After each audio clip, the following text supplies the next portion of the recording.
I'm not sure. That's going to be an interesting little bit of strategies. They're trying to see where Pinto is. He's near the end of the lap, so we should find out here in the next couple of minutes whether Pinto goes out or he stays out an extra lap, as it looks like that he might stay out. No, he's in the pits. So yeah, the Team Redline deciding now is the right time to come down into the pits with your race leader, Pinto, coming down through the pit stalls. And that should hand over the lead to Joshua Rogers if he decides to stay out. So one thing to consider, as the track temperature is now down to 23 degrees Celsius. As the colder the track gets, the higher the grip the cars have, and therefore the more power that they're able to apply. It's one of those things where any fuel-saving numbers slowly start to get harder to hit the deeper you go into the race, and so maybe we should expect to see some slightly shorter stints. Here goes Josh Rogers. He's 35 laps into his run, so at the very least 5 more laps, a 7 if he wanted to match what the Drago Racing team was able to do, which I think is likely. They are on the strategy where they are trying to cut out some of the time in pit lane at the end of this race. Diogo Pinto slightly shorter than what Alexander Spets committed to in pit lane. That's close to 2.5 seconds shorter, not just in the box, but from cone to cone as well. Let's see how that plays out in the battle for track position. I don't think that that's as much of a big of a deal as the Drago Racing 1 had earlier on during the start of my stint, because that was about a 5-6 second difference. 2 seconds, that could be a difference of we have enough fuel in the tank to be able to top it off full, but save a couple of seconds. So I'm curious to see how that's going to work out, as right now you see the Drago Racing teammates work their way around the circuit with Spets ahead in the 1, sitting in 4th place. But yeah, here's the thing, that 67 still needs to take its 7th pit stop. Yeah, Nicholas Boy is 38 laps into the run. He's now giving a tow to his teammate, so this is actually maybe helping Alexander Spets to try and shrink the gap. Diogo Pinto has got Josh Ladd within 1.5 tenths of him as he comes towards the line. Oh, very close, and that Cadillac temperature already built in its tires as well.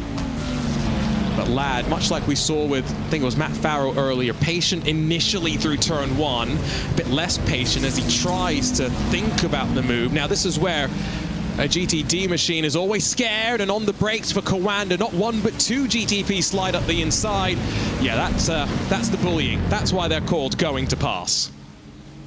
Yep, and we saw a little bit of that earlier on in this race with just doing a little bit of argy-bargy, getting some cars out of the way. Nothing, no harm, no foul, but oh wait, it might be a 1X or 2X. And a lot of drivers need to figure that out with as tight of a circuit as this is for as many cars as there are. Yeah, you're definitely going to want to have to watch yourself as Ladd closes in on Pinto down the back straightaway. Of course, Ladd has the pin, so Pinto's best, just let him pass and let him go through. We'll see if Ladd decides to come in this time by, but yeah, it's such a great defensive battle there that Pinto has. No surprise here, and of course now we see Ladd into the pits in that number 9 Williams Sim Racing Fanatec. And again, I think that's Josh Ladd recognizing that there's no real benefit to him making the move. Now, he is running in the middle of pit lane, which would traditionally be the transition lane, but trying to take as short a distance to the pit box as possible. These are all those micro factors that add up in pit lane and really do end up making the difference with track position. Josh Ladd hits his marks. Are we going to see the car disappear? The age-old sign of a driver change? No, he took over from Farrow relatively recently and will stay behind the wheel.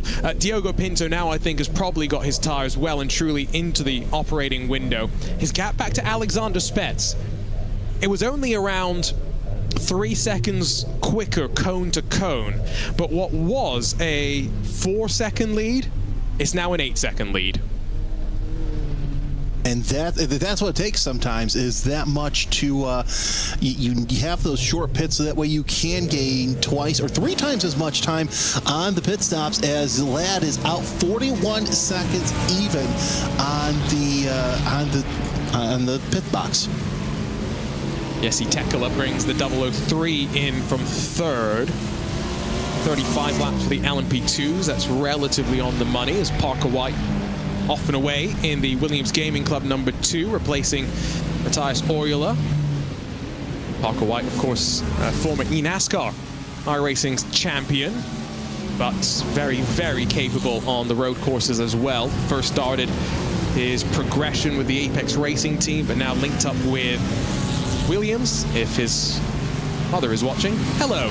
Always great to have your support for Parker. Always great to see that moment when Parker won the championship as well. Alex Dunn into pit lane. It's a 43-lap stint for the Drago Racing 69. And remember, the Ferraris have been going as long as 46 laps, Jeremy. That is 3 laps longer. And sometimes those 3 laps will mean one less pit stop. Real quick, Phonius Frob on the YouTube chat asks, how many incident points until a penalty? Well, you can log up to 50 incident points until your first drive-through penalty, and then every 20 incident points after that. So if you get 70 incident points, 90, so on and so forth, you're back in the pits taking a slow lap and as a penalty between the lines. We've seen a couple of black flags, I believe, but quite a few for speeding penalties. That's not related to the drive-through for the incident limit. I think it was Sheza Esports, the most recent team that potentially had that. But that was about a good hour or so ago. 41.2 seconds for Alex Dunn, who will stay behind the wheel. Now, where does his Aston Martin feed into traffic? That will be the question, because he would not mind some clean air if that would be possible. We're watching the back straightaway as Team Redline Sam Coiter chasing down Julian Sonnen. Now with 35 laps each on the stint, so that should be another 10 laps at the very least for them before they head into pit lane. So the way I've done the math here is I think that the Ferraris are going to cut a pit stop out compared to Dunn and Drago, but it's still very early doors to make that claim. Basically, Drago need to try and find 12 minutes. They need to be able to get to the top of the hour by the time we get to the end of the race. That makes sense. That does make a lot of sense. So we'll see if that works out. It may work out. Here's a replay of, it looks like one of the LMP2s, right into the wall. So actually, that's Wesley Caspers in GTP, my apologies, GridandGoEsports.com. Porsche searing the same fate as some drivers have around turn 3. That kind of makes sense that, you want to cut out that pit stop, one less pit stop, and you've got a massive gap, but a lot can happen, as we mentioned. As we're seeing traffic work their way through the GTD, that is Alex Dunn, who's back in for another stint. I believe this is his 3rd stint in a row. A little bit of a wiggle there out of the Aston. And it's with Victor Wolfson, who's just stacked up behind. I think Dunn's really struggling with the balance of the car on cold tires. Maybe that explains the spin that he had about an hour ago into turn 6. Let's keep an eye on him, how quickly it takes the car to build up the speed. And the other factor to consider is off the track at turn 5. Oh, as another car's gone into the wall behind. I think that's Veloce Thrustmaster and Cody Deeth. Oh, but almost getting stuck there. I'm pretty sure the right side of the Aston Martin was hard into the wall. It looked like it was hard to the wall, and that's one thing that I'm starting to wonder. How difficult is the Aston on cold tires, especially if you have Alex Dunn consistently after each stint having some sort of issue, just a little wiggle. Now, can we get producer Hugo? Oh, there's the second hit. Now, and was that with Porsche Coanda? Just was there contact, or was that self-inflicted? I couldn't tell. I'd love to get the cockpit view of what Alex Dunn was seeing, like his driver's eye view, because I'm just very curious as to how the car got unsettled so quickly. I know that it was the bumps at turn 5, but sometimes seeing it from the perspective of the driver, which is a luxury, Jeremy, that we don't have in the real world, can often tell us a lot more. So he hits the curb on the inside, not too hard. Oh, it's the tire pressures, which I think aren't high enough with the cold temperatures, and so he just doesn't have the grip and he's snaking back and forth. Could also be that right rear just dipped it just a little bit into the gravel trap, and that sucked him into the wall right there. Whatever the case was, he got very, very lucky. Here's the incident for Cody Deeth as Josh Rogers hits pit lane. It was 43 laps for him. Oh yeah, I did see that one. And so, was that Josh Rogers then? Was that the race leader? That could have been the race leader, yeah, that hit the walls. By the way, Rogers is into the pits right now, up on the jack stands. Let's see if he's going to come out. I have a feeling he's going to stay in for another stint in the 092, so that'll hand the lead over back to Diogo Pinto as Rogers finishes off the pit stop.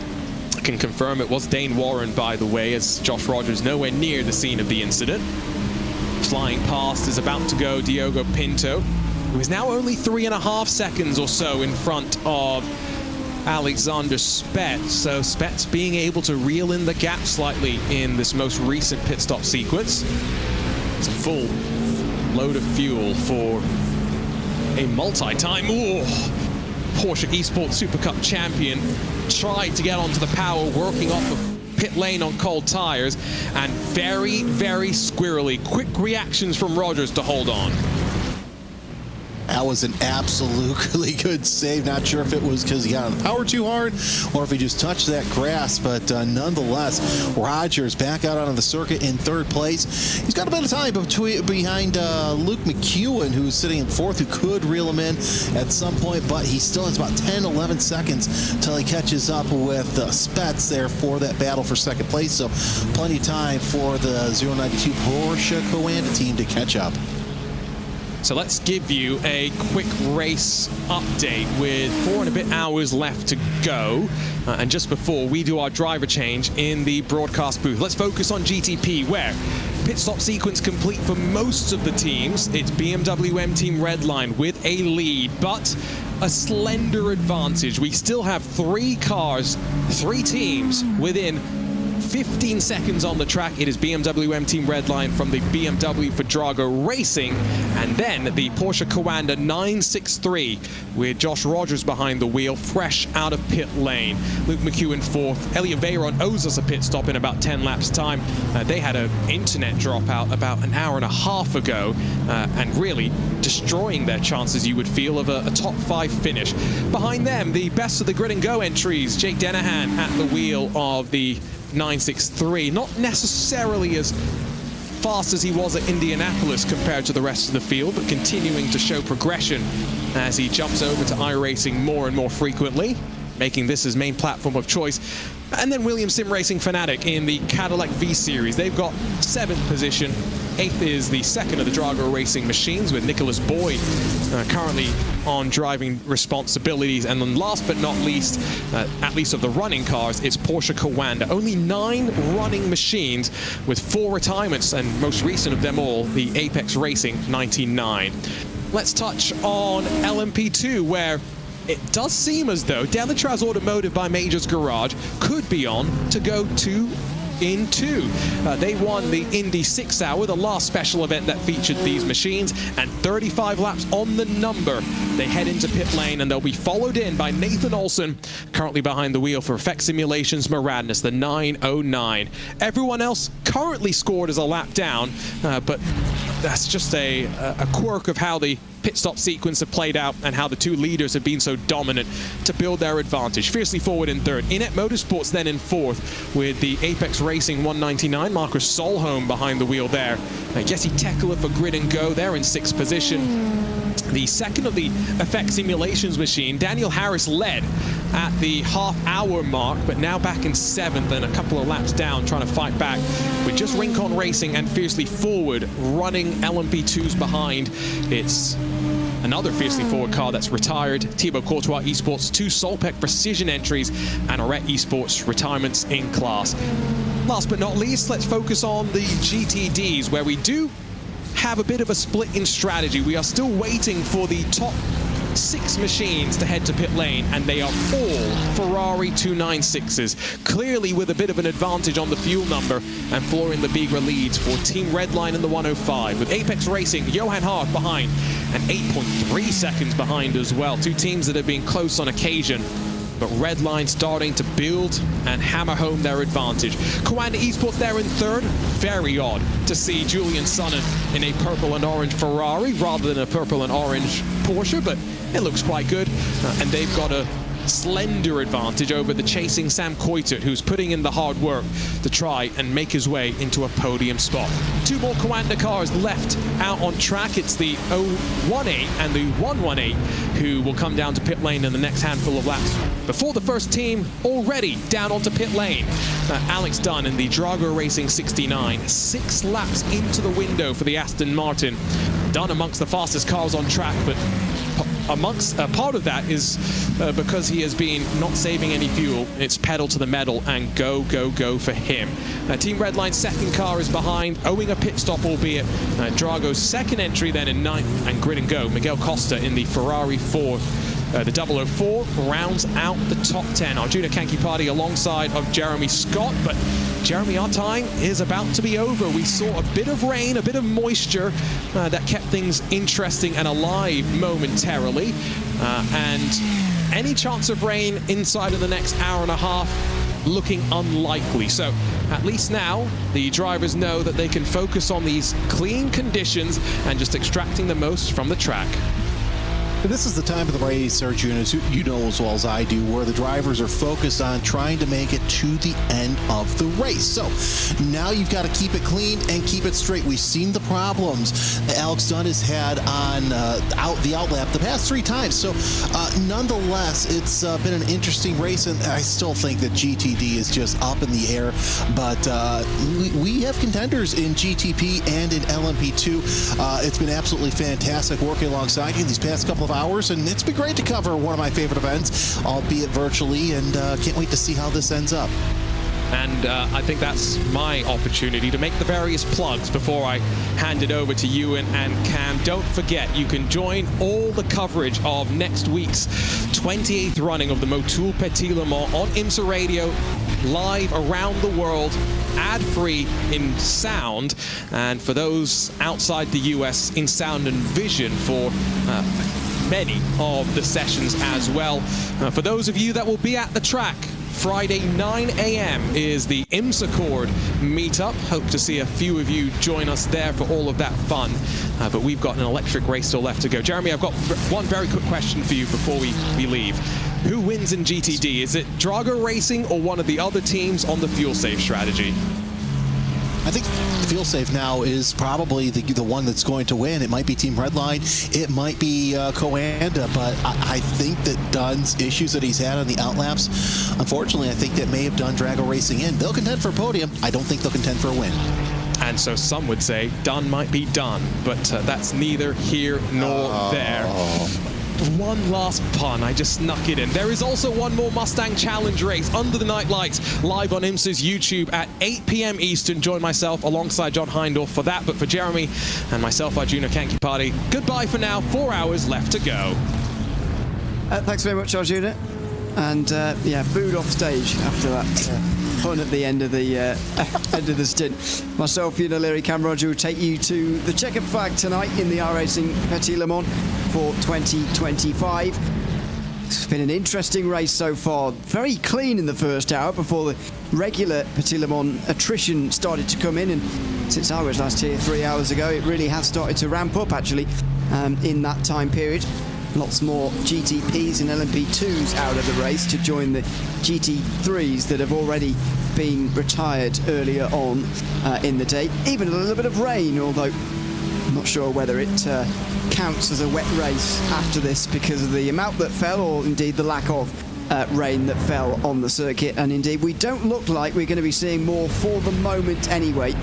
Let's wait and see over the next 4 hours if we do indeed see the rain action.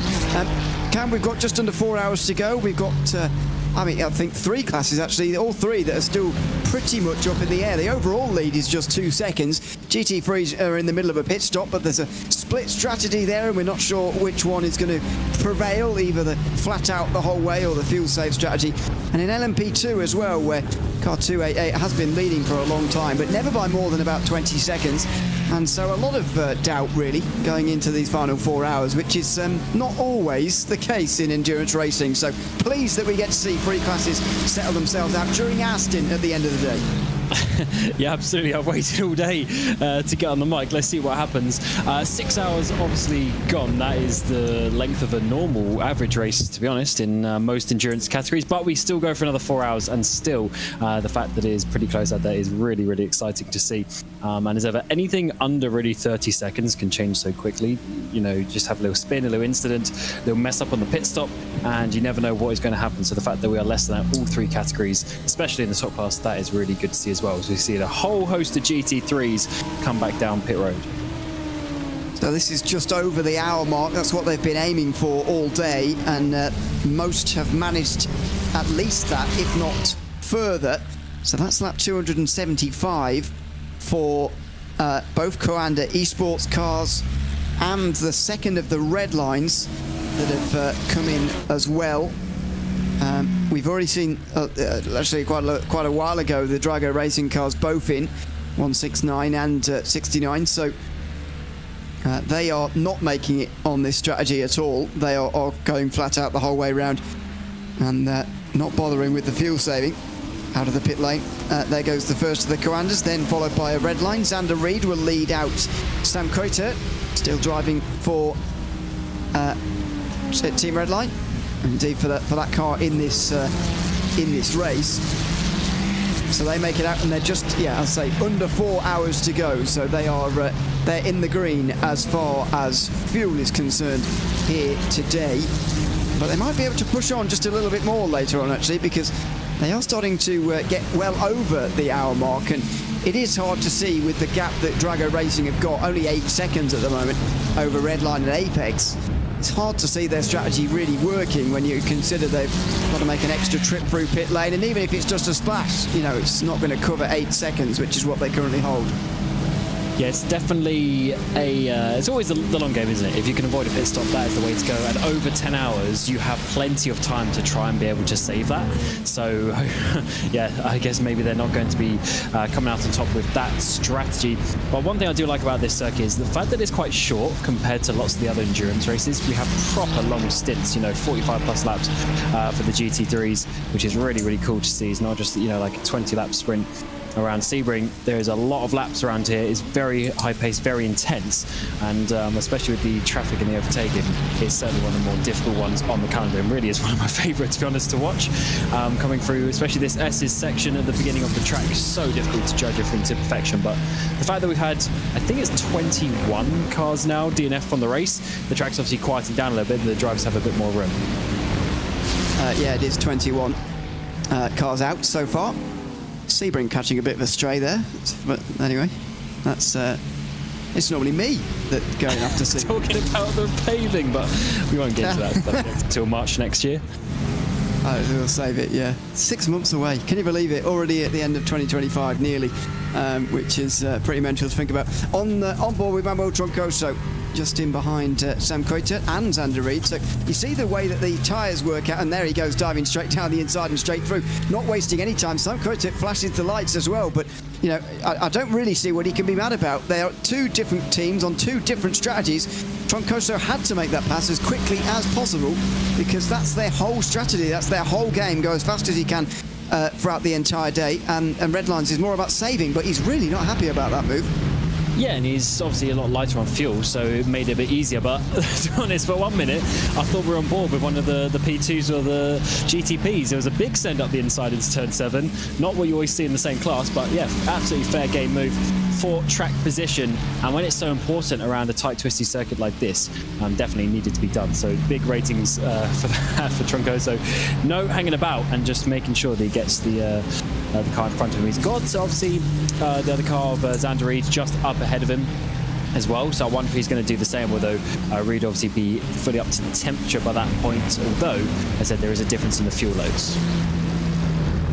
Got a question in on YouTube chat, and if you do have any, then pop them in there and we'll try and answer them if we're knowledgeable enough. Carsten Volter says, is there any rain in the race? Well, in the past there was a light spitting of rain, but not many went on to wet tyres, if anyone actually went on to wet tyres because it was so light. And whether we're going to expect any in the future, I think it is still possible, but there's nothing on the radar to suggest that it is going to rain anytime soon at all. So I don't think it's worth worrying about too much at this moment. Just beg the question, though, how much rain there has to be to declare it a wet race, or at least in your mind, you think it is a wet race? Does a few spots that make conditions a bit difficult, but nobody goes on to wets, make it enough to be a wet race, or what? Because that's all we had earlier, really. I don't know if anybody went on to wets, but I'm pretty sure nobody did, and that, you know, despite the fact it was raining, means I guess we can't really call this a wet edition, a rain edition of Petit Le Mans. I don't know. Surely it's got to be if drivers meaningfully go onto the wet tyres. If one random person, does a bit of a Hail Mary, I'm not so sure about that. But yeah, surely there's got to be significant people going onto the wet tyres, like we had at Sebring a couple of years ago, but not this time, as Troncoso is really getting the run now on Commando Esports. Unfortunately, kind of got a little bit balked as we came through the S's, just lost a little bit of time, and that's allowed Troncoso to get way closer for Drago Racing and to come out onto the back straight. So there's an opportunity to see what the top speeds are like between these two chassis. I think Troncoso will make pretty light work of this. I mean, he barreled himself down the inside of Team Redline earlier, and now he's surely going to do the same to Commando Esports. Going to show no favouritism between the big two, and he's going to try and pass either of them as quickly as possible, though not close enough this time. Not quite fast enough that time round, as Gustavo Ariel in 103 comes into the pit lane. That's 46 laps from them again.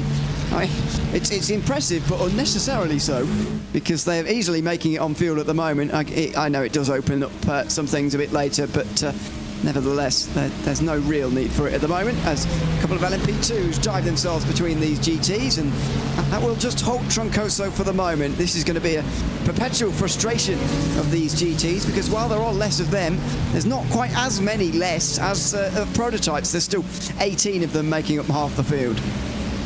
Yes, especially with nowadays the GTPs and the LMP2s are so close on the lap time, just about 3 seconds difference. It really is just one train of prototypes effectively that comes past the GT3. So when you put it that way, and you basically have 50-50 of prototypes and GTs, it's certainly a higher balance that we get in some other categories where it's way in favour, 60-70% of the field sometimes is GT3s. So it's definitely a little bit of a diff one around here of how short the track is as well on that lap speed. But once again, Troncoso is behind, but he's not close enough, is he? That 169 machine is not going to be able to do anything at this point in the race. We'll focus back towards the front because Josh Thompson is chasing down Alex Dunn. But of course, Dunn, he's 16 laps into his stint, hitting way earlier. So he's going to be potentially a little bit lighter at this moment in time. But Josh Thompson out there on the fresh tyres chasing him down. Yeah, and of course, Dunn has just overtaken Josh Thompson. We'll see if we can get a replay of it in a moment, but I'm pretty sure it would be a simple down the inside, thanks very much, at the final chicane.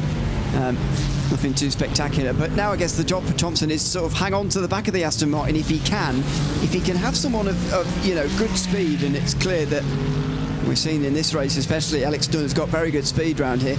If a fuel-saving car can be sort of towed along by a faster car here, then that's very advantageous for Redline, who I think are the net race leaders at the moment, really. 10 seconds in front of the Apex Racing team. And it was, don't forget, the other way round earlier on. Redline were not leading this race in the opening hours, in case you weren't with us.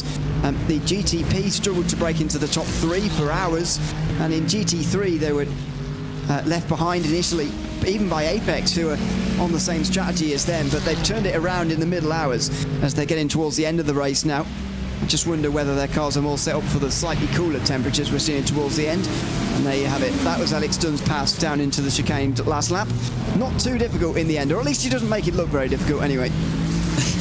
Yeah, no, not really that difficult, though it was a bit of an aggressive flick to the inside, a bit of a last-minute decision maybe, but he got it done, and now he's leading by almost a second, as you're very right. He's probably going to pull away. Big send down the inside from the BMW, but this does not interact with the battle as you come up the hill, as Sander Reed here is obviously looking to try and continue on this battle with Troncoso, but Troncoso getting past. Similar situation to what we see at the front. Is the Commando Esports car going to be able to hold on in that slipstream, maybe just save that tiny bit of extra fuel for a few laps? That will certainly help out his race with their strategy compared to the Aston Martin ahead. That'll be quite an interesting one over the next maybe 5 or 10 laps. Or indeed,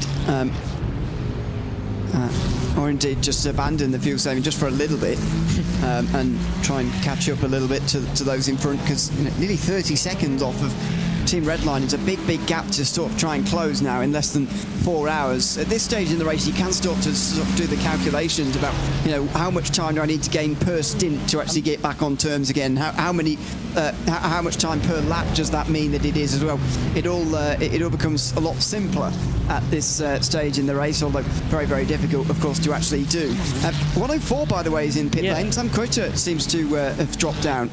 Yeah, he just pit 6 laps ago, and then he's back in with a, like a full-length stop. So something has happened there for the 104 machine. That is not ideal for the team that's running up towards the top of the standings and going to be in contention today.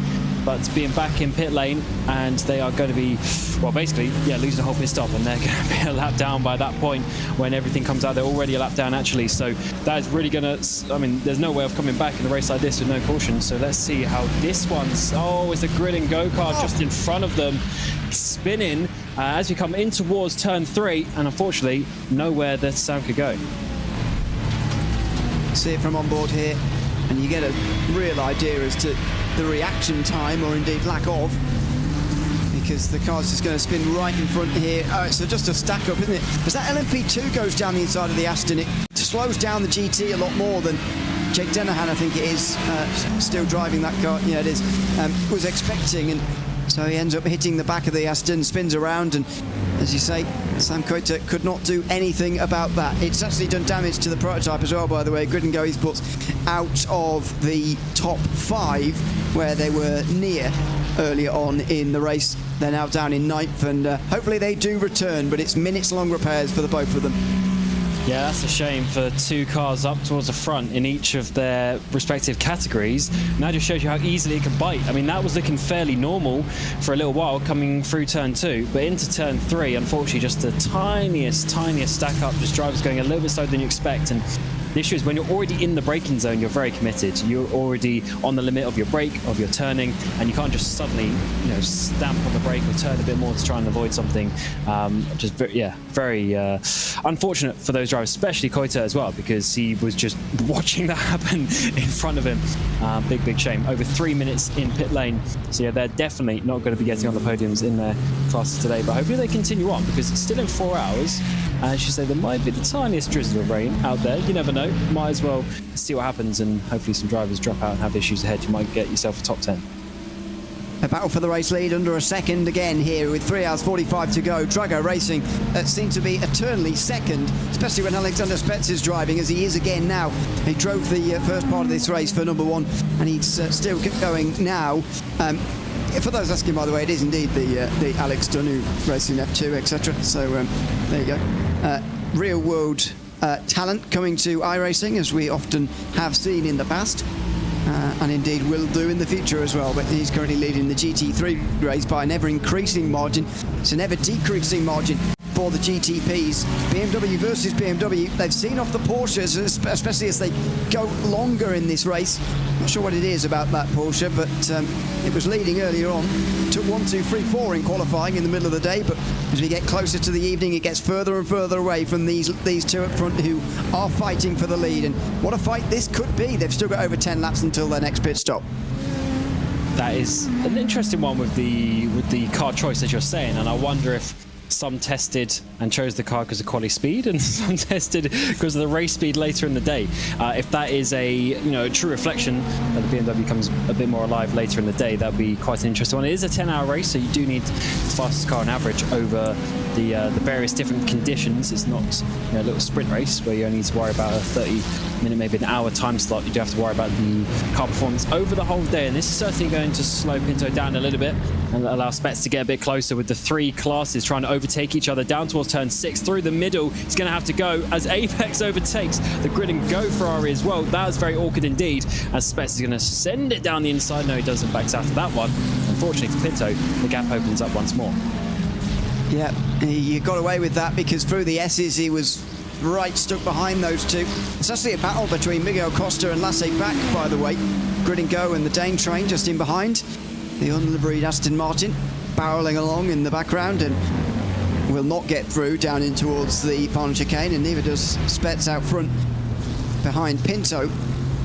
But yeah, it's never ideal, is it, when you're a GTP driver coming up on a battle like that? And it's the thing about the S's, isn't it? There's just absolutely no way of passing from when you go round turn 4 into the first right-hander anyway of the S's, where you do see prototypes diving down the inside, until you get out of 5 and onto that short straight before 6. You've got no chance at all to make any passes, really, whether that's on someone in a slower class or not. Well, you do. Some drivers will try it, but no realistic overtaking opportunity. As you saw in the bottom picture there, you can send it down the inside into the S's if you're brave enough, but it's it has to be timed to perfection.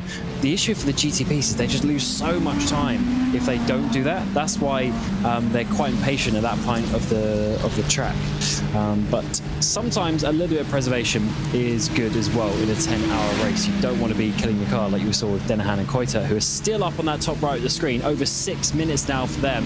So just that one tiny mistake has cost those 2 cars their race, unfortunately. But some great battles still out there on the track. Less than a second for your lead in GTP and 2.5 seconds in GT3, although that is opening up with Dunn pulling away. He will pit, of course, before the others in the next half an hour or so. You'd expect that latest pit stop for the current race leaders, Trigo Racing. And they're trying to become race leaders in 2 classes as well, if at all possible, by passing Team Redline in the current lead of the race. Gone for the red LED lights in the BMW nose. Did you know, by the way, that they're changing for next year the BMW nose in the real world? I'm quite sad about it, actually. Quite sad after, what's it been, like 3 years now? That we've had more, this. maybe 4. Well, yeah, I guess the BMW design is changing a little bit as well, so they're just keeping it in line with that, with the real life. But I'm sure there's performance there as well. Obviously, it's not been the most successful car that they would have hoped it would have been in the real world, but maybe that change is going to be good. I think it's nice, though. These ones are a little bit too big. Just a little bit. I don't know, I quite like it's just distinctive, isn't it? It's like the Mazda DPI back in the day. It had that sort of beautiful, slightly hilarious Mazda nose on a really fast DPI, which I think is hilarious, but well, not hilarious, but just looks good. Because otherwise, like Mazda 3. If they all look the same, where's the manufacturer identity if you don't have the things like that? You immediately know, even though you can't actually see in the dark sometimes, when and we'll see later when it gets pitch black in about half an hour and 45 minutes. It's immediately distinguishable that that's a BMW, and I think that's a good thing across manufacturers. Unfortunately, they're about the only ones really that make it look properly distinguishable, I think. No, I do agree on that, and I really love it because it's the most different, if that is the correct way of saying it, is the most different looking GTP. Some of the others can mould into each other just a little bit, so yeah, definitely it's a good thing to have that. I do like the Porsche is quite different as well, to be honest, but the rest of them, sometimes I slightly get the Acura and the Cadillac mixed up just a little bit depending on the angle, so it is quite good when we have that, but I think a slightly smaller nostril will be certainly worn by most of the spectators. I didn't realise the thing you said, by the way, about results for the BMW just made me go and check all the results they've had since they joined first of all IMSA 2023 and then WEC in 2024. They haven't had a single podium in WEC in the last 2 years at all since they started running this car, which surprised me really. I would have thought they would have done, but oh sorry, they have had a couple. Sorry, I can't read. They have had a couple, but they haven't won a race in WEC. But so there you go. That's it. I guess 2 podiums, 2 years. I guess they probably would have been hoping for more when they started their program in WEC. To be honest, so you're probably right. Yeah, it is hotly contested. They've had quite a lot, a bit more success in IMSA, to be fair. But it's just one of those things. There's just so many manufacturers now coming to GTP, and they're all bringing 2 cars plus. It's very difficult to get on the podium, to be honest. But hopefully with the WRT going across there as well, then they're going to be able to have a bit more parity and hopefully some better results with their new nose as well. And I'm sure that will come to iRacing as soon as it can. Yeah, that's exciting times in hypercar, as we know. Exciting times in GT3 as well, because we've got a new manufacturer in the game.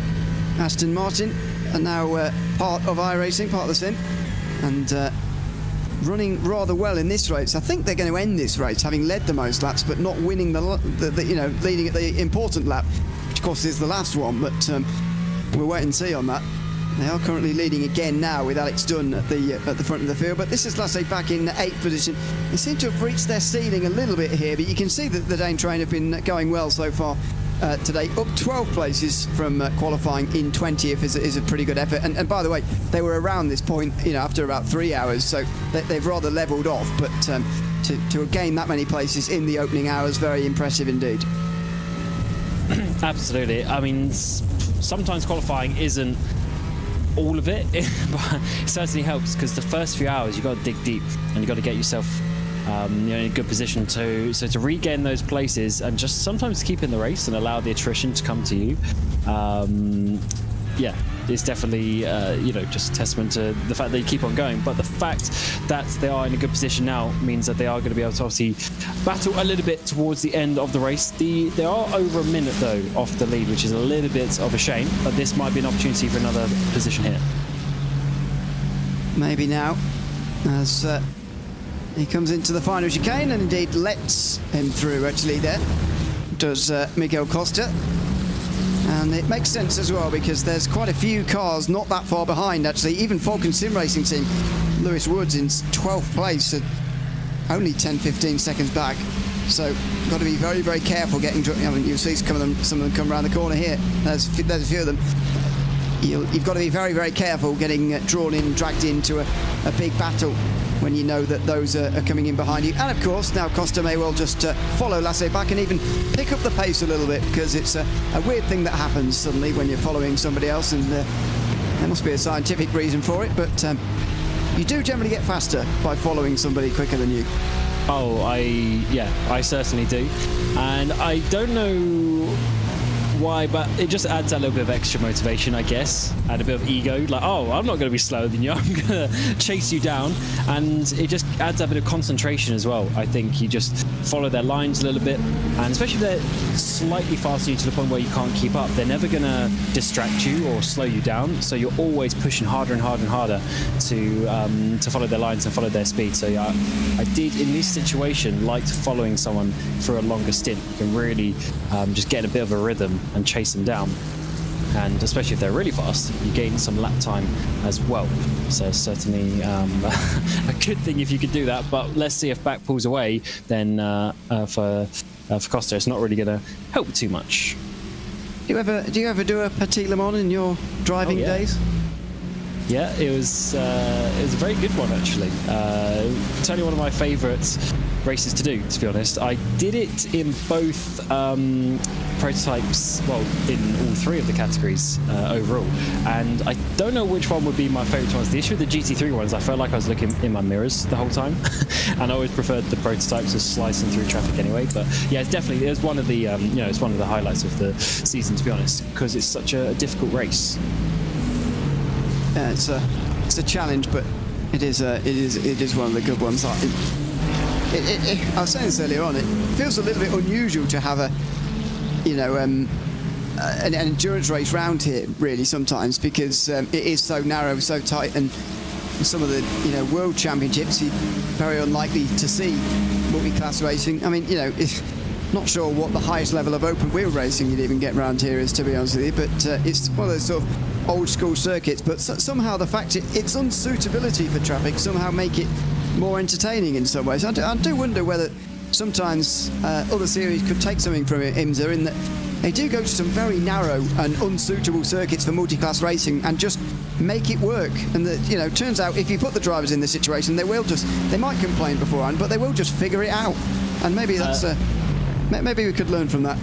Yeah, Detroit, the new Detroit street course, and even Belle Isle a couple of years ago, to be fair, but the new downtown Detroit course is certainly one that's not really suitable, let's be honest. The fact that we see them go there is pretty incredible, to be honest. And I say the drivers, they just work it out. One that is understandable is, like, obviously there's certain tracks where they don't send the prototypes, such as like VIR, Lime Rock, etc. But even if they did, again, you just figure it out and you just find your way through the traffic. I think obviously we don't have it here, but some proper street race like Monaco or somewhere like that, I guess, is probably never ever going to work. But some sort of proper track, I think, will be fun. I mean, how dissimilar is Monaco in its narrowness to Detroit, the new version? I mean, can't imagine it's too.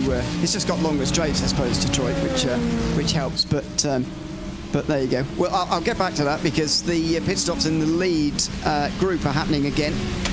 Lap 327 this time for the race leader, Diogo Pinto, who spends another 38 laps out there on the circuit before coming into pit lane. Now, I wonder whether we're going to see a driver change so Pinto can get a breather before finishing the race, or whether he might go for one more and hand over to his teammate to finish the day.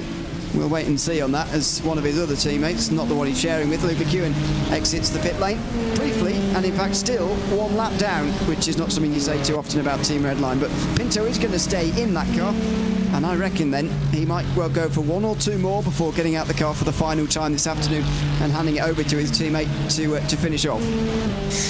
Yeah, I always say with the prototypes, because the pit stops are slightly shorter, it's easier just like add one on depending on how your strategy is looking. So it really just depends how they want to end the day, of course, and how they want to split the driving, but they're all fast, so it doesn't really matter in terms of lap time. It just depends how the drivers are feeling and where they are in the flow of things, as well as he exits the pit lane, gets stuck a little bit behind Ferrari there as he works his way down the hill.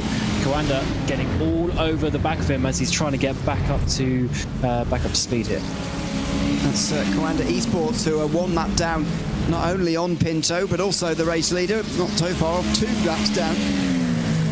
And that is Josh Rogers, who is the best placed for Porsche Coandas at the moment, currently in second position, now over 26 seconds off of Spets. And again, not sure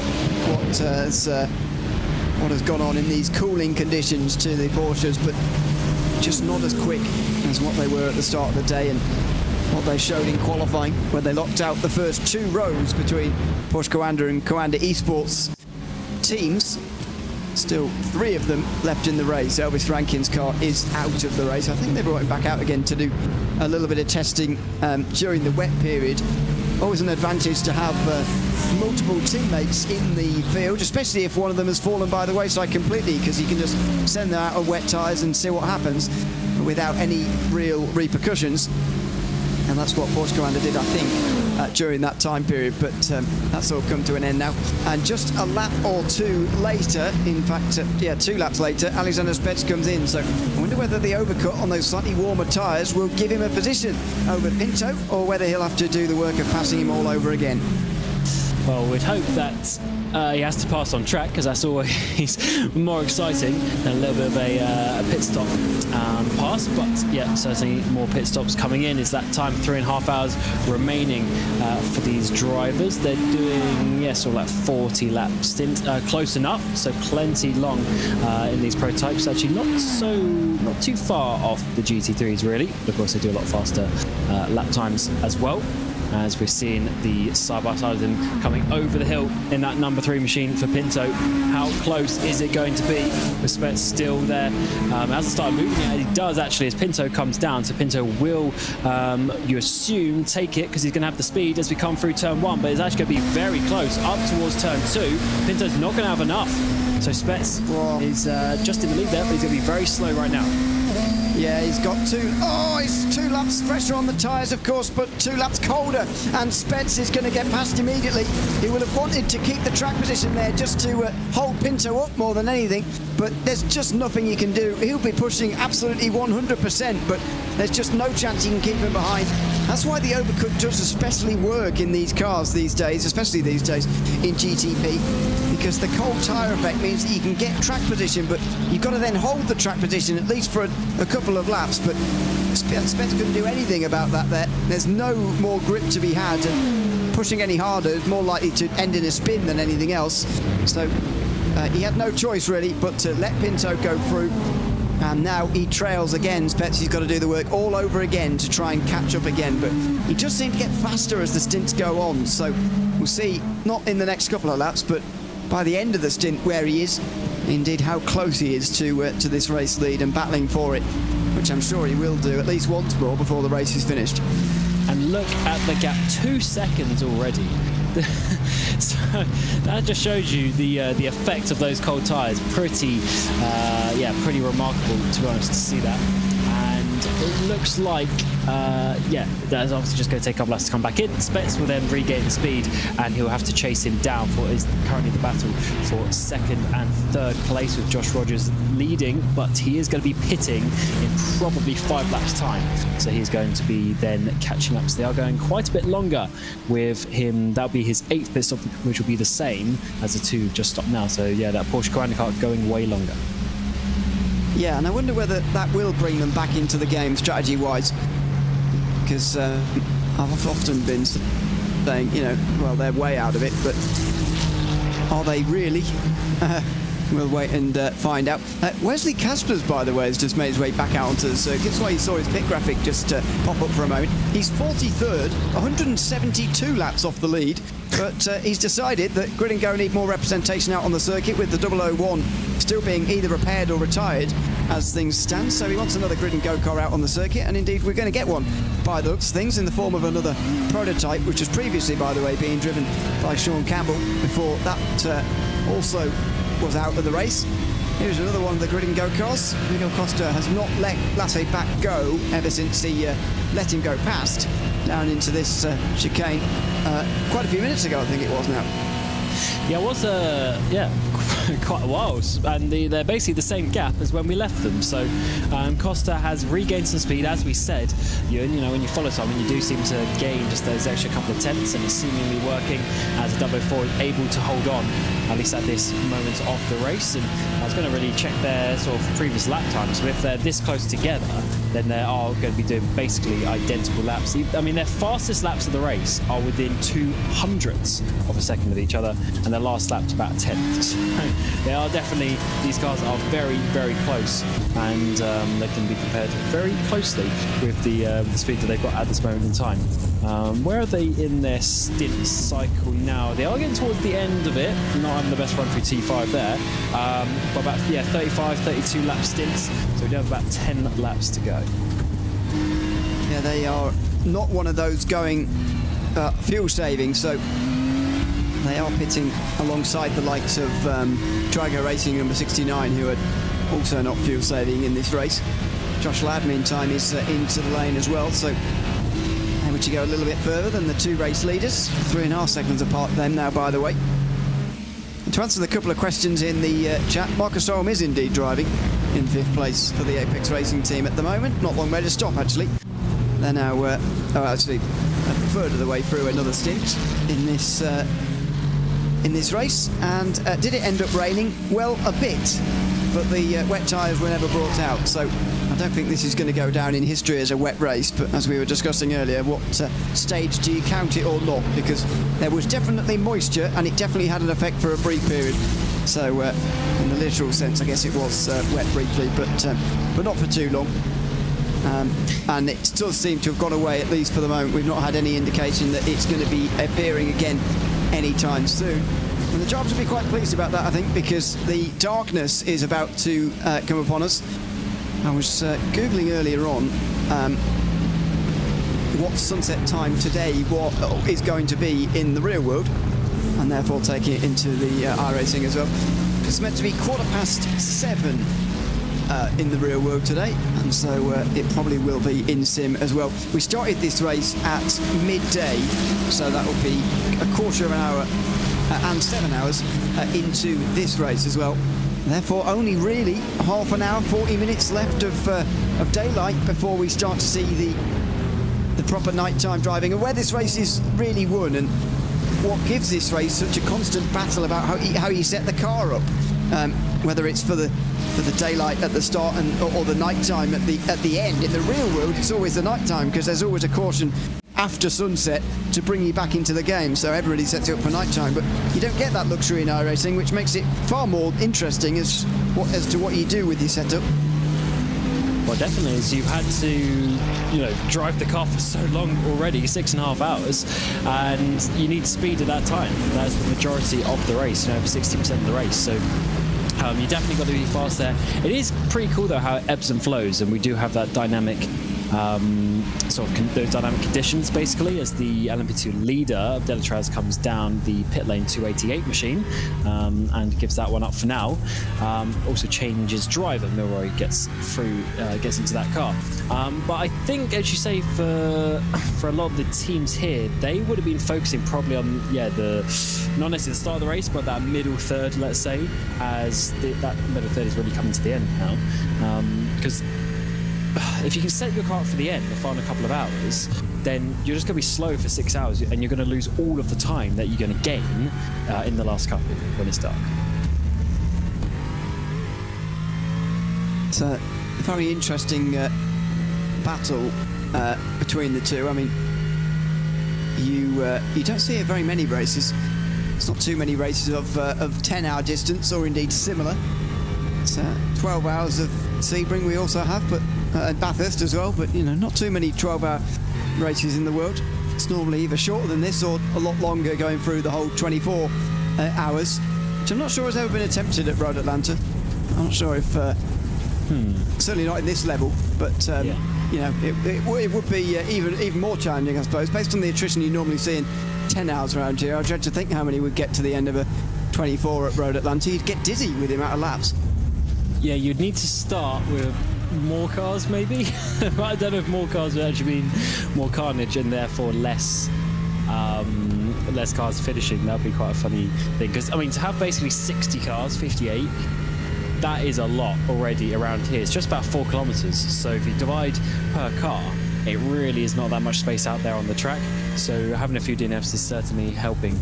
It's fairly even. Well, actually no, it's not quite. There's more GT3s that have been DNF'd than the other categories, but it's still fairly even. We've lost about 5 P2s, 4 GTPs, and then a handful of, about 10 or so GT3s. So it's fairly, some people always blame the prototypes, but more GT3s have a DNF so far. Well, I think they would argue that is because of the prototype drivers. It goes alongside what you were saying earlier on about doing this race in different categories. So you're probably better placed to talk about it. It's always a better feeling being in control. I always think as well, being one of the prototype drivers in these races. You do feel like there is a lack of control when you're in GT3, and you do feel like you're getting battered about a little bit in prototype, especially these days, the way that endurance racing is done. 10 hours doesn't feel actually like a very long endurance race anymore. It's only really 24 hours, I think, that feels like a proper endurance race. Even these feel like proper sprints, and they're properly racing at the start, and the aggression through traffic, you can absolutely understand why GT drivers get very annoyed at the lack of patience from prototype drivers because of the way that these races are run now. Certainly. 10-hour race is just a normal race, really, isn't it?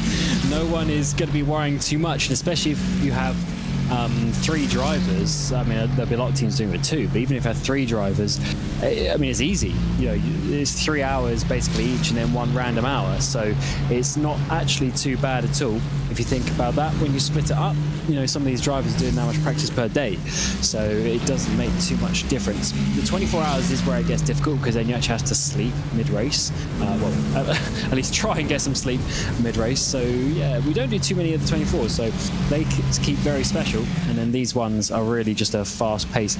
I think in iRacing as well, because we don't have the a safety car caution to back everyone up, those first few hours are so important, because if you can get 30 seconds ahead, that is going to make the second half of your race a lot easier. Do you not feel though, as if there was the opportunity for that safety net, if you like, of cautions that would bring you back to the front, that people would almost be even more aggressive, because at that point even dropping a couple of laps wouldn't actually matter at that point? That is it's a fair shout, and maybe that is the reason for some of the driving in the real world as well. But I don't know. I guess there's always a need to push. In both situations, there's a need to push, to be fair. So you do have a fair point in that. But I do think in some ways there's less need when there's a safety car because you know you're always going to get back to the front. Yeah. I do just wish sometimes we'd see a little bit more patience from prototype drivers these days, but there you go. I guess it's always been the same. It's always one of those things that is complained about because the entire time I've been following endurance racing, it's been talked about, and that's for at least a decade now. So I imagine it would be the same throughout history as well. But there you go. It's always a talking point. Drivers. I want to see you in a prototype, by the way. I want to get you, maybe with Mr. Josh Rogers at the front there, get you in a prototype and let's see what you could do in your driving stints. I think Josh Rogers would get very frustrated with me. The minimum drive time will be fulfilled, and then that'll be that, I think, for me. Yes. Such a one stint and then goes. Depends how many... he's in, by the way, Josh Rogers. It depends, doesn't it, how many drivers you have in the car, how many you can do. Because that's for a 24-hour race, as we found when we did an endurance race, you've got to be a little bit careful you don't do too little driving. Otherwise, you'll be not satisfying the minimum drive time rules, even though they're not that constraining. You have still got to do the hours, and you can get caught out by it if you're not paying attention, or if you're sleeping when you should be driving. I've never done that.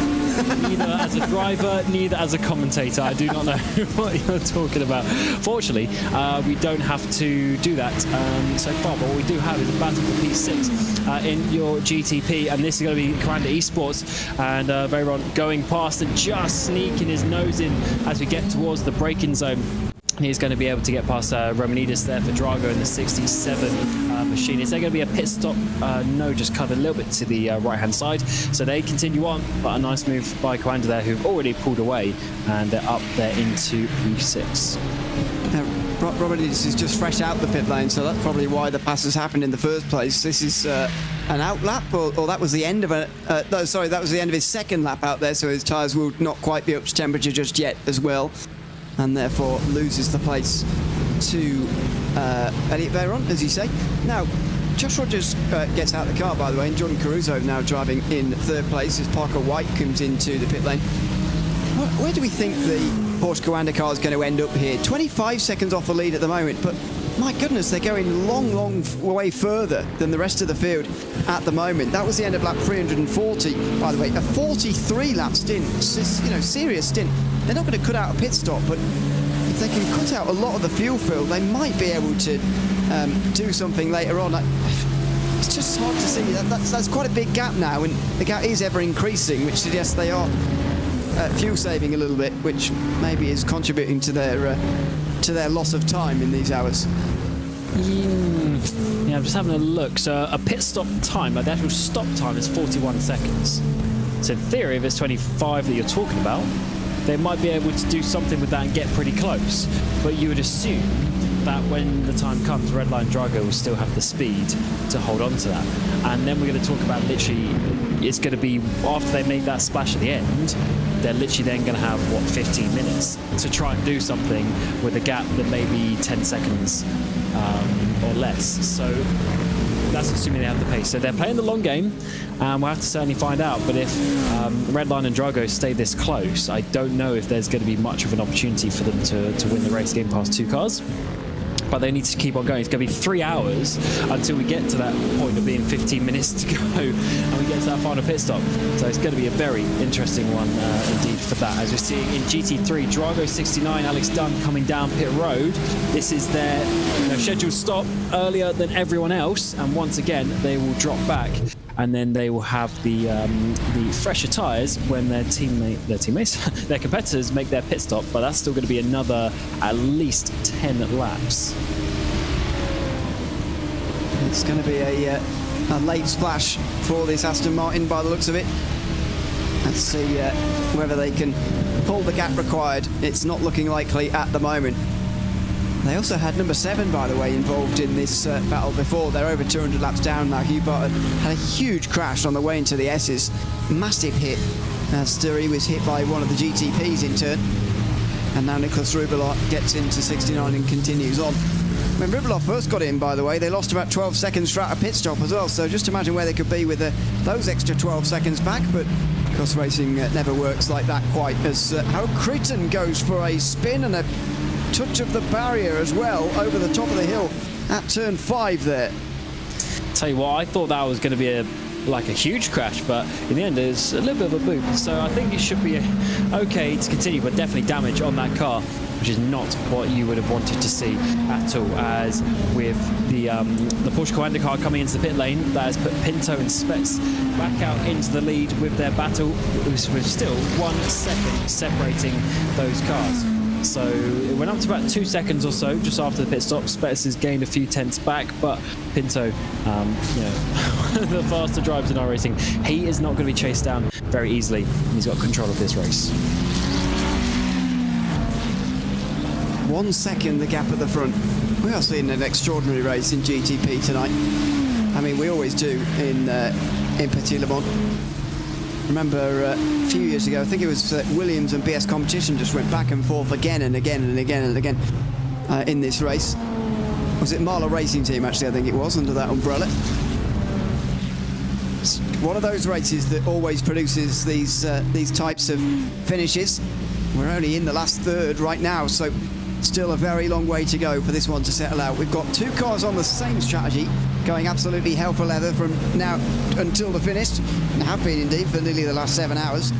We've got Porsche Commander on a different strategy completely, trying to cut out a pit stop, I believe, compared to these two, and make it to the finish,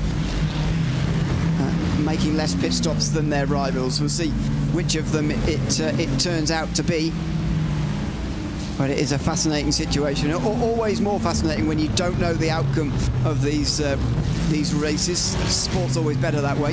And it seems like an obvious thing to say as well, but it's pretty rare that you get to the end of 7 hours and you still no idea really who's going to win any of the classes. I think Redline is starting to maybe take a stranglehold over GT3 with Josh Thompson, but in LMP2 that lead gap is closing, and in GTP we're still seeing these two go back and forth, Redline and Drago. So it's we're no closer after 50 minutes of our stint cam. We're absolutely no closer, really. Yeah, you can't complain about 11 seconds in LMP2 and GT3, to be honest, with the amount of racing, the amount of DNF and incidents that we've seen so far as we ride on board with Alexander Spets coming up towards turns 2 and 3. Big clutch in there as he tried to judge that to perfection, which he does, and he manages to get around the outside of T4, which is the classic overtaking maneuver in a prototype round here. It's so nice to hear just the control of the inputs and a bit of fuel saving there, working his way through turn 5 as well, and just really trying to go as fast as he can, but still keep in mind to play the slightly longer game as well. Although it does look like he's a little bit on the limit, as he has lost a few tenths to Pinto over the course of the last couple of laps. They need to try and chase that one down, but these guys are certainly pushing each other hard, and it's just a point. Is someone going to make a mistake in traffic, or is it just going to be a hard fight on the lap times? Yeah, I always enjoy a fight like this where it is just about efficiency through traffic and just about speed, as much as I enjoy a strategical battle as well. When you see two top guys like this going absolutely as fast as they can, it's fascinating. We get a bit of fortune there, Spets, being able to get past that Ferrari just before the drive over the top of the hill. But Pinto's having things go his way at the moment as well. And Spets does, I feel, just need that little bit of look through traffic that sees Pinto lose, half a second maybe, and then all of a sudden he's really within reach then. But, there's always the way. It doesn't always go your way when you're the chaser, or indeed the leader. Just needs that little bit of luck, and at some point over the next few hours, maybe not in this stint, but he will get that little bit of luck. The key there is taking one of his chances. That's been the problem when Spets has gotten in second place, climbing over the back of the leader. He's never executed on a chance that he's had. He certainly has not, as we're seeing. So this is Cretin, who had the spin a little bit earlier, and now we've seen the 199 for Apex Racing Team chasing him down. And I mean, look at that. The 199 has already made up 6 positions in this race, so they're doing a good job. They might have a 7th one here just ahead of them. I've seen Dane Warren in GT Pete come down pit lane, and Sven Haase as well for Grid and Go in GT3. So there's still plenty of pit stops out there on the track, but for Cretin, he needs to be holding on to this for INET, but he might be struggling with some damage on that car. It wasn't a soft tap on the wall, so maybe there is some damage there. But we will see. These two get properly together, as I'm sure they will at some point. Not now though. The GT3's putting paid to that just for the moment. This should be the next car in though. The Apex Racing Team, Marcus Holm, is now on to lap 28 of this stint, and so that means the stop is only just around the corner. Now, last stint was 34 laps, so this being lap 28 will mean there's a stop coming very soon in LMP2 as Mitchell de Jong goes back out onto the circuit again in 093. They've certainly dropped back from where they were earlier on in the day. But if there's any rain, then again they'll be used as the test dummy for Porsche Coanda, just to see what the conditions are like and when indeed the switch should be made to wet tyres, if indeed we see that appear again. Looking at the sky at the moment and the very orange nature of it, doesn't look like there's any rain on the horizon. Yeah, it doesn't look like we're going to be getting that, and it is really at that point of sunset now. So I think in the next 10 or 15 minutes, it is going to be pretty dark out there, and it'll be the Headlight Grand Prix as he goes and slide in the rear end coming out of 10B. And yeah, really will be trying to distinguish these cars for the final couple of hours, and this is where the drivers earn their money. They've had all this racing so far, almost 7 hours of racing, and now is coming into the final 3, where the drivers who remain in the cars need to not make those mistakes as the tiredness and as the darkness falls. They have to keep on going out there on the track, and it's such a tricky circuit. It really is one of the most difficult endurance races that we have. Some of the bigger circuits is easy to get in a flow. Here, as much as it flows in terms of the track driving on your own, you never know where you're going to meet the traffic, and therefore there's problems around every corner potentially. Although actually the 19 here having a pretty clean lap as he's trying to pull away still. A lot less traffic on the track will help that. We're down to just 35, by the way, in the field compared to the 58 that started. It's not unreasonable, really, given the circuit we're at, even though that is quite a high attrition rate. Let's say for this circuit, it doesn't really matter. I wonder whether we're actually seeing some of the drivers who are going to finish their respective cars actually now, because some teams might want to leave their driver in for the whole sort of getting dark period. It is a weird one, sort of adjusting to the light as you go, but actually it's more of a shock when you jump straight in rather than just driving through it. But maybe they'll just not driver change through the middle of the sunset phase, and they'll just leave it for the proper darkness for the guys to jump in at that stage. Maybe that'll be okay, but it's going to happen in phases here. It doesn't get dark all in one go, and so that does make this stage in the race particularly difficult, especially with the sun in some places. Although one of the good features of iRacing is the fact that you can practice just before you jump in the car. As I think that is literally there's a bit of a lighting change there. I think that is actually the sunset that's just happened. But yeah, one of the cool features of iRacing is you can literally practice in the conditions that you're just about to jump into. So the drivers can get a little bit of a reference for a few laps before they jump in. As we are seeing Apex here get really close. They had a good opportunity working their way through turns 4 and 5, but not enough. So Cretin's still holding on for third place as it stands for INET Motorsport. And this is a lot of pressure that Sir Holmes putting on him now. He's on very low fuel, as I mentioned earlier, and it's got to be helping him here. Cretin not particularly worried about defending from him. Will break a little bit earlier in towards turn number 1, and Marcus Holm will be allowed straight through. That's a smart thing to do from all parties. The one drawback from having strategical battles, of course, means that they won't quite fight each other at this stage, which is not as exciting for us, but absolutely understandable as far as they're concerned. Absolutely. Now, just checking the battle. The battle for the lead in P2 has come down a couple of seconds as well. It's through the middle there from Marcus Owen. That is brave on a couple of the GT3 machines, and that's really got him away from the INET car as well. So that was a very important move for that little battle. That just shows you the risks that the prototype drivers have to take. But for the lead, it's closed down by a couple of laps as well. So Milroy just having a slightly slower, about 6/10 on that previous lap. So I don't think that fight for the top of P2 is completely over either.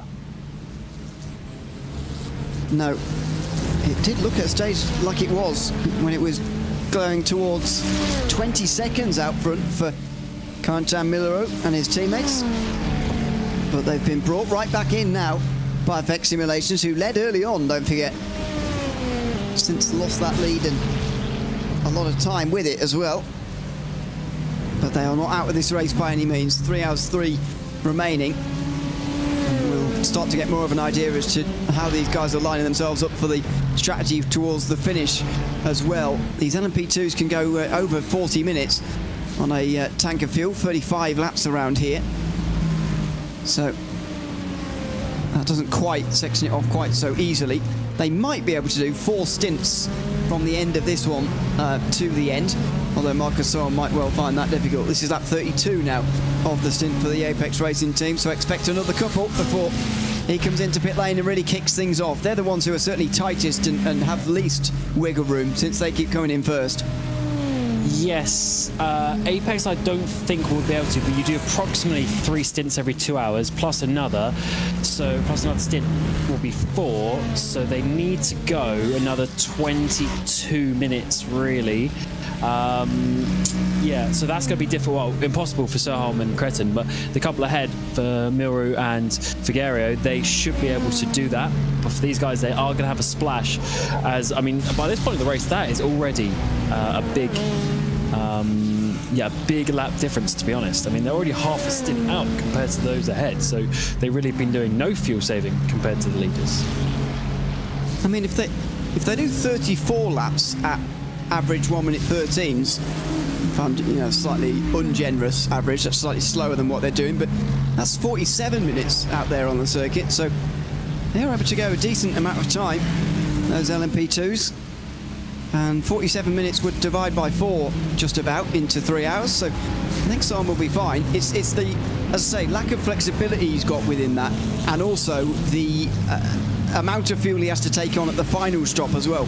If he's pitting, let's say, last time around he pitted on lap 303, while as the latest stop for Effect Simulations in 909 was 322.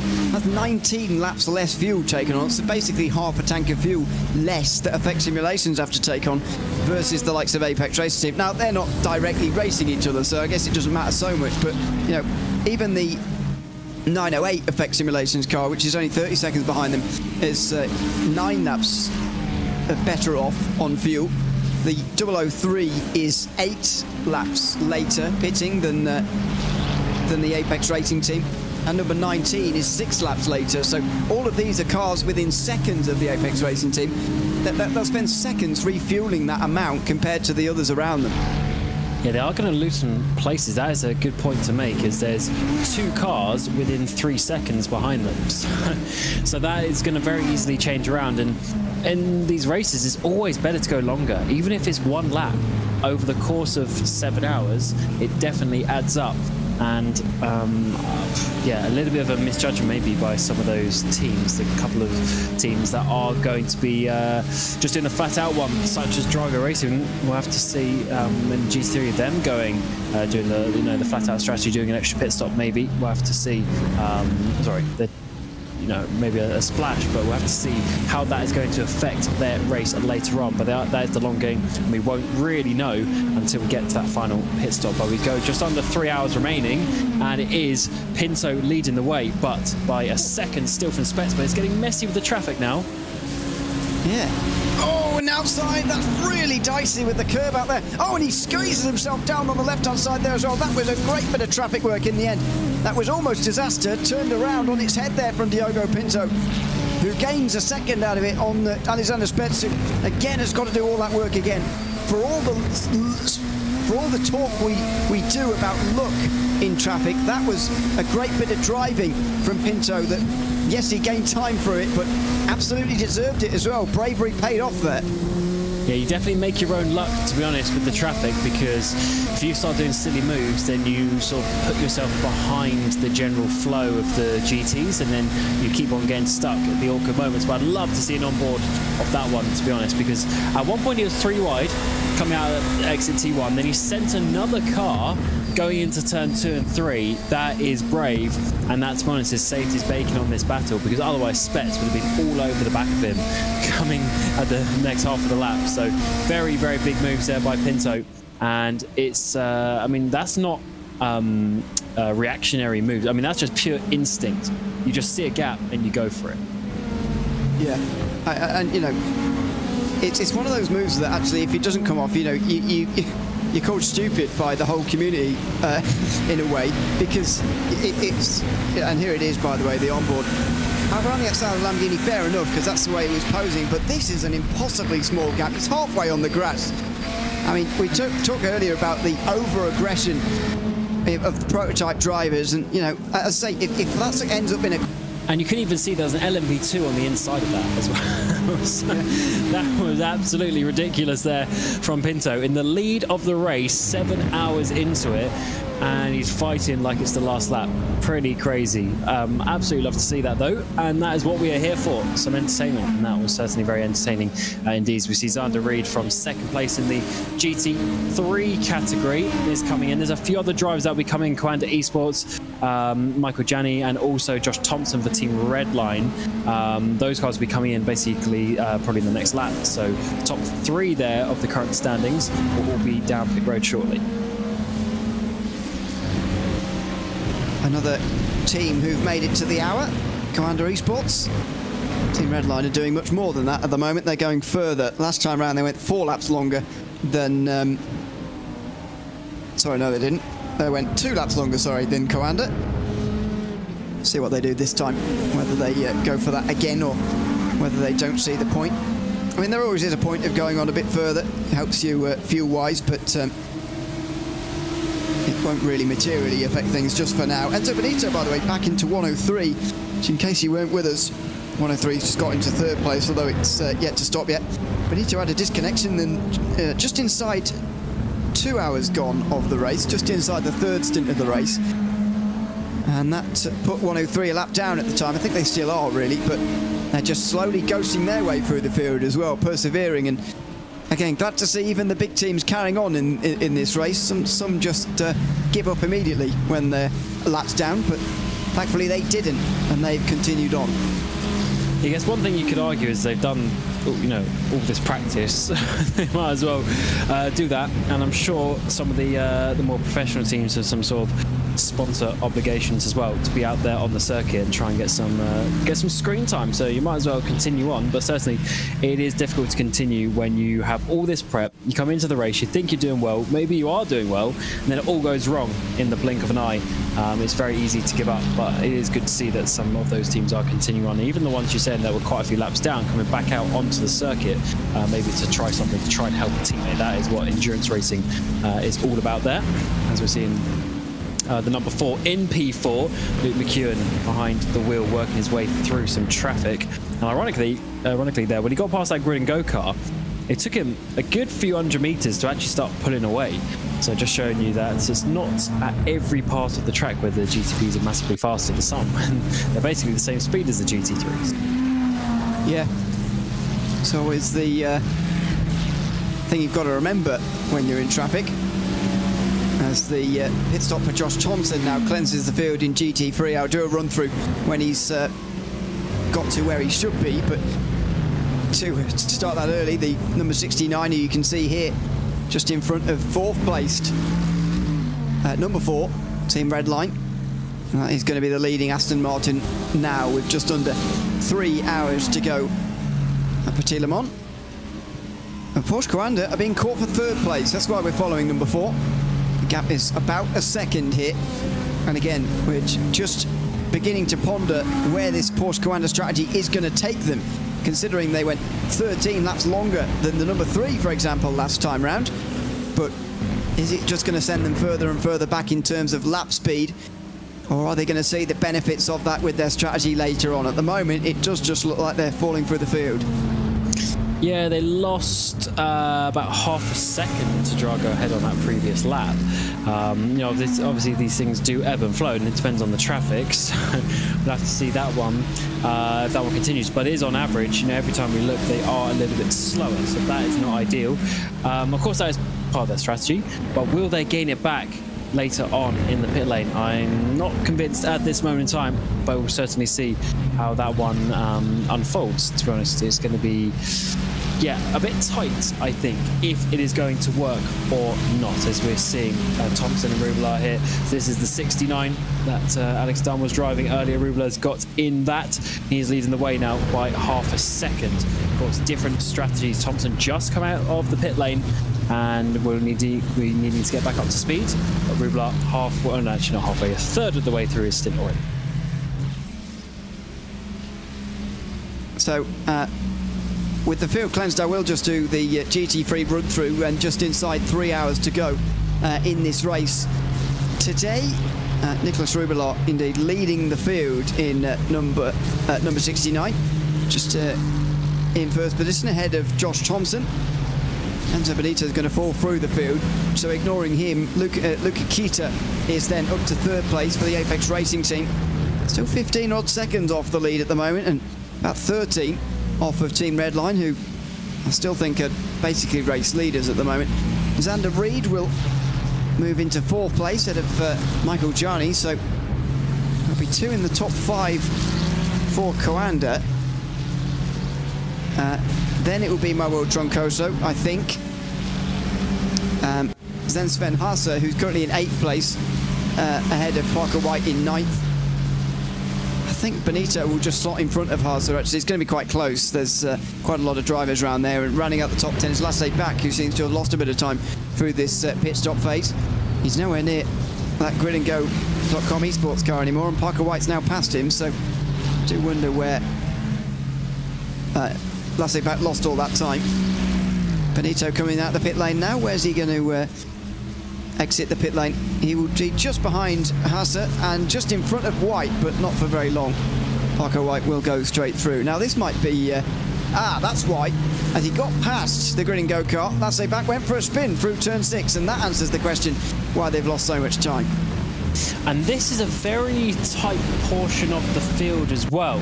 So from Troncoso, 7 seconds back to Haase, then another couple back to White, another couple back to Benito, and now 5 seconds to Lasse Bach, who's just had that spin. So it's a very congested part of the track from P6 to P10 in the GT3s. So every couple of seconds is going to count.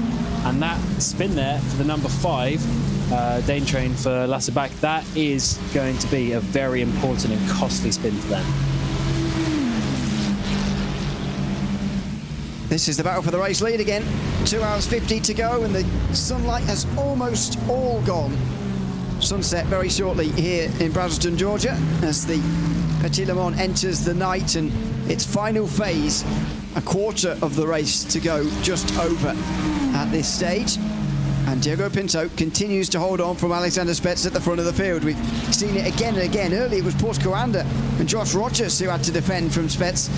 Now it's Diogo Pinto and Team Redline, 2 former PES champions indeed, having the honour and indeed difficult task of defending from Spets, who so far, based on the evidence we've seen in the last hour and indeed previous to that as well, just doesn't seem to quite have the speed to actually go past the leader. Got speed to get up to the front, but it just doesn't mean much unless you can actually go through into the lead, and that's what Spets has been struggling with.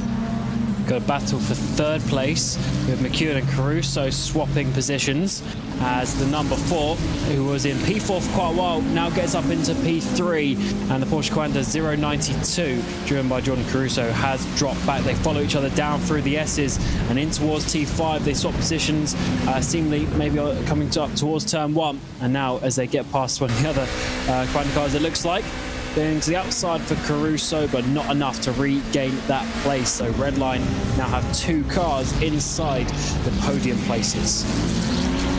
I wonder whether they're going to try and push on away from Porsche Coanda here, or whether they're going to battle with that car, because they are teammates, of course, of number 3.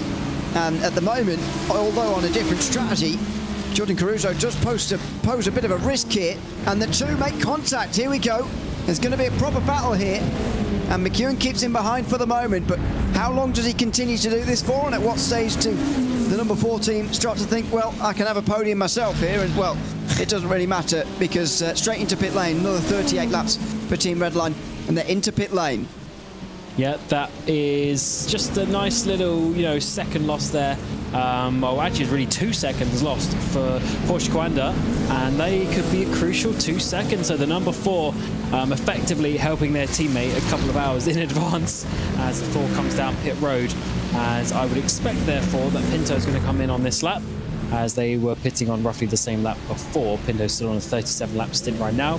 McEwen pitted at the end of his 37 as well. So,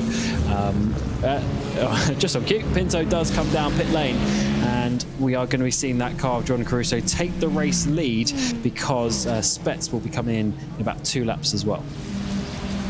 So all of these guys entering their 4th last stint now, but the further you can go, the better it is for your race, fuel fill wise. So, as you say, number 3 in just a lap later. 2 laps later has been the normal strategy from number 1, although that was only 38 laps that time from number 3. If number 1 continues to do sort of 40, 41 lap stints, then they can go even further. But, they're not costing themselves, what I'm trying to say, most of all, they're not costing themselves an extra pit stop by doing this red line. So what they're probably going to do from now on in is never do a 42, 41 second stop in full again. They'll probably just slightly under fuel each time, just to sort of make this last 4 stints into sort of even lengths of about 43 minutes or so, rather than do, 3 50-minute stints and then 1 very short one at the end. I'm not too sure in terms of what would actually be better. I would still like to take all of the fuel now and have a short one in the end, in theory. But I don't know, maybe underfueling is going to be good. Oh, look at this traffic up the road for Caruso. This is absolutely mental as he works his way down this back straight. It was pretty quiet out there on the track for a little while, and there's got to be a good 10 cars with 3 wide up ahead, with one of the redline cars trying to find his way through some GT3. That is getting very awkward. That's the number 4 machine, who's now a lap down, and this is getting very difficult as McEwen can't get through those GT3s for 2-3 corners. Finally, through turn 12, he's able to do so, and now the number 4 is right ahead of the car that he just overtook, but a lap down. And again, on coldish tyres, defending here. Well, it's only been a lap for Eduardo Leo, so he's got some defending to do. That was a dive down the inside as well on a GT3 teammate who comes into the S's section. Fearful, I would imagine. And there goes Caruso. Looks to the inside of Leo to put a lap on that car, don't forget. And Redline are not going to make that easy. And here, well, okay, this is a dive down the inside from Leo. He is a lap down, don't forget, on that car in front. And he's not exactly proven that he's quicker at the moment. So I'm not sure how Coanda, well, I know how Coanda are going to be feeling about it. I wonder how a neutral would feel about it, because you don't often see that from a driver with blue flags attacking somebody on the lead lap when they're clearly the ones on the cold tyres at the moment. That's team play at its finest by Redline, using their GT3 through the S's as well to try and slow down the Porsche Coanda a little bit, and then the number 4 there, Eduardo Leo, doing the best that he can to save any time. And what is that lap time last time from Caruso? It was 11.4. So over those 2 laps, they've lost him 5 seconds. That could be a crucial 5 seconds for the 0.92 to lose a little bit later in the race. So that just shows you how tight, even in a 10-hour race, 5 seconds could be all that it takes, because we were expecting them to obviously have a shorter pit stop, but if you negate 5 seconds off that, then it's going to basically be worthless as well. So it's definitely going to be an interesting one, and it's getting a little bit tense out there.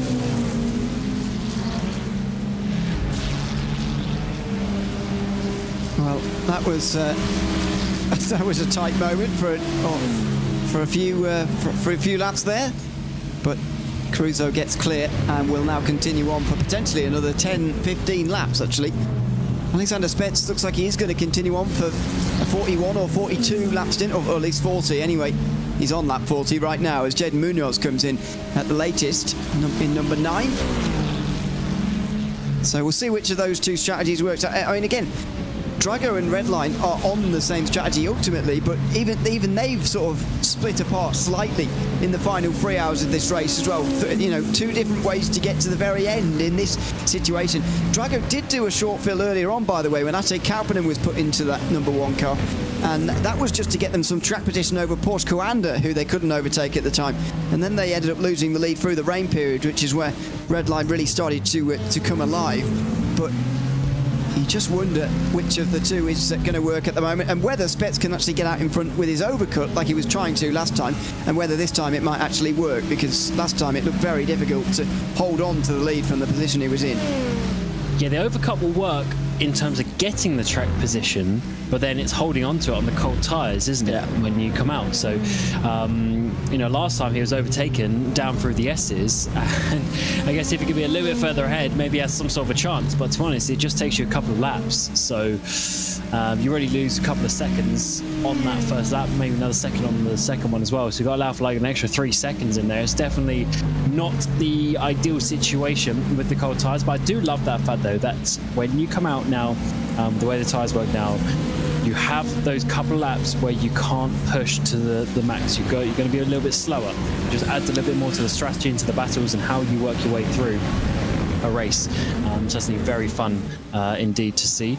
And darkness has definitely fallen here out there on the track. The sun is gone, so we have almost 3 hours of basically darkness to come to the end of this Petit Le Mans. 41 laps the stint for number 1 this time round, so the big moment coming up right now. Will he be able to get in front of Lulham and stay there? Will Alexander Spets? Will he even still be the driver? Will Ate Kauppinen drive again in number 1? Spets has done a lot of the driving so far. I mean, I've watched and commentated on 4.5 hours of it now, so he must have done a bit more than that at this stage. Well, it's only been him driving when you've been commentating. Yeah. That's mental. Kauppinen clearly doesn't like me very much. Oh, he likes listening to me, so he wants to be out of the car at the time. I doubt it. There goes the LMP2 leaders through on the circuit, but that won't concern Spets very much, who does indeed stay in the car, by the way, in number 1. When's he going to get rolling, and how long is this stop going to be in relation to Lulham, who was 41 seconds that time round? On he goes, 41 seconds as well for Spets, but where is Chris Lulham going to be? That is quite a long way back, isn't it? Unless that timing tower cannot be believed. Look at that, 6.5 seconds all of a sudden for Drago Racing. Where on earth have they found all that time? That is weird, because Redline actually had a shorter stop and his outlap was quicker. Yeah, Chris Lulham's outlap was quicker than the in-lap of Spets. That is very interesting indeed.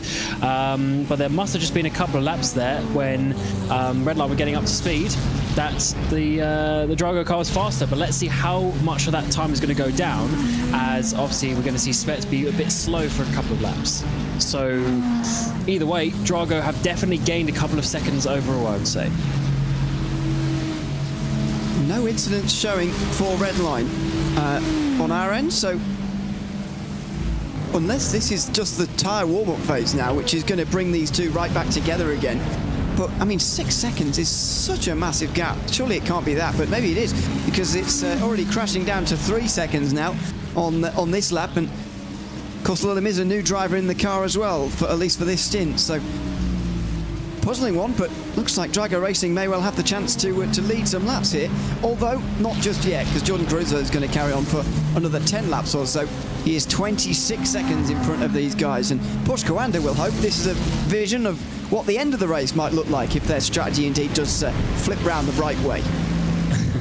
And And this is definitely, so even if Lulham catches up, this is still a change of position through the pit stop cycle as well, of course. So there's definitely been, at this stage, at least 2.5, if not 3 seconds gained from Drago. We'll have to see, because at the end of this lap, we should be just about back up to speed like normal. For Alexander Spets, just waiting for the lap time to come through, or the sector time, I should say, to come through, which will confirm that. But on the previous lap, it was a good second slower for Spets coming through the middle sector. This time it's basically even, so I think the tyres are already up to temperature. So it's about a second and a bit, plus the second and a bit from before. So it's probably about 2 or so seconds that he's gained from that overcut strategy. Very interesting indeed.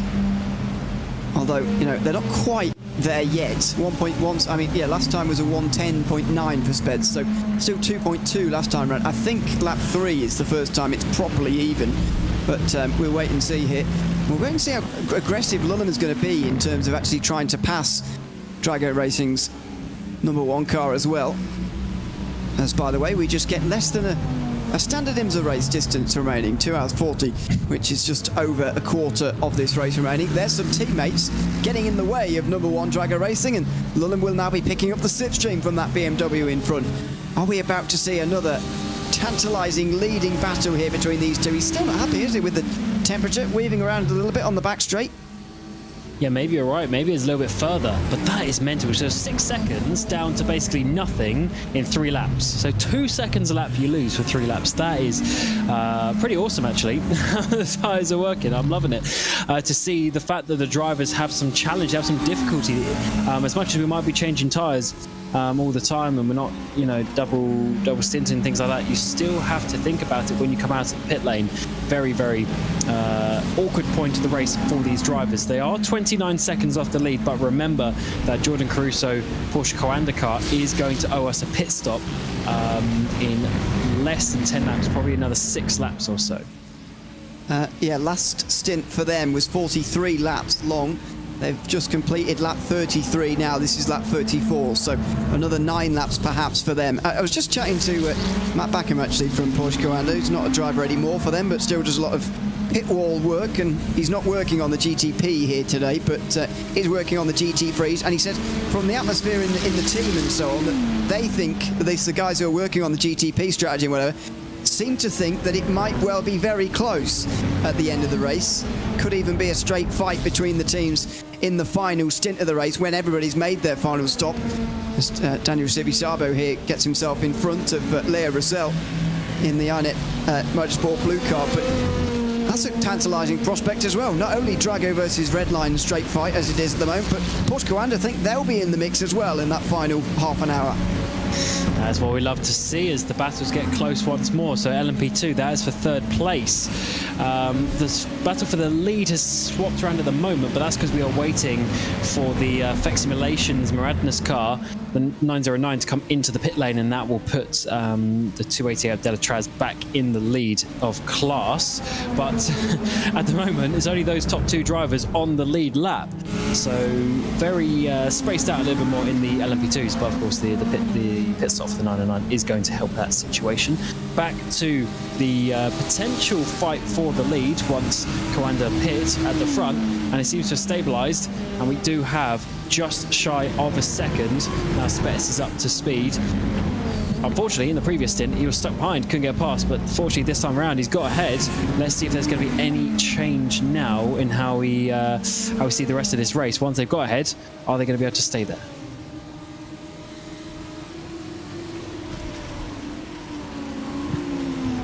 One of the big questions in the final 2 hours 35. I mean, all of these classes still with a hefty bit of doubt over them as far as who's actually going to win is concerned. As FX Simulations with Moradnas come into the pit lane as well here. Look at that car. No front bumper on that car.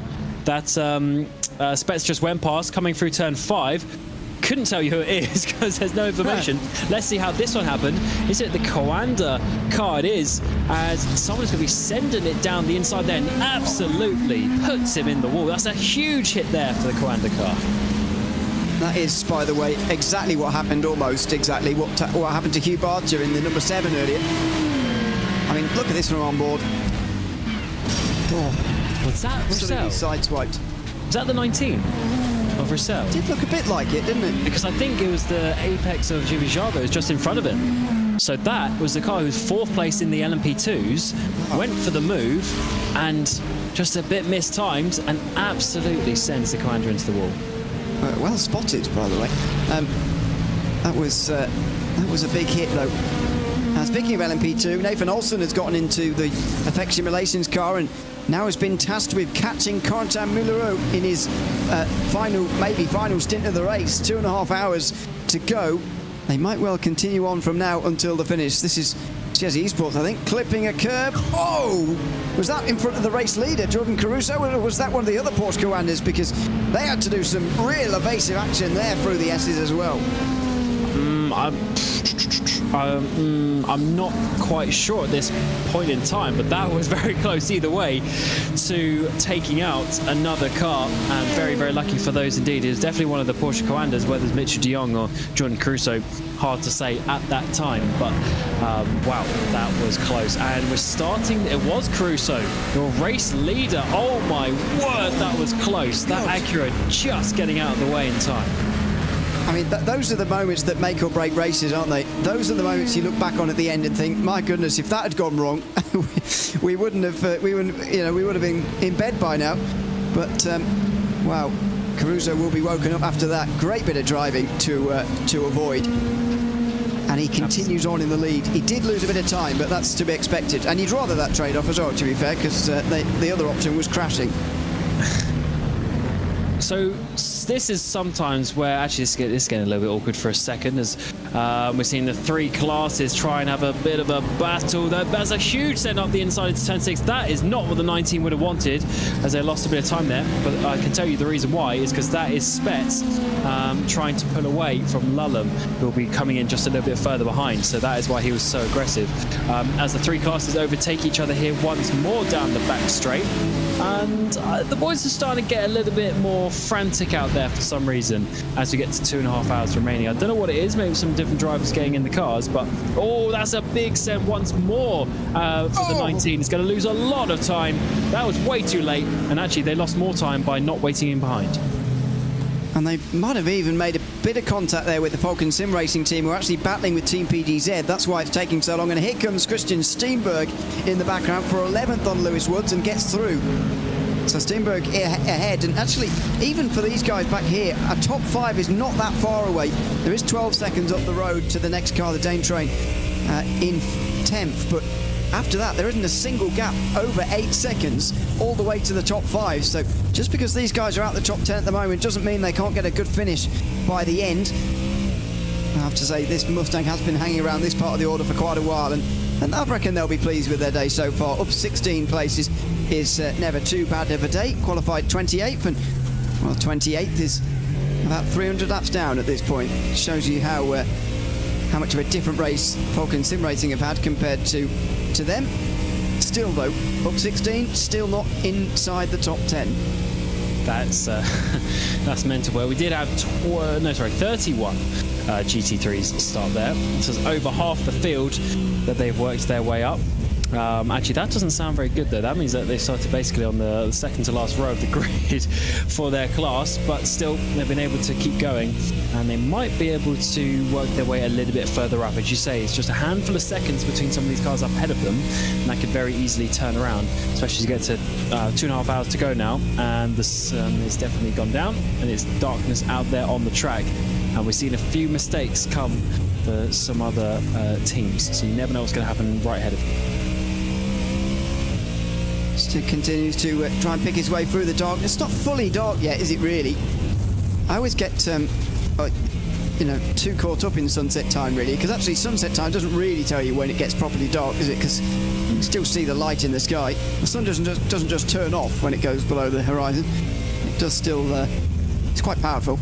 Just to give you some light for a while. Not for the last 2.5 hours, but at least for the moment, you can still just about see where you're going. As you mentioned, it's not one of those big Grand Prix circuits with lots of floodlights all over the place. It gets properly dark here, and you need your headlights to see where you're going. Unlike at Daytona, for example, where you could pretty much turn them off and still be able to see just fine. Well, do you know what clip came up for me today was Van der Zande last year. Yeah. Racing in that final stint where the headlights went off for a bit, and watching that on board, especially coming up through here. Once you exit turn 1, you get away from the pit lane. There's no lights. It is pitch black coming down through the S's, and he's just absolutely sending it, trying to find and pick out the curves. It's incredible, that clip from last year. Yeah, it is. It's one of those actually that transcended motorsport. Oh, goodness me. That was Coanda Esports down the inside there, by the way, in GTP. Yeah, one of those that sort of transcended motorsport. I don't know if you know anybody who saw it who's not into motorsport normally, but I saw some people saying, what is this?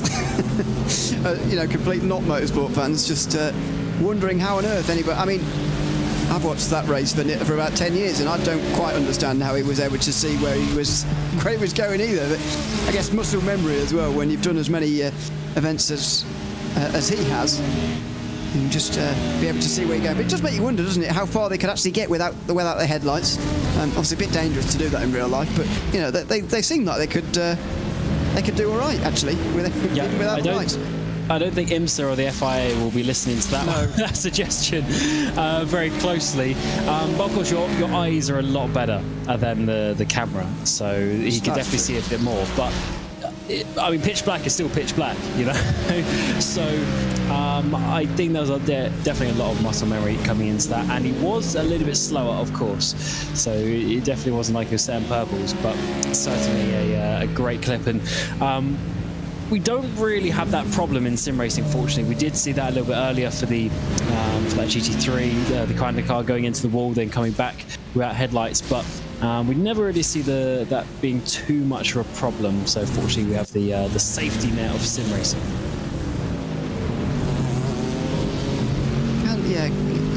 You can lose them, but you can also get away with quite a lot, really, in the grand scheme of contact before you start losing headlights. As we tick under 2.5 hours to go, Michael Romanidis comes in, the latest to do so, and Jordan Caruso will probably be in this lap. He's just heading down the back straight now in towards the final chicane. Not quite passing these guys just yet, but he's not far away. And so, will that be 43 laps again, or will there be another lap in the offing for Jordan Caruso here? At this point, we can start to try and work out where they might be able to come out. So there we go. Another 43 lap stint, 2 hours 27 remaining on the clock. It's it's a long time after the others.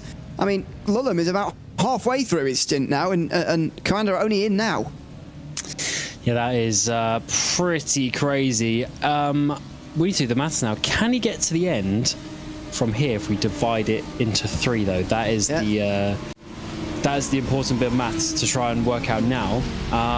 He's obviously going to be going back behind, and the thing is, with Spets going so long as well in that previous stint, it's getting very close once more. So the gap to Spets is actually not going to be that big in the end, to be honest. But certainly, I like the Quando trying this, and it is certainly going to be some interest in this class when we get to the end. I am sorry, just doing some maths. Oh, I can't quite do the right equation. I think, though, based on what I just saw there, as they take on another full fill there, that will, they won't need to stop again. They'll need to stop 2 more times from now, whereas the others would need to do 3. Does that work? Yeah, 3 from here. So the others 3 from here, Porsche Coanda 2 from here. I'm trying to work out how many. I'm doing 109 minutes average lap times, 69 seconds. If they continue to do 43 lap stints, that means each stint takes 49.45 minutes, call it 50 to make it easy. 50 minutes for free is, about 2.5 hours, so they're actually 4 minutes or so okay. And they, if they are fuel saving quite a lot, I think they could actually pick up the pace a little bit now and still make it. So maybe you'll see that time loss decrease a little bit if indeed they start to turn on the pace a little bit. But again, you've got to remember that it's not an exact science. Drago Racing and Team Redline's final stops will be slightly shorter than the advertised 40 seconds like it is normally. Very, very cool stuff to see some teams trying different things. They have lost quite a bit of time though. The last time I remember seeing them at this stage, it was about 25 seconds. It is now at 40 seconds. So they have lost a decent bit of track position. So yeah, swings and roundabouts, whether it's actually going to save them a stop in terms of time. They might be able to save the stop in terms of physically getting to the end, but in terms of time compared to Drago, it looks like they may end up losing more time than what they're going to save. Because if it's 41 seconds, 42 seconds is the gap already, that is what a pit stop time is. Plus obviously some time to transit the pit lane. So yeah, it's got to be on the limit, I think, with another 2.5 hours to go still for Spets to pull away. And Spets is very fast at this point in the race. I mean, we're doing 8.5s. I guess Lullam is also 8.5s. That's just basically 2-3 tenths off the fastest lap of the race. So they're basically doing quali laps out here right now. Yeah, but we're going to be seeing some of the fastest laps with the cooler temperatures right now. Across the board, 23 degrees Celsius now on the racetrack, very, very cool. So, yeah, there is going to be a problem with seeing where you're going, but for the tyres and the engines, the temperatures are very, very nice indeed at this stage in the day. There's Eduardo Leo, who's now right behind Jordan Crozier, and I think number 4 can be a real problem here for Porsche Coanda trying to win this race, because they're constantly going to be running up against number 4, either having just made their pit stop, or indeed Redline just making theirs, or Coanda having just made theirs. There's going to be an interaction, there's going to be a battle, and that's going to cost Caruso and Rogers quite a lot of time. Yeah, so we had this before the previous pit stop. The 4 was able to just get past the lap before they pit. And then we saw on the out lap, effectively, when they were lapped down, they cost them some more time. And now, a third situation, a big dive, potentially, yeah, Tempe, almost some contact there between the 4 and the 92. And as we come up through turn 11 and 12, it looks like the Redline is a faster car. And all this is going to do is cost Coanda even more time in their battle for the win. Oh, look down the inside, and he won't do it there. And Coanda have got to put some distance between themselves with lap traffic now, and they're going to over the top of the hill at turn 3, although very briefly. It's not going to be a proper gap with traffic in the way. As they come down the S's, how are they going to do this? I mean, normally you won't mind being overtaken in this situation because it allows you to get them in front of you to fuel save, but I just suspect if Redline got in front of Porsche Coanda here, they wouldn't even maybe try to pull away. They might just try and almost slow them up a little bit, because they're legitimately battling for position now. Porsche Coanda can't really say anything, I don't think. There's more of a case to argue, I think, if there's blue flags flying about like there was earlier, although Leo didn't really give that much of a go other than that slight half dive at turn 7. He's got much more credit now in the bank to actually make this a proper battle, considering its 4 position, than he did earlier when he was sort of half unlapping himself on cold tyres. And if anyone wants to start complaining about Redline having too many cars, Coanda also have 3. As he's really slowed down there onto the grass, it is going to be for Redline to try and make that overtake, but not enough as they get held up by the Lamborghini coming through that final kink. And it looks like we're just about seeing the Porsche Coanda car hold on for now, but surely this is going to turn around at some point. We have to finish the point. Coanda, they do have 3 GTPs, it's just they are not quite as competitive and they're not in a position to help like the 4 is trying to help the 3. Yeah, I mean, they've both got lots of cars in the race, as you say. So that's not going to be much of a point of contention between the two, but you just never know what's going to happen here when you get these 2 teams on the circuit together. It's the classic rivalry of sim racing, isn't it? It has been for so many years. As Mitchell de Jong, by the way, for Coanda comes into the pit lane. It's another episode and another chapter of that here tonight at iRacing Petit Le Mans in 2025. The final VCO Grand Slam of the year. The winner in GTP and GTD, both receiving an entry into the IMSA Esports Global Championship at the end of the year. 4 rounds, which ends with its finale at Daytona. Back to where it all started this year, of course, as it always does in the iRacing special event calendar with the Daytona 24 hours. Caruso slowed up there by an Aston Martin this time round. I think that's Parker White's car, and it is indeed still him driving it, if that indeed the right Aston Martin. And that allows Leo to get a bit closer. He will look for the run now as he comes out of turn 7. Is his exit good enough to get alongside Porsche Coanda on this occasion into the chicane, I wonder? Certainly see the slipstream be had, but I think the gap might be a little bit too much. They've also got some LMP2 traffic on that left-hand side, but braking way later. So that's obviously a little bit of lift and coast, a little bit of saving from the Porsche, as this number 4 does have a speed advantage at this point of the race. But is Leo going to be able to find a way of getting through? That's the important factor. We saw this with Spets earlier. He was faster than the number 3. He just wasn't able to get through on Pinto, and it might be a similar situation here where you have the cars that are so closely matched that you're really just waiting for an opportunity in some traffic. We'll work our way through T4 and the S's for another time of asking. Got LMP2 traffic just up ahead of us. It's going to slow down just a little bit, but they are not that much difference in terms of the overall lap time. It's really the GT3s that we are looking on to get a run. Porsche Coanda might be able to slide up the inside there, but a little bit of a defensive line. Things on the grid and go, LMP2s. Just enough there to back out the move for Caruso, and we get onto the straight once more. Where can Eduardo Leo get through? Indeed, has he just been almost shoved to the back of the mind by Jordan Caruso at the moment? Because after those initial attempts, Leo's not even really been close enough. Caruso lifts off there, and that's where the problem's going to be. When Caruso starts to try and fuel save and Leo is not, he'll be able to go deeper into these braking zones, faster into these braking zones, and that could allow him to have a chance and a shot down the inside, which Porsche Coanda cannot afford at the moment. As you mentioned, when we joined, the gap was only 25 seconds. The gap up to 46 now. Of course, the more important gap is always going to be the gap when it's the other way round, when they just made their pit stop. Oh, to the others, but meantime, Leo goes off the circuit. There was an Aston Martin coming out to the pit lane, which didn't help him there at all, and the gap now is clear.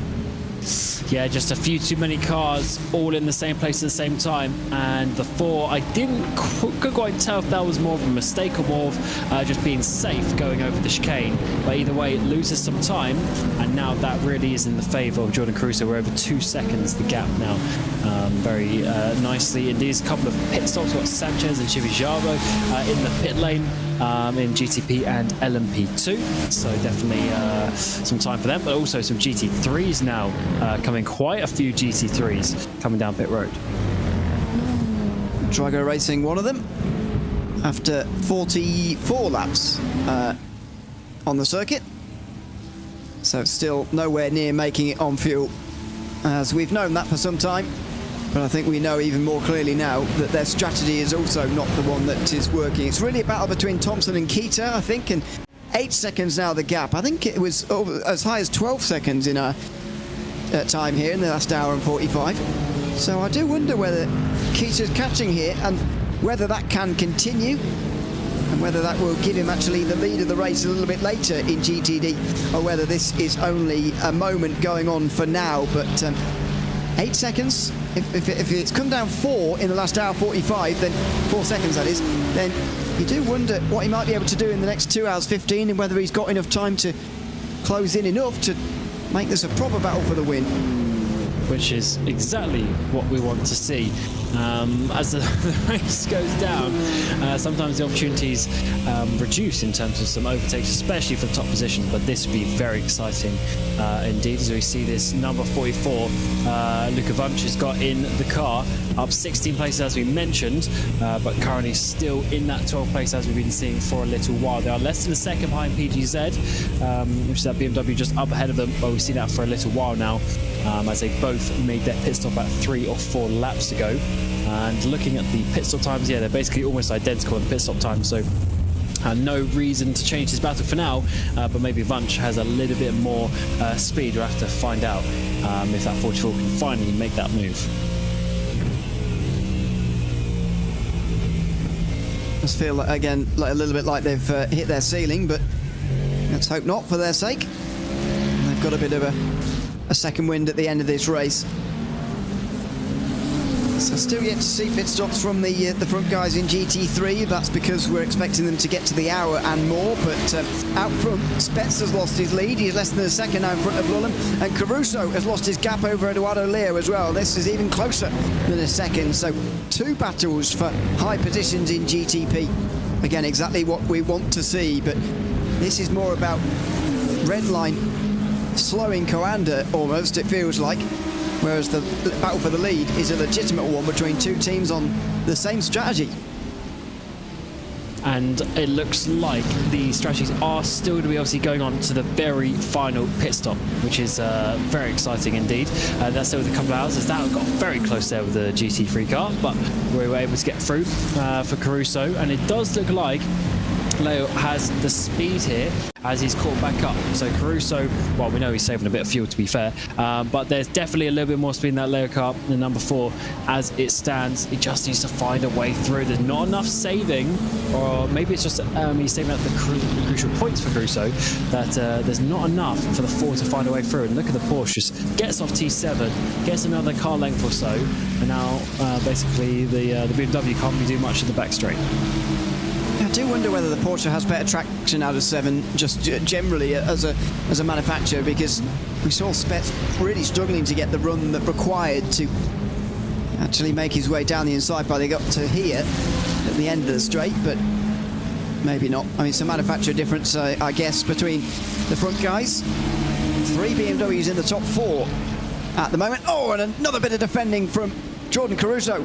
Eduardo Leo forced to the outside line again. Aggressive defending from Porsche Coanda on Team Redline, but you expect it this way round, and indeed if it was the other as well. These are 2 teams who don't give each other an inch, and they're down the inside of one of their teammates. The irony of a Redline Ferrari splitting this battle in Porsche Coanda's favour. And just maybe 10, 20 laps ago, it was the other way round, where that Porsche Ferrari was helping their teammate, this time hindered, but the GT obviously can't just disappear or get out of the way. So unfortunately, there's a little bit of time lost, and Leo loses a good half second or so, maybe a little bit more than that actually, and that has completely destroyed that battle for a couple of laps. He's going to have to chase him down once more, and all this time, Caruso is going to be holding on to that P3. He's lost another couple of seconds though. Well, I say that, it's about 7 seconds he's lost to Spets on this stint. And at this point, Ewan, I'm going to say, even if they save the stop, I don't think by the time we get another couple of stops in this race, I don't think it's going to make a difference. I think Drago will be ahead anyway. Okay. I mean, I'm still on the fence about it. We'll have to, I guess, do predictions at some point and try and actually work out who's going to be where. But you've got to remember, I think the important thing to remember here maybe is less the gap right now between the 2. But the thing I'm always remembering here is the fact that Caruso had 27 seconds on Spets when he came in the pit lane. If it's going to work around that way round, because at that stage they all had 3 stops to go. Yes, these 2 have a shorter last stop, but even so, 27 seconds is pretty big, and so if these 2 are going to be at the front, then they need to be gaining time like this, otherwise it's going to be, never mind a battle for the win, Coanda are going to cruise home in the last hour, if indeed it is that sort of a gap. I guess we'll find out when the next round of pit stops are made. We've got 26 on the stint for Spets and 31 for Lulham. So we are getting towards, especially for Lulham, we are getting towards the end of that slowly but surely, as these laps do get knocked off very, very quickly here at Road Atlanta. So short, you know, a minute 8 seconds, a minute and 9 for the GTPs. There's a big send up the inside of one. They're going to go LMP2s. For Spets, just gets it stopped, possibly not the most efficient efficient way, but Lolland follows him through, so that's why he had to do that. As Gringo then comes down pit road for their next pit stop. Peter Zuber in 003. Battle really there for the podium. The top two have really raced away now in LMP2, nearly a minute ahead of the rest. Same can't be said in GTP, where we've got 3 different teams and 2 manufacturers fighting for Petit Le Mans title. 2 hours 10 to go.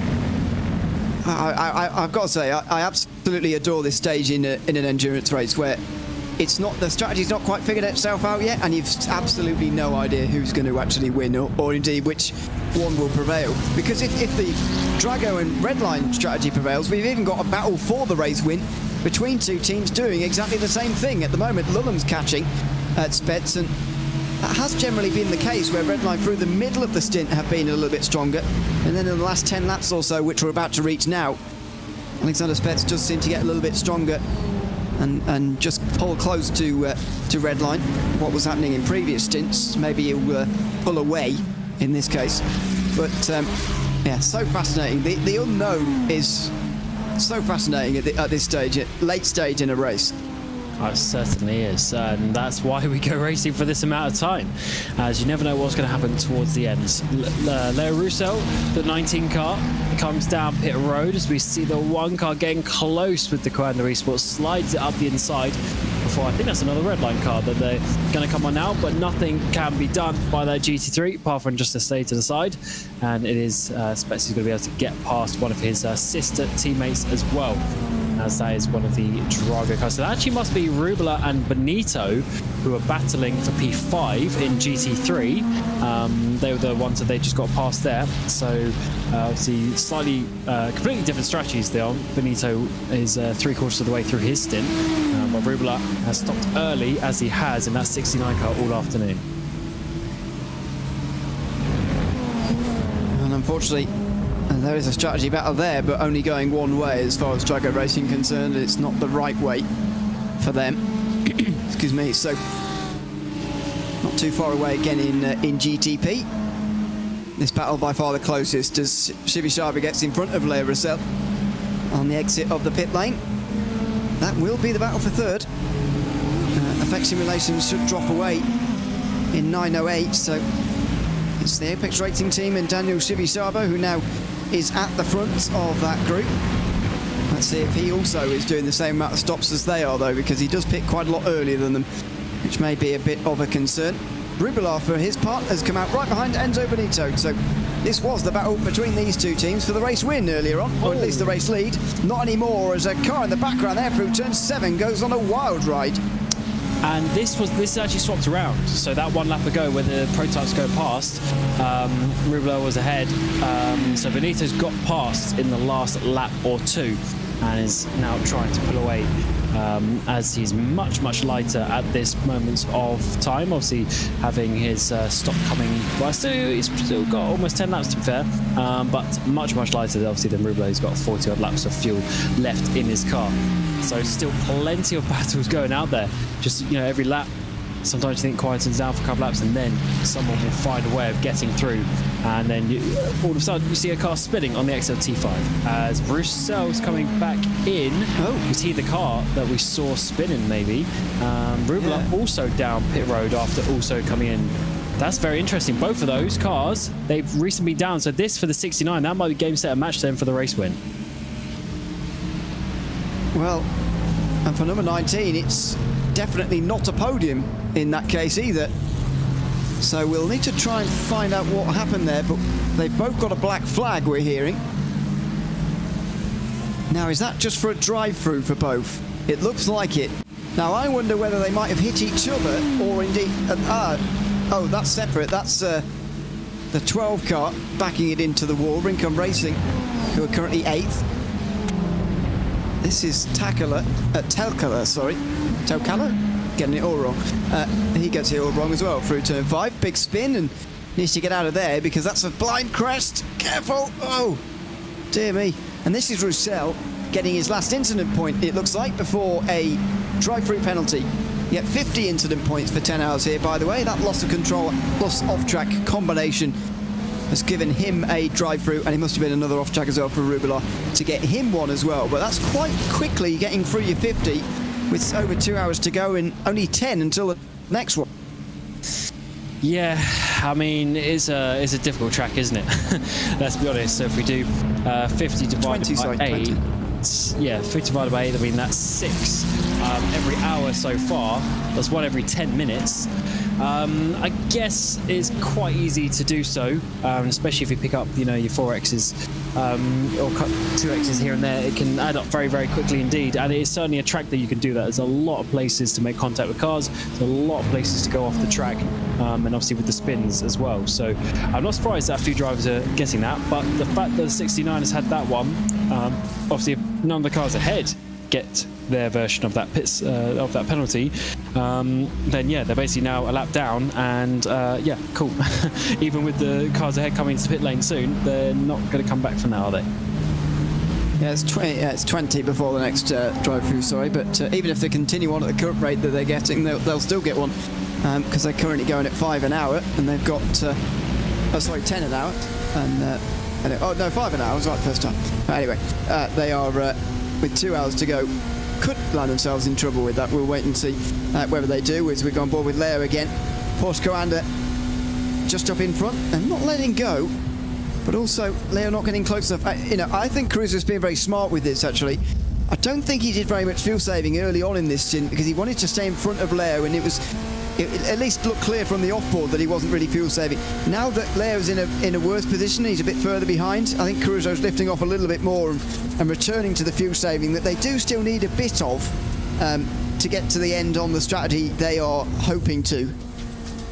And yeah, I mean, his last lap was an 8.9. The 3 drivers around him, 0.3, 0.1, 0.5. So he's definitely the slowest of the top 4 as it stands. But then obviously a little bit of traffic can always adjust those lap times. So it's hard. We'll have to pay a little bit more attention in the next couple of laps. Let's see how that one works out. But yeah, he's definitely not pushing 100% in that car, trying to make sure he gets the lap times, or the fuel times, I should say, that he would have wanted to get to the end, because he does need best part of 50-minute stints to try and get to the end properly and not have any issues, not have any worries when we get to that final stint, because you do want to get to the final stint and then have a little bit in reserve so you don't have to save literally until the final corner to splatter across the line.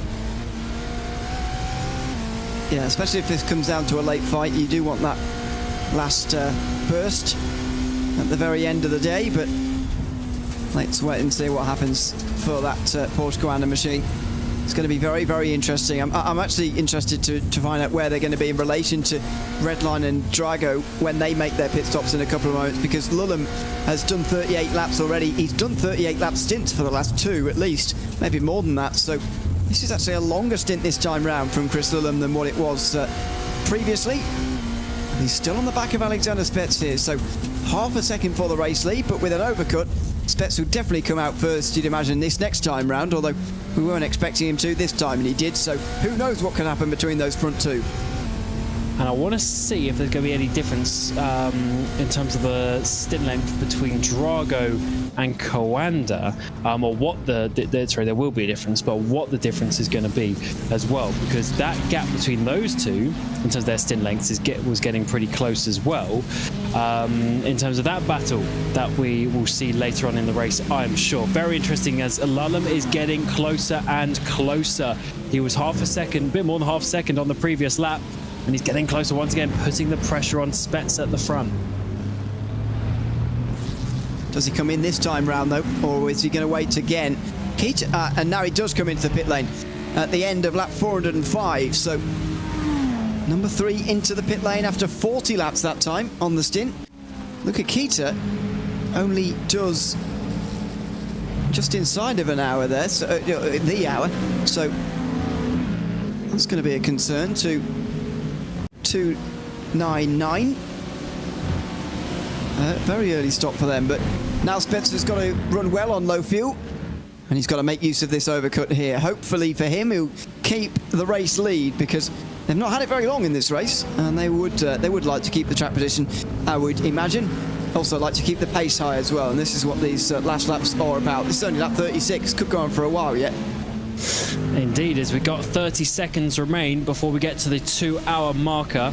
So that'll be the point where a lot of the GT3s come in for their penultimate stop of the race. And then we see the prototypes with 2 stops still remaining in this race. This is going to be a very exciting battle in your GTP category between Drago, between Redline, and then obviously as Lullen comes back out, he needs to see where he is going to go. But Spets is going to go a few laps longer, and that means that we are going to get to the situation where Spets may end up lapping Lullen, depending on what that gap is and what speed Lullen has once the tyres get up to temperature. Yeah, it's already over a minute, the gap, so just gives you an idea as to how much time you lose around here when you're making a green flag pit stop. It's like oval racing in that sense. Almost certain to lose a lap, although not quite certain around here. You're saved by 5 seconds or so. As it looks like 002 might be back out onto the circuit before too long. We just saw Caspers come into the pit lane. Wesley Caspers just did 36 laps. I think they're just for the fun of it at the moment. And David Toff's doing the same, by the way. In the Chevy, he's brought number 90. We saw it spin immediately as it came out again, but he's now going fine. This is just some of the teams who are very, very delayed and are making their way back out onto the circuit towards the end here as Eduardo Leo makes his stop, and he's passed by Raiko Romanidis on fresher and warmed up tyres. So this will show up slow up Eduardo Leo as well, and he's nowhere near the Porsche Coanda car either by looking at things. Like, well, he's only just around it. Maybe he will be able to get in the way a little bit of Caruso, and you know, he won't be too disappointed if he does here for Redline. It would help his teammates out. Certainly, and the teammate battle is going to be a big, potentially a big influence on these battles as we get a bit further in. As we had, I think, one of the red line cars there, just make it a little bit more awkward for the Drago number 1 of Spets to get through at this time. Looking at his last lap time though, he did a 8.3, so Spets hasn't lost any speed. The fastest is a 0.0 from the 93, but from all the cars around him, you know, 0.1s, 0.2s. So he's only a 10th off the fastest times now, as he's getting to low fuel in that car, cooler track temperatures, and he's able to just push and push at this point of the race, knowing that he's got some slightly clearer track, but not for now as he gets past the Lamborghini just a little bit more awkwardly than he would have wanted. I think that was just the angle of the camera angle there that made it look a lot closer than it was, maybe, but I'm sure those things just happen many times a lap, and I'm not used to them. But he carries on again, does Spets, on to lap 39 now of this stint. Last few times he's done 41, last 3 times he's done 41 lap stints, so I expect to see this again from Drago Racing, and we'll start to try and work out here just how much shorter they can have their final stop as well, because that will give us a good idea where they're going to be in relation to Porsche Coanda, who, by the way, now are only 12 seconds in front of Lulham. Actually, that's something we can say already. 12 seconds only the gap. That has really come down from when they last pitted, and it was 27 seconds. Yes, indeed. So this is why I'm saying I think it's not going to work out overall. I think it's going to work in terms of them getting to the end, but not going to work in terms of the position that they would have wanted to be in. The main thing that they need to focus on is just making sure they stay in P3, but with the gaps behind, they should be absolutely fine. With that one, they got a huge gap to Romanidis, who's basically on the same strategy as them. They got basically a minute to that, so they should be fine, but I don't think they're going to be able to challenge in the top 2 in the way that they would have hoped and would have wanted at this stage. You're saying, you're speaking to Man Backham earlier, thinking they were a bit positive of that, but of course they would be. The problem for them is they're kind of committed now, so they can't really do too much else. They just got to see what happens to the end. A question about where Alex Dunn is at the moment. Not driving the car anyway, not driving number 69's Drago Racing, who have dropped through the field a little bit in the last few laps. They are now down in, it will be 5th place as they get past Tristan Iglesias at least, but yeah, that's where Alex Dunn's car is. Not sure where he himself is, not driving here at the moment anyway, after his stints earlier where he was leading the race pretty nicely after a good start. This, though, could be the penultimate lap now. The last time past the pit lane for Alexander Spets on this stint. There he goes, on for one more. A little bit of traffic on this last lap as well, and so we'll be able to see at the end of this one just how much time is remaining in the race and what the outlook for the rest of this race is really looking like. As you say, at the moment, it is not looking quite as favourable for Porsche Coanda as maybe it was an hour or so, 45 minutes ago. Certainly not, but it is not over till it's over, and you never know what's going to happen. We almost saw Caruso being taken out about half hour, 45 minutes ago now, down through the S's by something that was not his problem. So you never know what is going to, what's really going to happen. So that is why we keep on racing, and Spets is leading the way, getting closer and closer to his pit stop. The lap time not quite so good on that previous one, but you can't be perfect all the time. So he's going to get past one of the Grid and Go LMP2s, continue his way out towards the front. And Ewan, we have such close battles towards the front. We've got 5 seconds in the LMP2, so that battle continues to get a bit closer. Obviously, Milroy just coming down the pit lane now, but that's starting getting closer with Olsen. And then also in the lead here, we got Lullam and Spets. Well, Spets comes into pit lane now. We'll see what the gap is. That's going to be just a handful of seconds. It's really looking tight inside these final 2 hours. Yeah, at 110 laps to go. Can that be correct? I guess it could be.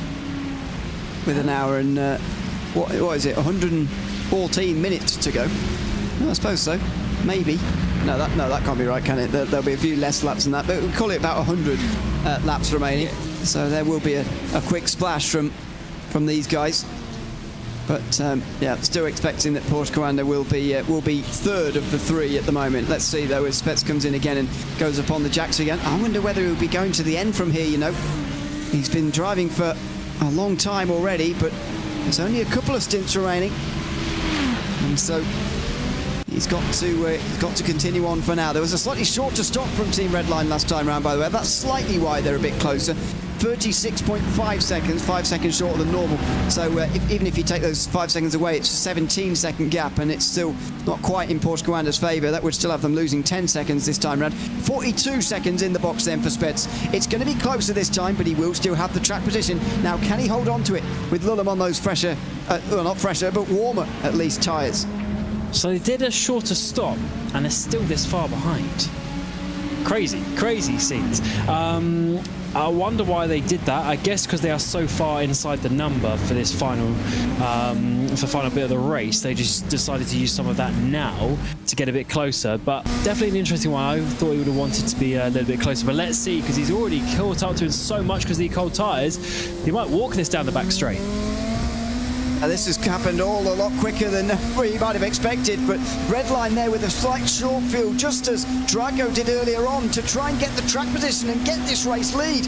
It's looking like Lullam's strategy is going to indeed give him the lead at the moment. Spence is going to be helpless on the colder tyres. He's not going to be able to brake as late, turn in as easily as Chris Lullam, who now leads this race again.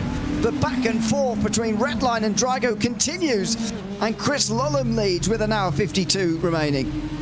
So Pinto leads, and then they give the car to Lullam. But in the pit stop phase, Spets took the lead, and now just one stint later they swap again. So they got to think of how they're going to do this. But the important factor here as well is, so they've underfueled. So now instead of being like a 5-lap difference, there's going to be like a 10-lap difference in their pit stop at the next stop at the end of this stint. So that's going to be a big overcut for Drago. So this is going to be very interesting how we get to the end, because we were looking to be fairly similar on stints, and now a couple of stints later, and we're going to be about 10 laps difference. So that is going to change the race quite a bit, coming towards the final pit stop of the day in that category. Yeah, I would guess that they're going to return to a 38-lap stint again, Redline, which would push it on to 8 laps of a difference, 9 difference between the two of them. So yeah, we probably are looking at something like that at the moment. We'll see what time Porsche Coanda get it sort of into the window of coming in as well, because at this stage they will have lower fuel on board, and they've still got another 10 laps or so before they get into the pit lane as well. So let's see on Drago that. Going to have a very short final pit stop as well. Shorter, I suppose. Yeah, they're only going to need like 15 minutes maybe of fuel. So they're going to gain some time there actually. So it's going to be, an ebbing and flowing battle still. If they spend another 47 minutes on this stint, that would leave them in with about an hour and 10 to go. And yeah, that would give them a lot shorter of a fuel fill towards the finish here. And that's going to be the problem, with them racing against Porsche Coanda. When you look at the amount of fuel that Drago still have to put in versus Porsche Coanda, that's the big problem. I think that already covers the 14.5 seconds, to be honest, that Caruso has got over Spets. But you just never know. I mean, the amount of times the lead has changed now between Redline and Drago, even in just a couple of hours here, has been pretty amazing. So you just never know where this race is going to turn next and what's going to happen next. But for now, Porsche Coanda are leading it ahead of Redline and Drago Racing, but who knows how long even that will last at this stage. Literally anything can happen. And there's so much strategy still to unfold here. I think we're different enough now that we can call it almost 3 different strategies completely here. Forced their hands by different things, of course, but they're all just converging in their separate ways right at the very end here, and that is a fantastic thing. Oh dear, as Louis Braselton makes contact with 69. Car which not in the top 3 anymore, but is now off the circuit down in the S's. Yeah, where is that car? Where are they going to be rejoining? And what is the damage to that 69? Roussel pushing a little bit too hard for that point in the race, trying to get back to P4 after this car having some issues in the last stint or two. But that was too much risk. Way too late. Saw it coming hundreds of meters before. Now the 69 is taking the consequences. I don't think they actually ended up spinning or anything. It doesn't seem that they lost any time, but it was a real late move. We talk about aggression by prototype drivers. That's one reason for it, isn't it? It's easy to get dragged in, I suppose, to a battle like this when you're running nose to tail and whatever, but, even so, it's... I don't think, anyway, a move that you should be making really late, because at that point, GT car is well past deciding its turning point and can't exactly turn out of it either. Makes it very difficult to justify, I think, jamming down the inside like that. Absolutely, you're turning so early for the beginning of the S's there. And just looking at the previous lap, he did lose about a second and a half in that sector. Did the 69 car, so definitely did lose something, but it's also the risk. And the 19 still hasn't made way of the grid and go car ahead, so definitely not the ideal situation to be putting the GT car at that risk. But that is what racing drivers do. They go and push the limits in all areas of the track. Somehow they survived that time round. And speaking of traffic here in towards the final chicane, 4 GTs in a row, not all fighting together. The Falcon Sim Racing team are the last of them, and none of the guys they're battling with are even in this group. Team PGZ are further ahead than that. Still lots of cars on different laps in GT3 still in the race. Got one car 98 laps down, still running at the moment, which is nice to see. Not nice though if you're a prototype driver coming up to the back of it. This is a nightmare scenario if you're in LMP2, and doesn't happen too much anymore at this stage in the race with the fewer cars in the field, but there are some small, well, that's pretty much the only big group, but it is nevertheless difficult to get past as a prototype driver like that. As meantime, Team Redline get back in front of Drago Racing, another 2 teams on different strategies. Michael Romanidis now down to 5th with Eduardo Leo getting ahead. Ooh, yes, some battles that ebb and flow. Romanidis up 4 places, but I'm sure he would have wanted it to be 5, but not at this time. So these cars are actually a lap down, unfortunately, so it's just the top 3 as it stands, but that's because we are waiting for Caruso to make a pit stop shortly. That will bring them back just a little bit, but this is a great battle. So these cars are battling for effectively 1st and 2nd, then also 4th and 5th in this race. But obviously the second cars of each of those 2 teams, Leo was looking was very strong and aggressive They both went quite slow on the previous lap, actually, so there must have been either part of the battle or some traffic that was getting in, but they were down to the 110s on that previous lap, whereas the fast race pace right now is still in the 1:08. An hour and 45 still to go here from Petit Le Mans. Still 6 laps or so away from a pit stop here from Jordan Caruso out front. Still leading in GTP. Telstra Automotive now leading in LMP2. Still leading, in fact, ahead of Nathan Olsen by 12 seconds. And in GT3, Florian Lebigra controlling the race out front by 20 seconds now over the Apex Racing team. But further down, there's still plenty of battles to enjoy in GT3. This is Gustavo Aerial, who just freshly out the pit lane in front of Matteo Kunze in the Williams Gaming Club. This is the Aston Martin that was released very, very recently into iRacing. Its first special event coming up here today with Matteo Kunze. Let's ride on board for a little while, shall we, with the Williams Gaming Club Aston Martin. Enjoy the sights and sounds of the new GT3 in iRacing as we step aside here with some fan immersion with just under 1 hour 45 to go at Petit Le Mans.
thoroughly enjoying the onboard and the sights and sounds of the new iRacing GT3 in 2025. Matteo Quinza catching, actually, the red line Ferrari just up in front. Well, good evening. Hope you're enjoying the coverage on iRacing and Racespot TV of the 2025 iRacing Petit Le Mans, ahead of the real world race next weekend. It's been an enthralling one so far. An hour and 40 to go. One of the short IMSA races still to go in length. 100 minutes. And we'll be taking you through every step of the way. Myself, Ian O'Leary, Cam Roger, with you to the checkered flag. And we're still none the wiser, really, Cam. I said that 2 hours 20 ago, and it's still true. I think in GT3 we're starting to see Redline take a stranglehold really on that category, with that latest pit stop phase seemingly giving them a doubled lead and the strategic advantage as well. It looks like that class is only going one way, but there's a great deal of doubt going over the GTP field, especially the overall battle here is the best in the field, I would say. And it is very, very unpredictable at the moment. A lot of unknowns heading into these final moments. Yeah, well, almost 90 minutes to go, and the three classes have less than 20 seconds, which is remarkable. The LMP2-1 has ebbed and flowed a little bit. It's gone up again slightly as Delatraz have sort of held on to that. It did go down to about 3 seconds at one point. But still, even in GT3 to be 20 seconds and third place is 25 seconds behind, I mean, that's very close. And then in GTP, 15 seconds with 3 different strategies. Can't really complain how Petit Le Mans of 2025 is going here on iRacing, and really enjoying how we're going to basically see this all unfold, because we still are expecting a pit stop for everyone out there on the track. Not at that stage yet where we can see the final ones, but we'll bring those to you when we get there, of course. Lots of questions are always coming about whether Max Verstappen is taking part in this race. Sadly not. But, bit busy. He is a bit busy this weekend, yeah. And imagine doesn't normally stop him, actually. No, it hasn't stopped him in the past, but it will stop him this time round, by the looks of things. Chris Lulham is driving though, and what a week he's had. It must be weird coming back from a real world event with Max Verstappen to now having to come back and drive iRacing again and sort of be quick on here as well. But he's had a very good year overall in the real world, Chris Lulham, with results, and this could be one of his biggest sim racing results in 2025 as well, if he were to be able to knock this off. What an incredible few months he's been having. Yeah, I mean, unbelievable talent. Coming from sim racing, going into the real world and being unbelievably competitive is just testament to what sim racing really can do. And that's why Max is putting so much effort into that and so much money into that. And imagine being Chris as well, who's kind of been, in a polite way, dragged along by Max to this, to be like, look, I need a teammate to go get my license for Nordschleife. So little things like that as well, just so cool. The fact that we really, especially in the last 2-3 years, we really have seen that crossover now, and I am really excited to see how that's going to progress in the future with potentially other people. As ever, it always comes down to money. And unfortunately, Max has been successful enough that he's able to, have his own team and go fund all this racing, because not many people get those opportunities. Just to give you some, in case you're not aware of his story, by the way, anybody watching, as Jordan Caruso comes in from the lead, I'll just get back to that strategy again in a moment. But Chris Lulham's results this season, he's done 15 GT3 races, or an SB9 race as it's called in the NLS series. I don't know if you can guess, Cam, how many he's won of those. How many of the 15 events do you think he's won this season? At least 7. I actually need to count that. I should have counted before. Exactly 7. Yeah, there you go. Yes. Well done. Oh no, 8. Sorry, 8. Slightly wrong, but there you go. It's because I'm counting class victories, obviously not all overall, but that still counts. But yeah, it's pretty good going, that, isn't it? Not too many GT World Challenge actual events in terms of Endurance Cup or Sprint Cup. Of course, is in the gold category for that as well. But it's just had an incredibly successful 2025. The Spa 24-hour win, obviously, in the Endurance Cup, and indeed leading all of the points-paying stages as well. So they lead the championship going into the last round at Barcelona in the Endurance Cup. In the Sprint Cup, won the very first round of the season at Brands Hatch and took a race at Zandvoort and Misano, as well as the final round at the Valencia circuit, not the street circuit, the proper one, and went on to win that title, and has recently won an SB9 class as well in the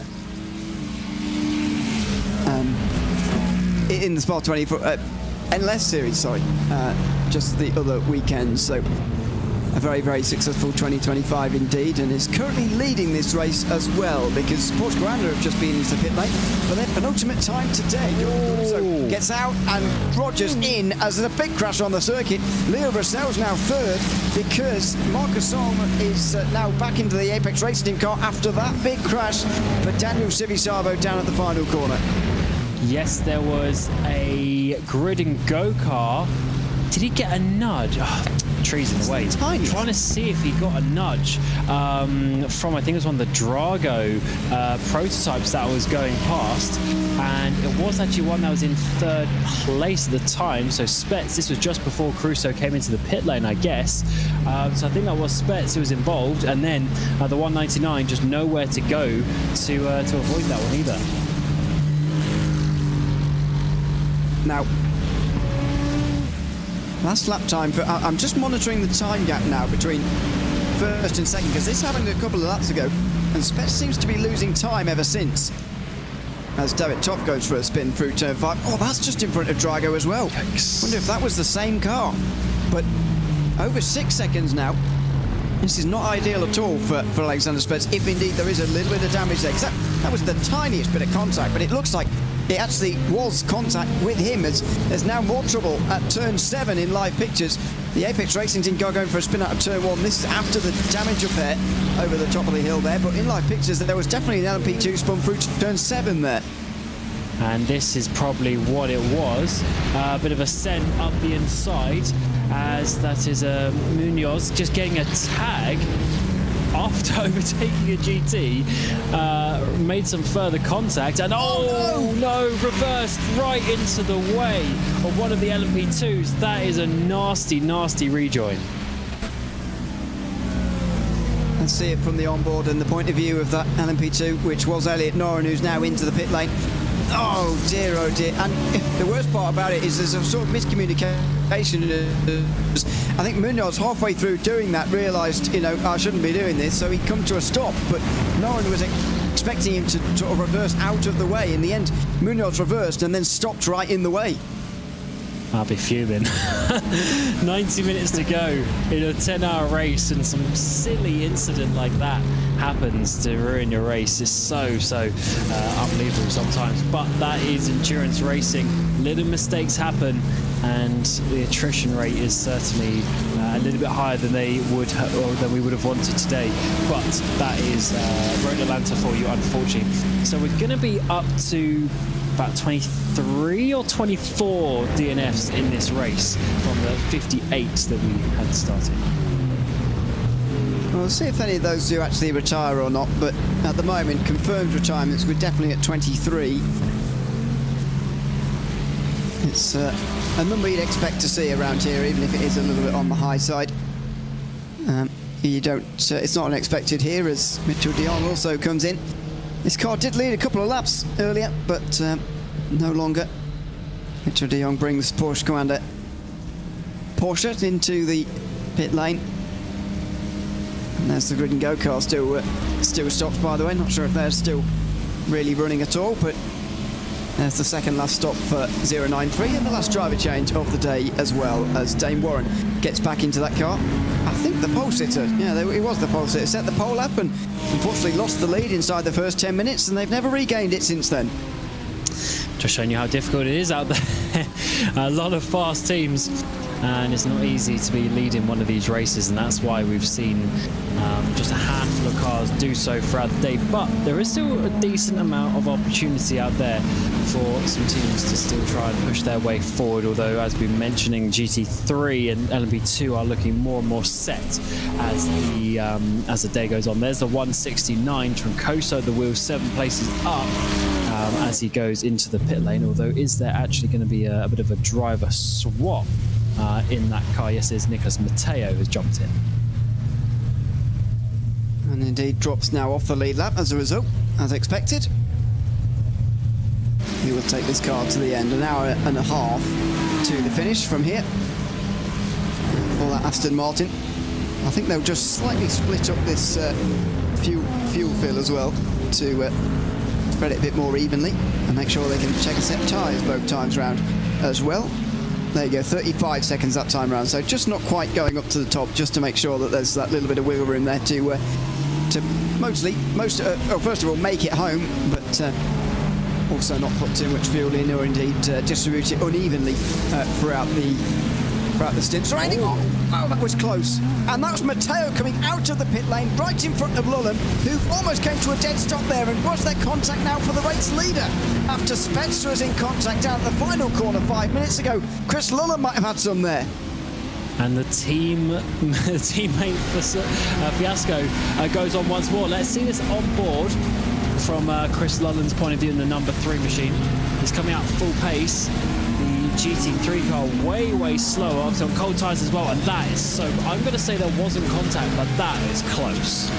Yeah, I don't think there was contact. I think you're right, but that was unbelievably close. One of those heart-in-mouth moments for Chris Lullen, who just about gets away with it with an hour and a half remaining. He's got a 5-second lead at the moment, but don't forget, he gained 5.3 seconds in the last pit stop phase, and they were pitting before their rivals anyway.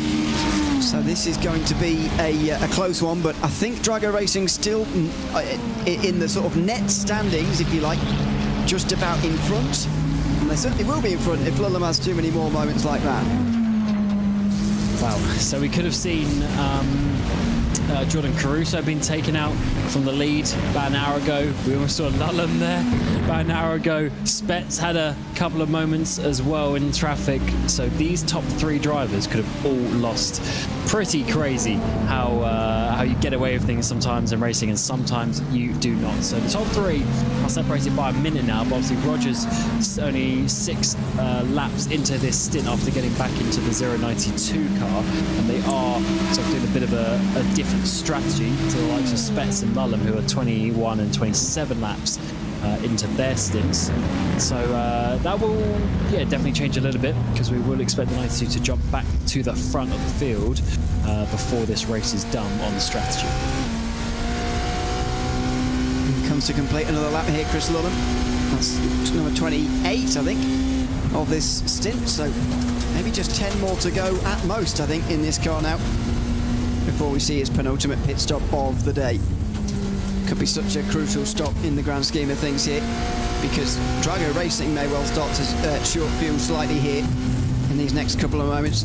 Maybe that will allow them to get back into the lead, or indeed Redline will hold on to the lead. And one of the advantages they will have is that when Drago Racing come out, in whatever position it is, they'll be able to attack Alexander Spets with those warm tyres. As we speak about time and time again, Lullen will have warmer tyres than Alexander Spets, and therefore he'll have a better chance of making that easy pass that we've seen made a couple of times now in the way these strategies have just worked themselves out. So Drago have kept Spets in the car, Ewan, and surely that's because they think he's the fastest bet to get to the end. But since Lullen's been in, he's been a bit faster, I have to say. So I don't know if this is the way to go, but I guess they're committed to it now, because there's only going to be one stint after this. So yes, interesting one for them to keep Spets in the car so long. Is fatigue getting the way? I don't know. I mean, the lap times don't say that, but Lullen is definitely a little bit faster on average. Yes. At least has been so far. I mean, you only need to do 2 stints really in the car to satisfy minimum drive time. I think Ate Kauppinen did do that, so there's no need for him to drive, I suppose. But you might be right about the sort of fatigue at the moment for Alexander Spets. Is that what's getting to him at the moment, or is Lullen just faster? I mean, we've already spoken about what a year he's having. He must only have gained confidence from these last few weeks he's had, especially since sort of the summer, where he won it in class at the Spa 24. I mean, it's been going from strength to strength all year long, and that's translating to sim racing quite possibly at the moment. He is going quicker. It's worth remembering, though, he's spending this entire stint on less fuel, on a lighter fuel load than Drago Racing, so maybe it is to be expected. Who knows? Yeah, true. That is a fair point. That is a fair point. So he's been in the car longer and he has less fuel in there. So yeah, you're right. So not only is it a 6-lap difference in stint length, but it's another about 5 laps in fuel. So he's about 10 laps lighter. So that is a good point. Well, having said that, the lap times are still pretty good. I mean, maybe not the one that they just did because there's a little bit of traffic. It was high 1:8s, but the one before that, they both basically did like 0.3s, like 1:8.3s. So quality laps definitely coming out when there's no traffic, but sometimes you get stuck like this. You get the 3 classes overtaking each other, which is always very awkward as the P2 tries to allow a bit of space for the GTP, as that was a bit more of a clean move there. But certainly it's best to be in the car a long time, and I don't know about you, but I think the longest stint I remember driving is about 5.5 hours, and I was dead. I was absolutely dead with like an hour and a half to go. So to do this amount of time is very, at race winning speed is very, very impressive. Yeah, I would never stretch to more than 2 stints in a row, to be honest with you. Maybe 3 in a prototype, but remember when we did our race, nobody did more than 2 hours in one go, because it's not a good idea. Well, not for people of our talent, anyway. So it's clear there's a golfing class, that's for sure. Of course, this is the top split of the iRacing special event. Sorry, go on. What's your iRating? I don't know, about 1400 or something, I think. Yeah. 1600? Close enough, yeah. Somewhere around the amount that you get to begin with. Never changed. No. Well, it's 2 steps forward, 2 steps back each race. What split were we in? Was it like 13 or something? Oh, I don't know. I can't even remember. But I was certainly on the weighing down of the iRating side. I think Enzo Fazzi got us into a pretty better split than we should have been in. Yeah, and he carried us in race pace as well, so that makes sense for the system doing its job. Yeah, that's true, it's true. He did about 11 hours of that race. 10 and a half or something like that. I wish he did more. Well, he couldn't have taken any hours off you, because we nearly didn't satisfy drive time. We nearly got it so wrong. Oh yeah, for those who don't know, me, Ewan, and Lewis McGlade, of course the race sport commentators, plus our mate Enzo, back in 23 we did the Spa 24 hours in a semi-competitive fashion. I mean, we weren't fast in our split, but we were circulating. Yeah, it was good. Yeah, I think we finished about 7th or something. In the end, maybe. Yeah, exactly. Somehow. Yeah. Qualified badly, but that's not the important part, is it? So, there you go. Anyway, getting sidetracked. I think we mentioned it almost every Spa 24 as well, but it's the only 24 I've ever done, so it's the only thing I've got to reference, really. Yeah, when I'm doing one of those. The best moment of our life about 2.5 years ago now. I thought it was 2022 as well. Maybe I was 23. 23? Yeah. Dear, oh dear. Meantime, Nathan Olsen still losing time, actually. Yeah. Ever since Alexander Delatraz got back into 288, it does feel like it's been going the wrong way for effective relations. I just wonder whether that is the key difference, because Nathan Olsen was in the car before Delatraz was, and he was catching. I wonder whether Delatraz is slightly faster than his teammate, and he's been doing the lifting a little bit in that car. Indeed, I think it must be one of those situations where one driver's slightly faster, because it's not like a second a lap, but it's just a couple of tenths here, a couple of tenths there over the course of a couple of stints. When you're doing 40 laps in a stint, that really does add up, and unfortunately the 909 has lost time.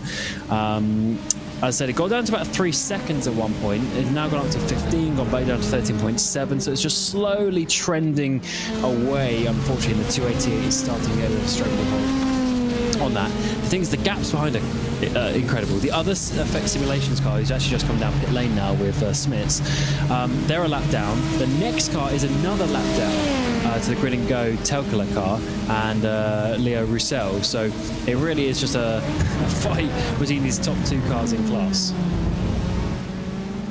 And that has very much become clear actually in the second half of the race. I think in the first half it was quite close actually. Third place not that far away from the race lead, although and indeed 908 actually did lead very, very early on, but it has started to clear out a little bit now as we get into the last hour 20 almost of this race now. This is Luca Vunch versus Christian Steenberg. Falcon Sim Racing team have managed to find themselves in front of PGZ again and defending from them again. So more pit stops have just happened here, and the reason why is because Falcon just spent 32 seconds in pit lane, PGZ 35, at least they did stationary. So that's how they've gotten back in front again. And maybe that's how Falcon are going to get to the top 10 by the end of the day, because in Aston, so far, they've been struggling to make it there. Yeah, I mean, they sat behind PGZ for hours, basically. Basically the first 2 hours that we were back in this stint here. And so that couple of seconds that they say 3 seconds in the pit stop, that was very important, because now they finally got that clear ahead. And is there going to be anything that they can do to keep in that position, or is PGZ going to come back? That's what we'll have to find out over the course of the next hour and a bit. Looking at these stints though, obviously they're pitting roughly around the hour. So checking, oh no, sorry, these cars aren't, the leaders are, these cars aren't. So they are actually going to need to make another pit stop to the end. So there's another opportunity for a undercut in a different way, but it's a little bit more awkward now because it depends how much fuel they took at that stop will very much govern how much fuel they need to take to get to the end of the race.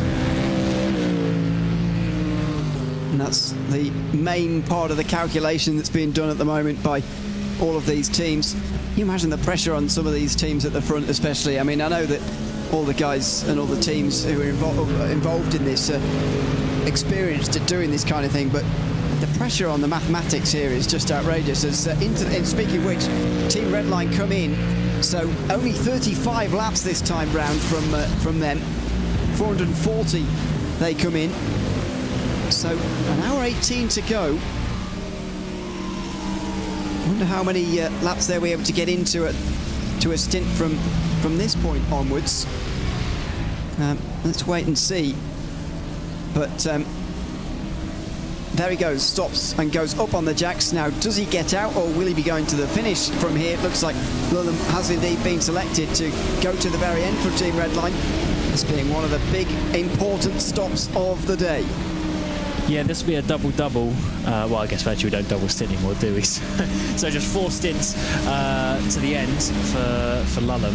And surely this is going to be shorter on the stop again, because they have less than 40 minutes in both stints. Or are they going to go full this time? And I really thought it was going to go shorter. It looks like it's going to be basically a full stop. Yes, it is. So it's full stop this time, so it's going to be an extra short stop. I thought he would double down on this and make sure to defend from any shorter stop from Drago, for one, but also to just make sure that he holds on to that lead. But they're obviously confident of the pace of Chris, and now they are going to continue on. So now we're going to see Spets out for another maybe 5 or 6 laps. He will then come in with a similar situation, but he can underfuel those extra 5 or 6 laps more over his final stop. So yeah, as things stand, they would go until half an hour to go here for Chris Lulham. He's just been passed by his teammate there, by the way, in that battle, brief battle it is for third position. I'm sure it will reverse again later on, but yeah, half an hour to go is what he'll have at that stage. Probably be able to take on about 2/3 of a tank, so I'd say about 26 seconds at the next stop for Redline. We don't know how long that final stop might be for Drago until they come in for the second last time here, and that could be for another 10 laps yet. I mean, they could be in with about an hour and 5 to go, and I think that again they'll split their sort of short fill over 2, like what you thought Redline might do. I think Drago will definitely do, because the advantage of doing that distribution is the fact that you get to add a set of tyres both times. Maybe you don't want to do that because of the cold tyre warm-up phase, and they might even skip tyres at a really short final stop. However, if they want to take tyres both times, you've got to sort of distribute the fuel over the 2 so that you're not sat there wasting time doing tyres if your fuel fill is lower than 20 seconds, for example. Yeah, that is a fair point. That is a fair point, which is why it's very interesting the Red Line took a full tank this time around, but they obviously have their calculations and their plans. I think they may have won enough races to to prove us wrong on the fuel calculations, where we are purely guessing sometimes. As Lolland is going to have his teammate, obviously, to think about, but actually Leo will be coming in. So he wants his tyres heat up, getting back to that fight. That's not really going to be a problem. So it is going to be just a big push for Chris for the final. It'll be 4 stints, I believe, that he does at the end, compared to Spets, who's been in there for hours. Some drivers, though, do like being in there for a long time and just plugging away. Maybe Svets is one of those, as Vouch versus Steenberg becomes a battle for ninth now. Another GT3 stop has promoted them. That was for Lasse Bak last time round, the Dane train. He took a full tank last time round, though, so that's why it's slightly peculiar from here, actually, because that means he'll stop again in the last 20 minutes with not enough time to take on tyres. Exactly why we were talking earlier about distributing the fuel. That's exactly why these two did distribute the fuel a little bit. And so they've jumped into ninth for the moment, but we don't know how false that will be just yet. It's a very similar situation in GT3 than what it is in GTP as well. It's only P2, the odd ones out, where everybody does rather know what they're doing a little bit more. And Delic has come in for the penultimate time not so long ago. Fuel and tyres will be taken both times pretty easily from all of those.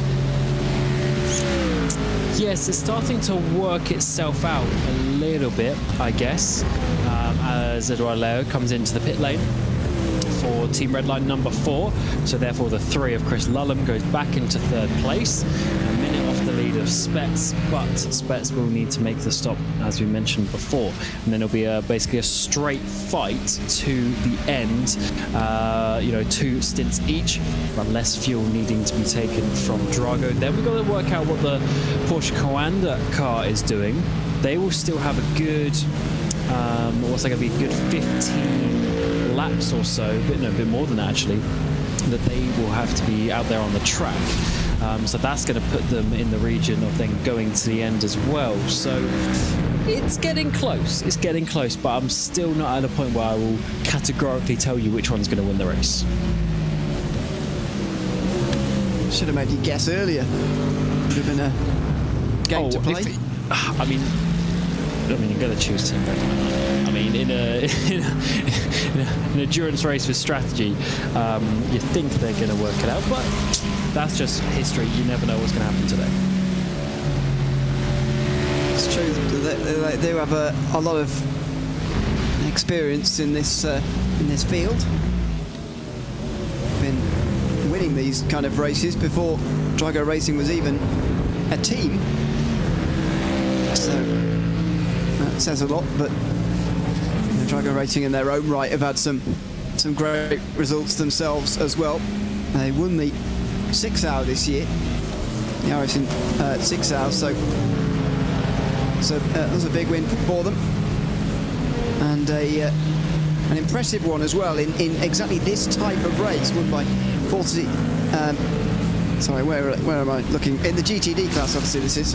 One second. Sorry, I thought that Fulken might lose the place there with PGZ. The door was open to dive down the inside of the S's as Fulken got shoved out wide, but just about they held on to that one, Luka Vunch. But this is just showing you how traffic, there's a couple of bits of bad traffic there for the 44, and now PGZ have the opportunity, but I think the Mustang is sort of fast enough in the straight line as such, but you never know if there's going to be a big send from the 119.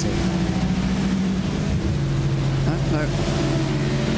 I was looking away at the previous race results, but didn't realise, to be honest, that the BMW would be getting this close this early. But in any case, I'm surprised they'd be even attempting to make a move. Surely, when you know that Lasse Bak, although he's 30 seconds behind at the moment and maybe isn't going to make up that time, still could do. I mean, he's got a very short stop final one coming up, so I think they'd be a little bit concerned about that, and they'll try and run together, work together, but these two not showing much signs anyway of working together right now. Yeah, I mean, obviously traffic wasn't helping them in that case, but yeah, I think it's just one of those battles. It's been going on for a long time, and you always want to beat the car that's in front of you. Doesn't matter whether it's for P1, P2, or P25. All of these drivers will be fighting for everything that they can, and if the door opens up, PGZ 100% are going to be going through and going to be taking that opportunity to lead this battle. For now, they'll actually say they got the big gap behind. Gap ahead is 18 seconds. They were slow on the last lap because of that traffic. We'll have to see how that one unfolds. But you know, there's still some opportunities up ahead to get some little spins like we had before. The 18-second gap will definitely come down very, very quickly. We want to keep an eye on there in GTD. It's a Mustang, by the way, that won the race last year, Petit Le Mans in GTD. It was a very Mustang-dominated field, actually. Top 5 all locked out by that. 7 of the top 9, or 8 of the top 9 rather, all Mustangs. Relatively new to the service at that stage, and so everybody was using it, as you'd expect. A little bit less of that effect actually happening with the Aston Martin this year, which is interesting. Normally the new car, as evidenced by that there, was taken on rather widely, but not on this occasion, as Nathan Olsen gets out of the LMP2 leading car, and Benjamin Fregerio will drive that one to the finish. Quentin Miller, the other driver, by the way, in 909. So one of the rare teams going with a 3-driver lineup for a 10-hour race. Don't see too much of that, or at least we haven't seen too much of that today. No, 2 is definitely plenty for any, you know, mostly professional team. I still think if you have 3 good drivers, 3 is probably better. But I mean, we even see 24-hour races sometimes being done with 2 people, so it depends on the drivers. But I think, yeah, 2 makes the most sense, to be honest. Especially if it's you sort of end up doing double or triple stints. You just do 2 or 3 swap, 2 or 3 swap, 2 or 3 swap to the end of the race. Because also the issue is when you have 3 in a shorter race like this is you don't get that much driving time for 1, but 2, maybe you end up sitting out of the car for too long that you actually get a little bit cold. That was getting very close there. I think it's the PGZ LMP2. Yeah, you get a little bit cold as such. So yeah, it's always a bit of a balance, but that's what the team managers are there for. Not cold in a way that turning the heating on would fix. Cool. No, mentally cold. There's a big send down the inside there in LMP2. Is that actually for position? No, I don't think it is. But just some lap traffic battles in P2. Yeah. It's both 50 forward cars are actually 7 and 8 laps down respectively, so it's one of those, and they must be battling with someone who's actually laps ahead of them at this stage. 908 still in the pit lane. 11.5 minutes for former race leaders.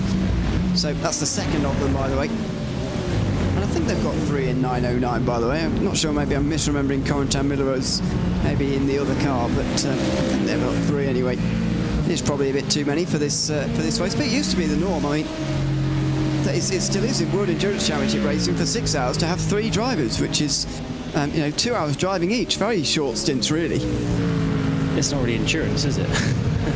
Well, yeah, some of the cars do have 2 though, or at least they do a race with 2. Like some of the Porsche does 2, and also Toyota. There was a race with some Formula E racing, and De Vries and Gwen can do it. I think they only those racing with 2 as well. But as standard, yeah, they do 3. I'm not sure why. Maybe because it comes from Le Mans, where they will have 3 drivers as well. But yeah, you could definitely, I mean, even for like an 8-hour race, you can have 2 drivers very, very easily. Yeah, it seems kind of mental, doesn't it, that you have the same amount of drivers for 6-hour and Le Mans at the same time. It's very, very different races, and one of them a lot more strenuous doing it as a 3 than the other, that's for sure. But that's the way the rules are, and indeed that always has been in the WC as far as I'm aware, so it's just the way of it. It doesn't make too much sense. Lap 40 of this stint complete for Alexander Spetz, so he will continue on to about 65 minutes remaining here, but surely be in at the end of this lap, and there you go. he is in right now. Chris Lullum 1 minute and 2 behind as he starts to come down pit lane. Now, how long is this stop going to be? Where is it going to put the number 1 out in relation to that red line car? They have so much free play, they surely need to underfuel. And yeah, the problem for them is that Lullum's been there for 10 laps now. So we really are at a big offset. We have completely different strategies out there, but if it was me, I would underfuel by a decent way. We are well within the time for 2 stints. So they have so much free play. They just need to make sure that they don't shorten their final stint too much as well. That'll be the bad one, because as we're saying, you need 20 seconds for the tyres, so you need a minimum of 20 seconds of fuel left to take at that final stop. Otherwise it's just wasted time, and they're already going as Lyle comes through the chicane. So 33 seconds, that is basically the shortest stop we've seen. Generally the short ones have been about 35, 36, so they've underfueled even less than that. So that's going to take them about 32 laps probably of fuel that time round, maybe 30. It's a little bit less in terms of a fill that time. It's going to bring them almost exactly the same as Lullum again in terms of strategy, but perhaps more importantly, they are in front of Porsche Coanda with 1 hour and 5 remaining. Now, Josh Rogers is, first of all, very quick. He's got a third of a stint remaining. He's got less fuel on board for that third of a stint, and he's got warm tyres right now to pass him for the race lead. However, the fact they're out in front of Porsche Coanda in the first place is very symbolic in this race. It's definitely advantage Drago Racing at this stage. Yes, so to confirm, that's because they've all got a stop to go. So the stop will be longer for Coanda, and they don't have track position. So it is advantage Drago at this point. We did have one of the red line cars, which must be the number 4, Luke McEwen back in that one, trying to overtake Drago to go to unlap themselves, which actually McEwen has done now. So that's obviously going to lose them just a little bit of time. So this is a very interesting one at ebbs and flows, and it's so close. 6 seconds covering the top 3. Slightly different strategies for all of them, but basically it's 1 stint to go, 1 stop to go I should say, but they all have completely different fuels that they need to take. Lots of mathematics at the moment, lots of equations happening, and the gap of half a second, indeed, Rogers has indeed taken the lead now from Spets. It's been an easy pass for the lead at that stage. Lullum closes to about 5 seconds behind Spets now in the number 1 car. So that's going to be the key gap at the moment. If we're expecting Drago and Redline to be able to beat Porsche Coanda in the end on fuel strategy, because they'll only be able to go about 13, maybe a little bit longer laps further on fuel Porsche Coanda, whereas the other two will be going about 30. That means their fuel fill will be a lot shorter. So it's number 1 and number 3, the gap we really focus on here. Spencer's sort of got himself up to temperature at the end of a second lap. He has lost the lead, but he holds 5 seconds over Lullum. That, I believe, is the gap for the race, not this one between Rogers and Spets. I think they will just lose too much time in the last stop, I think, Porsche Coanda, as it looks at the moment.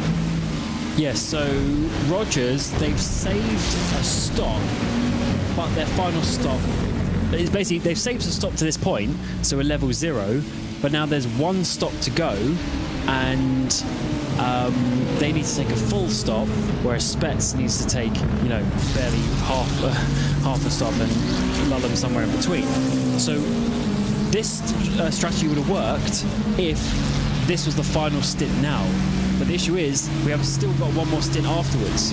If the final stint was now, and there's only 10 minutes to go, then they would have probably be looking to win this race. But unfortunately, the way that the maths works, they've sort of caught up a stint too soon as such, and therefore it's not really going to work out, because they are going to lose a lot of time in the pit lane. I mean, they're probably going to lose 20 seconds in the pit lane, so they need to get as big a gap they can now before that happens. The issue is they've only got 10 minutes to do that. And just make you wonder, doesn't it, what would have happened if Porsche Coanda had taken on this strategy from the very beginning? Because in the first part of the race they were leading on pace normally. Throughout the rain, I think they were just not quite as quick as the other teams. And as this race has gone on, I'm not sure whether the Porsche can be blamed versus the BMW, but it seems that has been a bit of a pattern as well. BMW has had a lot of success at this race. It's won last year, won the first year it was available as well. So it's a very strong car around here, clearly, but what if Porsche Commander had done this from the beginning? And the reason I say that is because if they'd have done this from the beginning, they've been doing their 43 lap stints all the way through, maybe they'd have saved 2 pit stops, or at least 1.5 or so, and that could have put them in the game. But, you know, from the beginning of this race, they were pushing hard just like everybody else, and then they decided halfway through to change strategy, which is always, when you know you're on the back foot, really, changing strategy halfway through. Yes, you got to commit and play the long game, but I think they're just a little bit unlucky with the maths and how it's worked out, because yeah, if the race was about to finish, you know, a stint shorter, then it would be fine, but that's not how the maths, and it's difficult to count that, because when the rain comes out and you know, it puts off your stints a little bit because the times are slower, then you look at the times and think, you know, when it dries up, what stints we're going to have to the end. It makes sense why they would try it, and it's not like it's not going to work or not going to get to the end. They're still going to get a podium, but maybe not the race win. As we're seeing, of course, Draga here with Spets. So funny how these things ebb and flow. Lullen was leading so comfortably in that previous stint, but then once again they flip-flopped. In the last 4 stints, they flip-flopped. Who was leading? So as Pinto was leading for a stint, then Spets, and then Lullen, and now back to Spets leading this battle. So less than an hour to go, and still a lot of doubt about who's going to win this race in GTP. As Johan Hart now comes in the Apex Racing team, he's done enough fuel saving now to at least get himself to the end on a 9-stop strategy. But nowhere near Team Redline at the moment, who look like they are going to go on and win in GTD here tonight.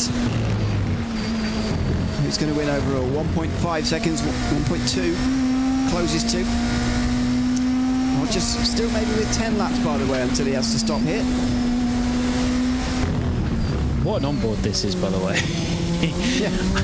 That, I was just like, yeah, in awe watching that come down through the first couple of sectors of the track. Oh my word.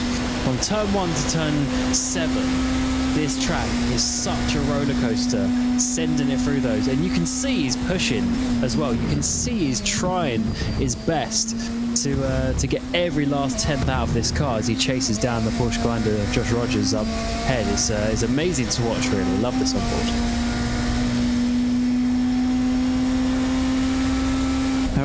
They're always great to watch going into the night. These GTP onboards. They're always it's always better in the prototype category as well. Not to disrespect the other ones, but the cutting through the traffic part is what makes it so great to see as well. And that's exactly what you get on board with Alexander Spets, and again, I mean, fair play to him for staying concentrated for this long, because it's hard enough driving for that long anyway in anything, but to be cutting your way through traffic and maintain the mental concentration throughout all of that has been very, very impressive as well. He's done at least 7 hours of this race. This meantime is the reason why number 69 is out of the race. Saw a bit of discussion about this. That's the last moments for Drago Racing, who I think are going to go down as most laps led tonight, but not leading the important one. Nicholas Rubelot out the race now.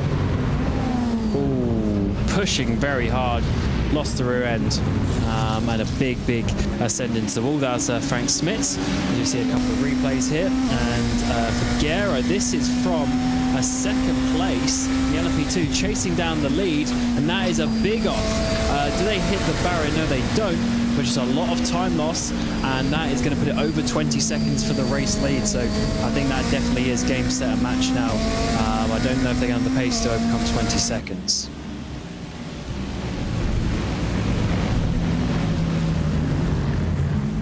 It's unfortunate that those couple of replays spelled the end for those couple of teams, but that's been a familiar story throughout the latter portions of this race. Nearly half of them have indeed retired as Alexander Spets gets onto the back of Josh Rogers again here. He will want to get past, not necessarily to dispatch a Porsche Commander, but to keep Lullen at a distance, because he's gaining on both of these while they're running close like this. Certainly is, and we are waiting to see what Chris Lullum is going to do in terms of the battle with Spets as the race goes on. Down the inside through the final corner, up one of the red line cars we go. But Lullum is only 5 seconds, so this is going to be, yeah, this is going to be very close as they push their way forward. But let's see how we can have these battles. I think Rogers might have enough to hold on. Well, it depends how much he's fuel saving. He might have enough to hold on till the pit stop. But having said that, this traffic is really doing him dirty here. Hearing apparently from, I guess, someone who's clearly in the sim, that Spets is now on 48 incident points, and it's 50 for a drive-through. So that could be a defining factor of this race throughout. And don't forget, a bit of contact here may well settle this race between the two teams. Got to be very, very careful of that at this stage, and that's not what you want to see with 55 minutes to go. Potentially an aggressive 55 minutes ahead as well. It might have to be, and when you don't have the off-tracks in the bank to do that, well, that's when it gets very, very worrying. And here's Luke McEwen in the number 4, holding up, do I say, the leading 2 cars. That number 4 has been on the bubble of being lapped for the last hour and a half, and really causing some problems, as that's a huge send from Rogers down the inside of one of the other red line entries. And I'm going to see Spence dive his way through as well as we work our way through the S's section. McEwen's managed to get through on the Aston Martin as well, and unfortunately these two get stuck behind. So that number 4 definitely has some decent pace in this race. It's just a shame that they've ended up being effectively 1 lap down. This is causing Lullum to catch up ever so slightly. Not loads, but just a little bit. It was over a second actually in the first sector on this lap, so I guess that is quite a lot. Though on the previous lap, they basically did the exact same lap time. Just depends which lap you're looking at in the end. But Rogers is keeping Spets behind him for now. Will be annoying to Alexander Spets, but again, making a pass also costs time, and now he flashes the lights as well.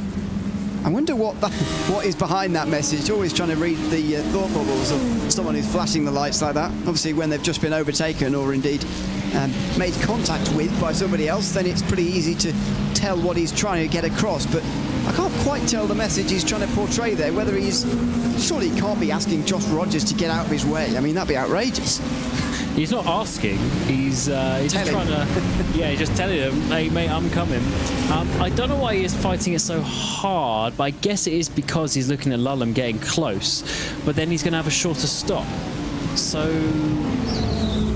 well, actually no, sorry, he's not going to have a shorter stop, sorry. Really? Lullum is going to have the shorter stop, isn't it? Sorry, I thought it was the other way around. So Lullum is going to have the shorter stop, and that makes more sense, and he's flashing all the way down through turns 8 and 9 on this back straight. I'm sure he might flash again, and maybe he's trying to flash for the traffic as well up ahead, trying to make sure that they get through nicely, or that LMP2 didn't cause much problem. And now Rogers half defending into the final chicane as well. That's going to cost them even further time here as they come over the top of the hill. He could have still quite some laps to go. If he continues on 43 laps each time, then that means 5 more to go at the end of this one for Josh Rogers. And that could be enough time for Chris Lullum to catch up to the both of them as well. Over 9 hours gone, and the top 3 are covered by 2.5 seconds at the very head of this race.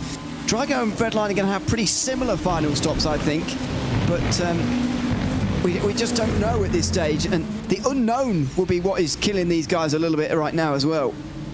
Yeah, because I was actually looking at their lap or their stint count, but of course they both underfueled, and then there was a disparity before that as well. So as you say, it might be fairly close on the lap counts between Drago and Team Redline after just looking at that again a little bit more. As we're seeing, of course, Porsche Grinder still leading the way. 38 lap stint though for Rogers, so he is going to be coming in fairly soon for a full service to the end.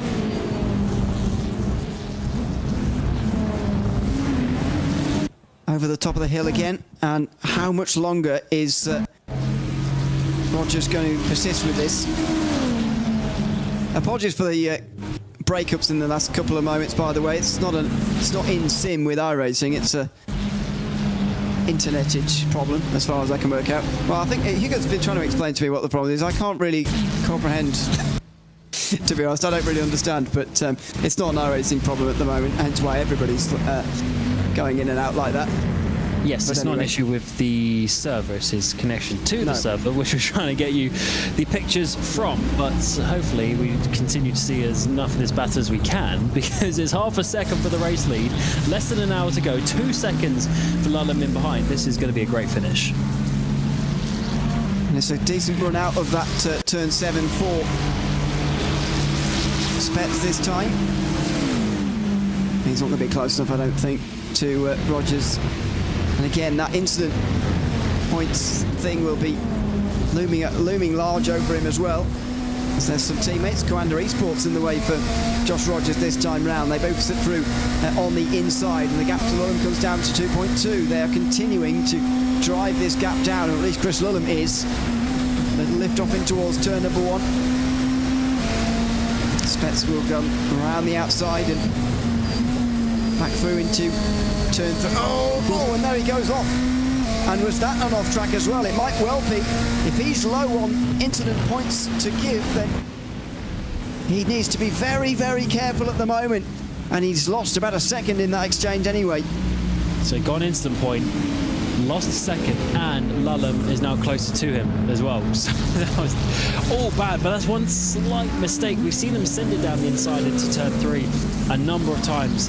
Probably by the end of this race, it's going to be like 100 times that they overtake into that corner. But yeah, this is crunch time, basically. He's pushing to the limit. He knows the situation, and it is tight, and that is why he's taking the risks. And one tiny little mistake, one little misjudgment, and this race could be over. If he gets a drive-through, then that's done. Like, unless the other people get drive-throughs, then that's absolutely done. There's no way he's coming back from that with how close we've seen these lap times. So it's very important now.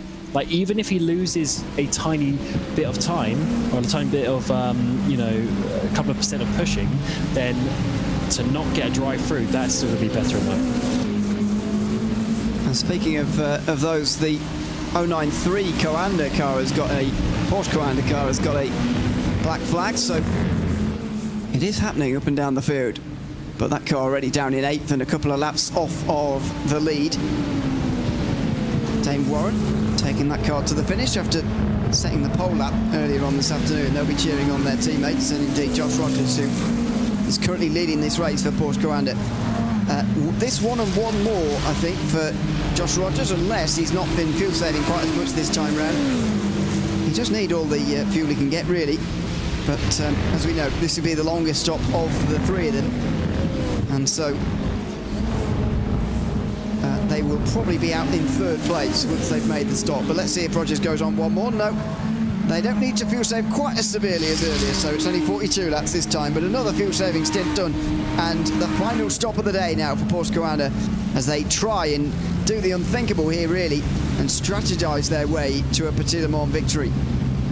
The only problem is the other two are continuing, and however long they continue for, they will have shorter and shorter pit stops. So there is going to be a time gap for Rogers, and he's not going to be able to push 100% to the end. So he is really needing some issues for either the number 1 or 3 to be able to win this race. But by putting pressure on them, you never know if this 0.92 for Porsche Coanda might just be able to steal this victory a little bit later on in the race. We get close though for now the actual race lead, less than a second between Lulham and Spets. This will be closing for a little while, and I think Lulham just has that extra 10th advantage, at least with what we've seen in the last couple of hours.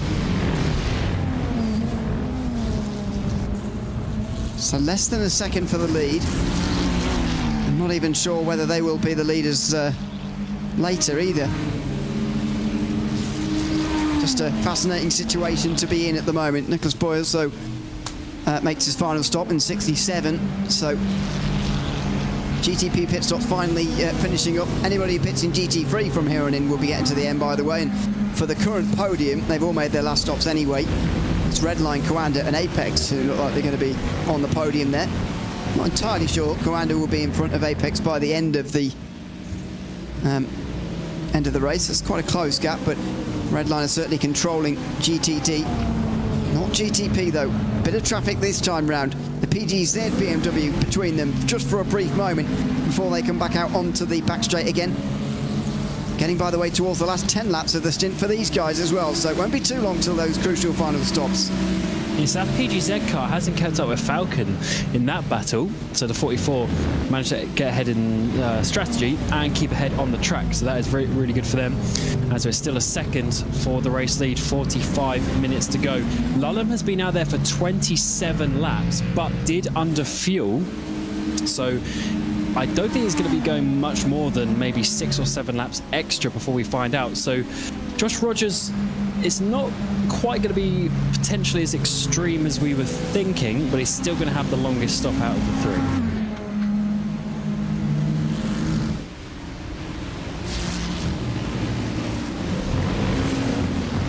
So 45 minutes to go. We'll count down the laps until that stage, and see the irony being that Josh Rogers is going to come out pretty much direct, and has indeed come out pretty much directly behind or in front of the race leader.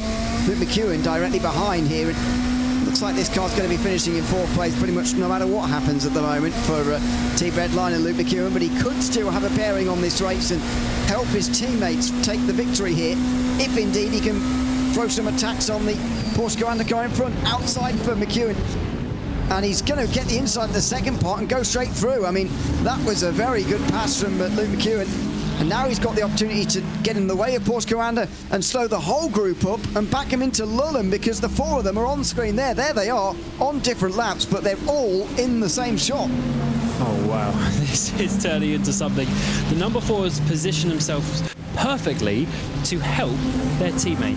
And now we have to see how awkward this one is going to get, because now Josh Rogers is on the limit of being a lap down, but he is still fighting these guys for overall place once it all settles out. So that just shows you how short this lap here is at Road Atlanta. And the flash of the headlights from Spets as well, because Spets doesn't want to get overtaken because of this traffic. So this is very awkward indeed. We've got the number 19 INET car just ahead of them as well. So that is not going to add, or help the situation at all. But Spets surely is going to be sending it to try and get this move. 3 wide for a brief moment here. Lulham forced to go the other way round. He's going to miss out on a bit of slipstream here, but Spets is not going to have the chance to go through. Would have had to force it 3 wide there with one of the Redline GT3s actually, which just gets in the way of Lulham this time round. Not too badly. The gap won't extend too much, but yeah, Spets is in an awkward situation here. Normally, putting a lap on teams is not too difficult really. Even if it is for the first time, it's not too difficult. However, those 2 cars in front will absolutely not want to go 1 lap down, and that's going to make things very, very awkward indeed. Rogers can't get past the Lamborghini, and now they're all stacked up right in behind. Will he get past as well? Spets here, he will, and Lulham does as well. They are absolutely glued together. They are not going to be letting a single GT get between them at the moment. This track is sometimes like a roller coaster, and they look like roller coaster cars there. But actually, Rogers gives that one up. He lets them through, decides not to hold them up as you come through turn 6. And that's an interesting choice there. Is that relinquishing a potential race victory tonight? Because he's going to be losing another couple of seconds there in this battle where every second is going to count. And now Lulham is getting closer and closer for the race lead. No chance surely into the chicane this time round.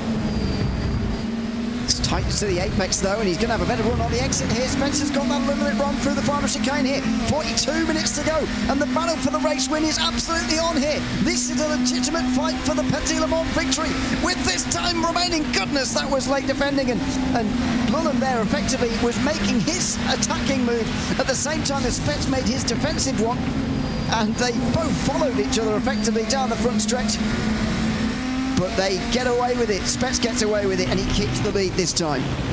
Beautiful racing between the 2. Hard, but that is what we like. Just the tiniest of mistake from the number 1 car. Lulham tried to pounce, but it was blocked off beautifully down that front straight. He moved across at the perfect time, and that's one of the Redline GT3s cutting off the number 1. This is going to give Lulham a chance again. Chris Lulham is applying absolutely massive pressure to Alexander Spets now, and he's going to edge him all the way off to the left-hand side of the road here. He's going to narrow his line as much as he can into this chicane. Spets is on, and he's going to give it up. Spets just said, go on ahead then. I'll get you back later on, but there isn't much later on. There's only 41 minutes remaining. I think, and indeed, here he comes in. He doesn't want to do this battle right now. Spets wants to get out of this. He wants to get in the pit lane, and he wants to get out in front of Chris Lullam before anything else happens. Now, is this the pit stop, or has indeed the incident limit been reached? Is he serving a drive-through penalty at the moment? We didn't see any black flag, so I'm going to presume not, but you never know. Here he is, pulling into his box. It's a pit stop. He wants to tactically get out of this, and he is not taking tyres. Yeah, no tyre. 40 minutes to go, no tyres. Very interesting. Very, very interesting. So what he's decided is this battle with Rogers there, with Lullam, that whole track position fight that they were just having was too awkward. It's too tense. He wants to be out there on track on his own and use the pace that he has had for all these hours so far. So a 24-second pit stop, and he's going to easily be out there, and now he just has to drive and just see what Chris Lullam's going to do. Lullam's been out there 32 laps, so it's not going to be long actually before Lullam is going to come in. Interesting to not take tyres though, Ewan, because as much as he's, they're going to be hot, he's going to be able to get up to speed a little bit further. He's still got 40 minutes to go. Yeah. I'm surprised as well, because 24 seconds would allow you to do tyres without losing any extra time, I think, just about. And if they wanted to, they certainly could have distributed the fuel a little bit more to actually make that happen, but clearly not that bothered. I mean, you do lose a lot of time getting the tyres up to temperature, and don't forget, this is the coldest track temperature of the day. So this is the worst period for warming up tyres. So if you're going to skip them at any stage, then now might not be a bad time. And clearly they believe, I mean, that last stint wasn't very long. He'll only be doing about an hour and 15 on a set of tyres, which is not outrageous, especially in these temperatures. So I think it will be fine. It just depends what Redline do. If they do take tyres and Drago haven't, then that's going to be a huge advantage for Drago initially, before Redline maybe take use of the newer tyres. But I don't think Redline will take them either.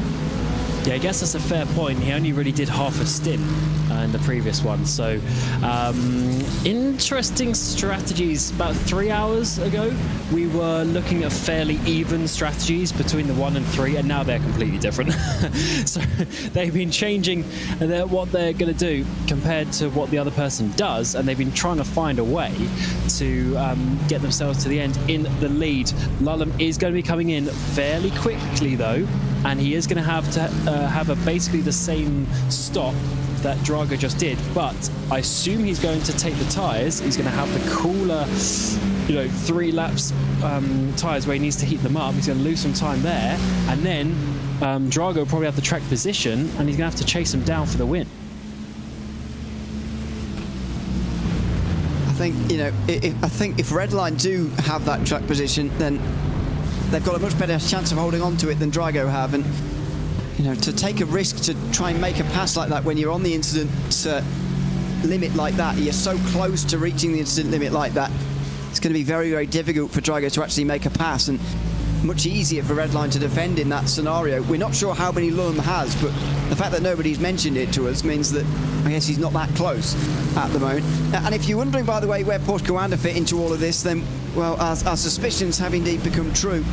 Josh Rogers is 23 seconds behind Alexander Spets, so just not enough in the end for Porsche Coanda. They were there or thereabouts for a while. They indeed were leading in the final hour of this race, but it's not going to look very close on the result sheet by the looks of things, the way it's panning out at the moment. Yeah, the only reason why they were leading as well is because they were off kilter on the strategy, and they always jumped into the front because they hadn't stopped yet. But every time they then stopped, they were quite far behind. They've now gained the time from that, but as you say, it's still 20 odd seconds, so they're never going to catch that down on pure pace with 36 minutes to go. But a third place finish is still on the offer, because even though they're 4 seconds behind Luke McEwen, he still owes us a stop, whereas Porsche pit crew are done for the day. So it should be a third place finish, which is still very, very respectable indeed in a hard fought battle. And we still don't know if Spets and Lullam get close to each other on track in the final 15 minutes of this race. You never know with how aggressive they've been going if there's going to be an incident as well. Well, yeah. We'd hope that there won't be, and it will be a clean battle between the two, but you do never know. The slight problem with Spencer's earlier pit stop as well is that, and the fact he hasn't taken any tyres means that he's on heavier fuel on the same life tyres, which is surely bound to lose him quite a lot of time over the course of this stint. Well, I mean, we'll see, but you know, heavier fuel load can't be good for the gap, and surely it is only going to go Lund's way in that case. Yeah, less. But I think that's what we're saying. It's still going to lose him less than the cold tyres overall if you add up the two stints together in the average time. I think that is the idea, but we will have to see, because it's been a long time since we've seen people double stinting in this class. That is for sure. With how it's been and how the tyres have gone, and also the fact that we have the overlapped tyre and fuel changes. Another advantage of the new tyre model, making it difficult to warm up the tyres, does open things out a little bit in regards to double stinting. Still not quite as much double stinting as we'd hope to see, but when you can take fuel and tyres at the same time, it makes it a very obvious choice for everybody. As Christian Steinberg comes in from PGZ. Final stop happening here. Still a stop to happen for Matthias Euler of Williams, and also Sven Haase as well. And Falcon Sim Racing team have already made their last stop with Luca Bunch, and of course that was the battle before. Bunch is actually in a completely separate battle already here, so he's preoccupied, but Steinberg will be with these guys as well. He's already coming out the pit lane though, so I'd imagine PGZ will be a long way ahead of Falcon, despite the fact they were running very close together just before the pit stops. Yes, a bit of a gap had formed though. Falcon had pulled away, but we'll have to see what it is going to be exactly, but it does look like it's going to be a good what's that going to be, 20 seconds in the end for Steinberg. So that's definitely a nice comfortable battle, comfortable gap where there'll be no need to battle with 34 minutes to go in the Petit Le Mans for 2025. WeatherTech gets very close in towards Turnhambourne here. No way through on this occasion. He'll follow all the way back down the hill again as Team Redline number 4 comes in, by the way. So that'll be out of the group now as well. Luke McEwen out of the group and back down to 4th place for number 4. So Redline are going to guarantee that at least, but are they going to win this race overall? It's not a race they've always had success in winning, by the way. They came up short in last year's race by 51 seconds to Williams, who won in 2024. See whether they can do it in 2025 though. At this event, there goes number 4 back out onto the circuit again, and it's just a comfortable drive home for them now. Certainly. I mean, I guess it's never comfortable around this track, but we'll have to certainly see and find out as Falcon there just losing the track position because the Williams Sim Racing Academy car is going to get through, and that's down to 12th place. So lovely move there. It was a little bit later on the brakes. These guys, I just realised they're 2 laps down on the class leader, but they're still going, fighting strong. And yeah, Oliver Piatek there getting through nicely. Lulham's in. Lulham into the pit lane with 32 minutes to go. So it's a 39 lap stint this time round for number 3. And we have got our battle for the race win between Alexander Spetz and Chris Lulham. Lulham is on the jacks there, isn't he? Pretty sure he's yes, he was. So there is going to be a cold tyre warm-up phase here for Lulham, whether he comes out in front of Spetz or not, but it's going to have to be a real chase for him, and this stop's longer. It's much longer. It's 29:30. Oh my word, Lulham's going to be a long way behind, and when you figure out the cold tyre period as well, he's going to have about half an hour to catch at least 6 seconds here, probably more, because of this cold tyre warm-up phase that they've given themselves. They believe it will be an advantage to have those fresher tyres at the end of this race, whereas Drago Racing have gone for the early gap and the advantage to hold on to. Yeah, I think give him 3 laps and then he's going to be much faster to the end. But is he much faster enough because it's already 5 seconds. It might be more than 6, to be honest. It might be 7 or even a little bit more than that by the time he gets to the end. So at the end of the warm-up phase. So he has got a long way to go, but I think the final 20 minutes, he's going to be much faster than that Drago car. So this is exciting, isn't it? Half an hour to go. Petit Le Mans, we're in the darkness. We have 2 fast cars, fast drivers out there, probably the fastest of the day, and they're going to be fighting for the lead over about 6 or 7 seconds. Oh, who's your money on at the moment? Just more than half an hour to go. Let us know in chat, by the way, who you think's going to win. Not who you want to win. I don't. That's not what I'm asking. Who is going to win from here? It's just over 6 at the end of this lap, but you're probably right. It might be more by the end of the next one because the tyre warm-up phase will be so long in these conditions. To be honest with you, Cam, I'm leaning towards Drago at the moment. I think they've got a big enough gap to nurse there as long as Spets can keep it within the white lines. Looking at Spets' last lap time, which was an 8.5, I think that's fast enough to hold on. I tell you what. So if he's able to clear the traffic nicely and keep, at a similar pace of that in the 8s, I don't know if Lulham's going to have enough time in half an hour to gain back the 7.5 seconds. It is going to be very, very fun to witness this and work out. And as you see there, I mean, you mentioned a couple of minutes ago, Ewan, but yeah, Roger's 22 seconds behind. He's not going to be doing too much in terms of challenging from that as we go back to the battle between Williams Sim Racing Academy and Falcon back in GT3. Just monitoring what the gap's going to be over the line here, because I think there's 27 laps to go now as Drago cross the line. We'll call it 8 seconds or so. Go 7.7. Whatever. Doesn't really matter. The average... Oh, no, that's not right. Sorry. Maths gone wrong. My maths said that he needed to gain over 3 seconds a lap. That's not true. I can see that's not true from here. So I'll do that again. But anyway... You can work out what's required effectively per lap at this stage. It's probably close to something like 3 tenths a second, I suppose. Maybe 3 tenths, 300ths, something like that. 3 tenths and 300ths.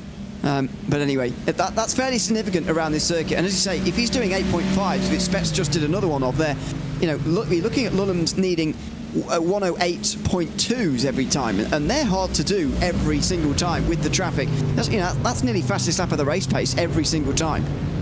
But that is notwithstanding any traffic or any mistakes that Spets might encounter as well. He's been in the car all afternoon pretty much.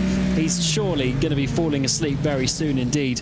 I mean, it's already 11:15, where we are in the UK, let alone some of the time zones that these drivers are racing in. It's getting late, it's been a long race, and maybe some mistakes are still to be added. Falcon, they're going to be knocked wide there. While they're going to stay on the track as we see a big battle. Where are Falcon? They are remaining there, but there's definitely a bit of contact, I'm pretty sure, from that BMW, I think it was, or yeah, maybe the Cadillac actually, that came past them.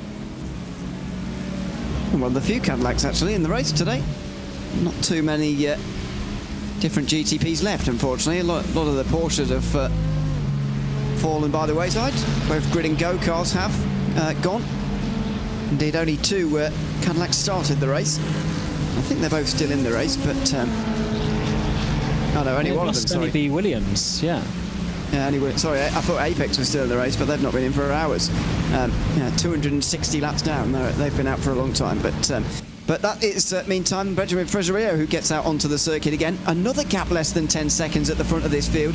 This time in LMP2, although that's a lot of catching to do. There's no real difference in strategy between Delatraz and Freserio. That's just going to have to be a straight catch. And 10 seconds is quite a long way in less than half an hour. Yeah, so they gained some time here because they've had a shorter stop by 8 seconds for the final stop. But just double checking. Yeah, Delatraz will be fine on getting to the end. So it is, it's just a straight fight of 10 seconds. And I don't know, because Delatraz has been the faster driver. Alexandre Delatraz, who's in that 288. So I'm not sure if we're going to see that swapping around. We haven't really seen this car too much because they've just been out the front leading, to be honest. But here's some shots, the green and white livery. And as you see there, the big 0-1 on the side as they lead their way around this track. How good is this, by the way? A couple of comments in on YouTube chat. One of them, Team Redline win. Next one, Team Redline will never catch. two completely opposing opinions. But how great is that in the last half an hour of a special event to have, two, legitimately held, completely opposing opinions at the moment on who is going to win this race. The gap comes down to 7 seconds. Last time round, Spets did an 8.7, and if he does more of those, then Lullam has got more of a window to get in as far as a catching lap goes. He's done 2 108.4s in a row, and that's what he needs to do. He needs more of those, if not faster. Yes, this is getting tense. I don't know. I really don't know if there's going to be enough time for Lullam. If it is, he needs Spets to drop off into the 1 minute 9s. I think if Spets can't keep in the 8s, then we do have a good opportunity here for Lullam. If Spets can keep in the 8s on a clear lap, I think he's doing a good job. You see there's some traffic up ahead of him though, but it's on a straight, so he should be fine this time. And just no mistakes from here. And then Drago will have another victory to their record, but this is certainly going to be a hard-fought one. And imagine this, Ewan. I mean, we've been here for almost 4 hours now, and this battle has been raging the whole time, and Spets has been there. Like, he just keeps on driving this fast pace with all the pressure, all the adrenaline. He must be tired. He must be hungry. Probably needs the toilet, and he's still going for another 25 minutes. Oh, that was a 108.3 that time from Lullam, and you might be right. If he does slip into the 109s, then this might well just go the wrong way for Drago Racing. Maybe their no tyre call is going to come back to bite them after all. Because don't forget, they're just coming towards the end of a normal stint length now, and the last 20 minutes or so will be taken on under conditions that we've not seen with these tyres do all day long. But then again, on the other hand, in their defence, these are the best conditions possible to be doing this in. Just 22 degrees Celsius down on the racetrack at the moment. Spets doing an unbelievable job, as you say. We've been here the whole time. He's been here longer in this final stint of the race. It's an unbelievable job, but can he hold on with just one incident point in hand and just 7 seconds in hand of one of the informed drivers of 2025? What a prospect we have here. That is a good graphic to see. So almost half a second in 2 of the laps, quarter of a second in another one. As we come across the line this time around, what is it going to be on lap 487? It's just over 6 seconds is the gap they have to wait. Oh, he lost time that one around. So with traffic or whatever, he's lost some time. And Spets has done a 1 minute 8.4. So he's still got the speed. And I think if we keep at this rate, it's not going to be enough. So Spets might have done a strategy masterclass here to keep on those tyres, not lose those extra couple of seconds. And that might be the crucial couple of seconds that he needs. Now, just to give a breakdown of the situation, because I know there's some people joining late perhaps and not quite fully up to speed. Alexander Spets leading the race for Drago Racing. He hasn't done the entire 10 hours, by the way. Ate Kauppinen did do a couple of stints in this number 1 car. It will be classified at the end of the day, but Spets has done the vast majority of the driving. He did the first more than 3 hours at the beginning. He's done well over 4 at the end. He's done some mammoth jobs for this number 1 car, but he did not take tyres at his final pit stop. The cold tyres at the beginning and the time loss throughout that does put you off doing it, and it's put Drago off taking them for the final time. So that's why they're losing time at the moment. 8 tenths that time for Chris Lullam, responding to losing time on 4.87. He's gained all that back and some with his latest lap time. The reason why Lullam's pit stop was longer, even though he pitted later, was because Spets decided to come in at that point. He did have more fuel on board than Lullam. He could have gone further if he wanted to, but it was in a rather dangerous group with both red lines, both number 3 and 4, and Josh Rogers in there. It was very congested. It had disaster written all over it, and he said, I'm going to go to the pit lane and get out of this group early, even though I've got more fuel on board. At the beginning of this stint, it's given him the advantage. The question now is to whether he can hold on. And I thought Lullam had no chance when he got in the car. Now, he absolutely has a chance with 22 minutes to go. This is so funny. Reading some of the comments, and people said, I thought Lullam was ahead. Yes, he has been twice, 2 stints he's been ahead at points, but the strategy has ebbed and flowed, the speed has ebbed and flowed, and now we've ended up with the 5-second gap for Spets with 21 minutes remaining in the session. It's amazing what a Petit Le Mans we've had here, and I wasn't so sure how it was going to go when we came in with the strategy. It was looking a little bit sort of similar, but then they all went different paths, and it's coming back to a crescendo here and a big fight. We're less than 5 seconds now, so we are seeing Lulham close in, and in the previous lap Spets did get into the 1-minute 9s, but on a more cleaner lap, can he keep in the 8s? That is the crucial moment. On this lap, Lulham's actually gained 7/10 in that first sector already, so he's definitely got the speed in that car. So I can't wait to see what these guys are going to do with just 21 minutes remaining now, but that's still plenty of laps around this course. Don't forget that Redline have already been involved in one photo finish at the end of a special event in 2025, in case you weren't with us at the iRacing Spa 24 hours in July. They won that race over their teammates. Admittedly, it was a 1-2, but the gap was 13 thousandths of a second after 24 hours of racing. Goodness knows what it's going to be like after 10. Another 6 temps taken out from Lulham. Those tyres for Spets are not doing great. They've gone into the 109s as he suspected. But the track position for Spets here surely is going to help him. We've seen Spets have trouble overtaking himself, but that's because this circuit is not the easiest overtaking circuit in the world. And by no means is Lulham there yet, by the way. I reckon he's still got another 6 laps or so at this catching speed to get there. Maybe 5 or 6 laps. So that's going to give Spets a bit more time. That's 13 or 14 minutes to hold on to the end. That's not a very long time, really. Let's see this lap. Sector 1 was only a 1/10 of a second faster for Lulham. The second sector's all the way down the bottom of the hill. You see there's the white line there. Let's see what the lap times are. Actually, there's a pretty solid middle sector actually from Spets this time around. So Lulham actually barely faster. So this lap, there's going to be no change in that gap really. I would assume, at least looking at the sector times. It's back to an 8.4 for Spets. So it was just a bit of traffic 3 laps in a row that slowed Spets down, but on average, he's still getting there. But for Lulham, it's a 0.1. Goodness me! I mean, when there's traffic, it does seem to affect Spets a little bit more when you've got, the older tyres. But my goodness, Lulham can pull out a lap time when he's got the fresher tyres on as well. They've already got the fastest lap of the race, by the way, but I wouldn't be surprised to see Lulham go even faster here in the last portion of this one, because he's got the least amount of fuel for the tyre wear that he's got on, because at no other stage in the race would he have put on that little amount of fuel at just 30 seconds down on pit lane, just 3/4 of a tank when he did. This is just unbelievably tense. I can't imagine being one of these drivers at the moment in this situation. The tension must be absolutely palpable. I can imagine the voice channels at the moment absolutely silent.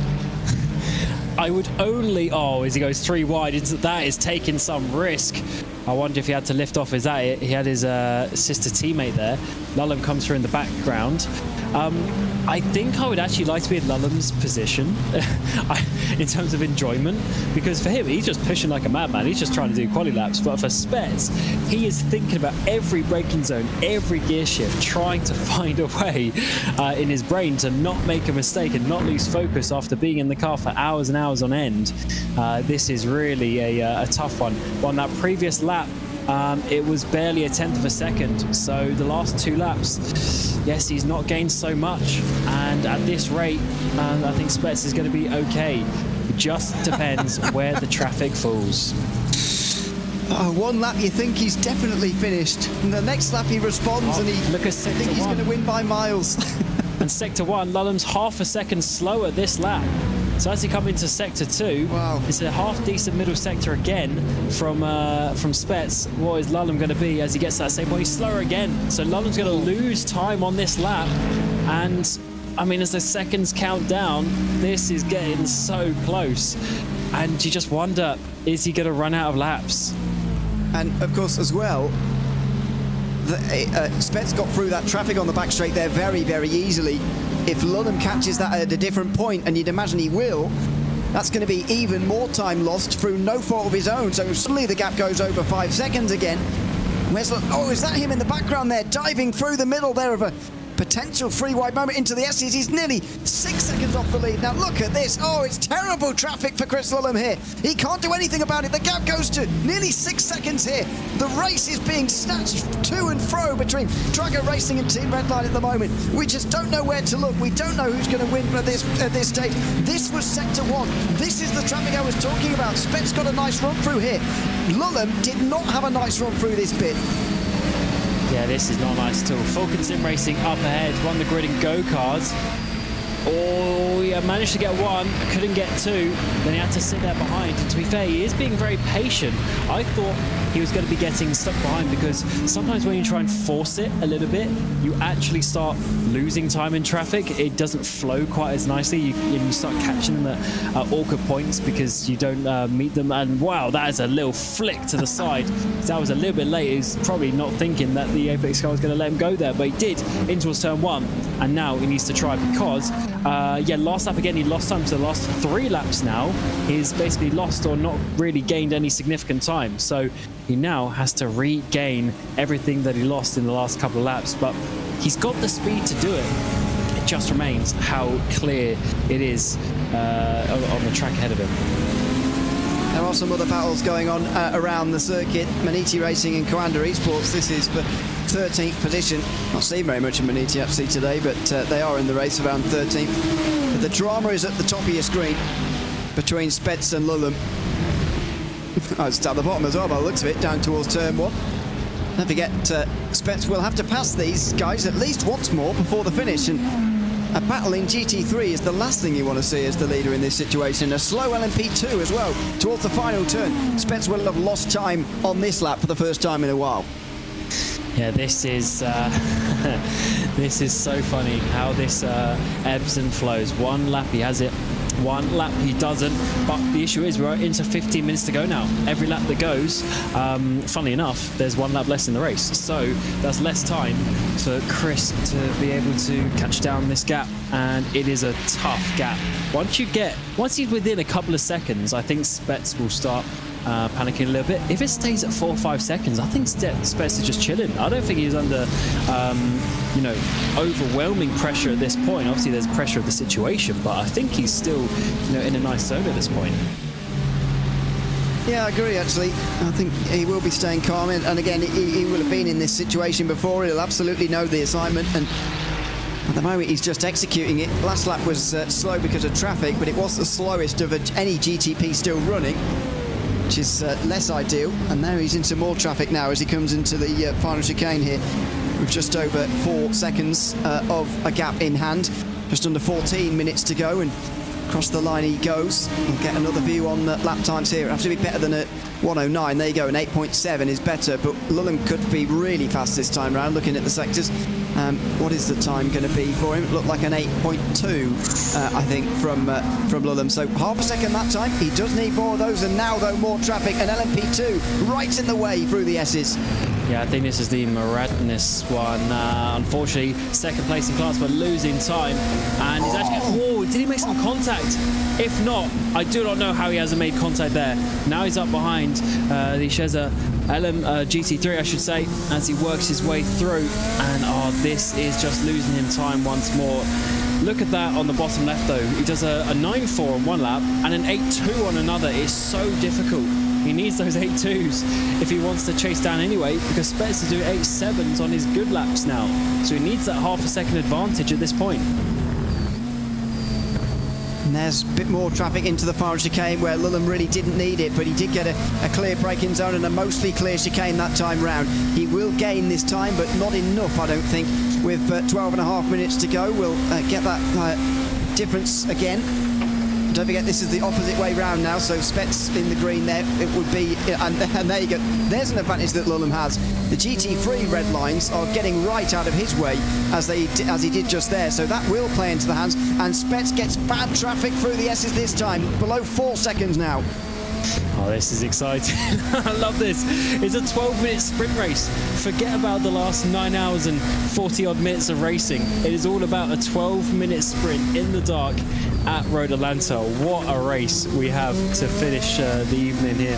That is Josh Ladd, actually. That's a lap down GTP. That's a little bit annoying. Hopefully Josh gets out of the way purely for the entertainment of trying to see if Chris Lullum can chase out Alexander Spets for this win. It's the number one in position 1, but will they finish there? Less than 3.5 seconds. Only just over 3. This has been a great lap for Chris Lullum. Watch this time be a low 8, by the way. This will be very, very good, I think, from Chris Lullum as he goes over the line here. What's the time going to be? Yeah, 1.3 seconds. There you go, 1.3 seconds quicker. That is massive. If he does that again, he'll be there in 2 laps, but see, that's not the way that it works quite. No traffic for Spets this time round, and Lullum is pretty clear as well. I mean, I think Lullum will be pleased with that as well. If there's no traffic for either of them, he gains out of that as well. They do have some GT3s just going onto the back straight now, but it's pretty clear actually. So they've gone through a whole bulk of traffic now, and the next half a lap is a bit more clear compared to the half that they've just done. So this isn't going to help Chris Lullum necessarily. And look at that, Spets gets through nicely on the straight as well, whereas Lullum's going to catch them through the final couple of corners.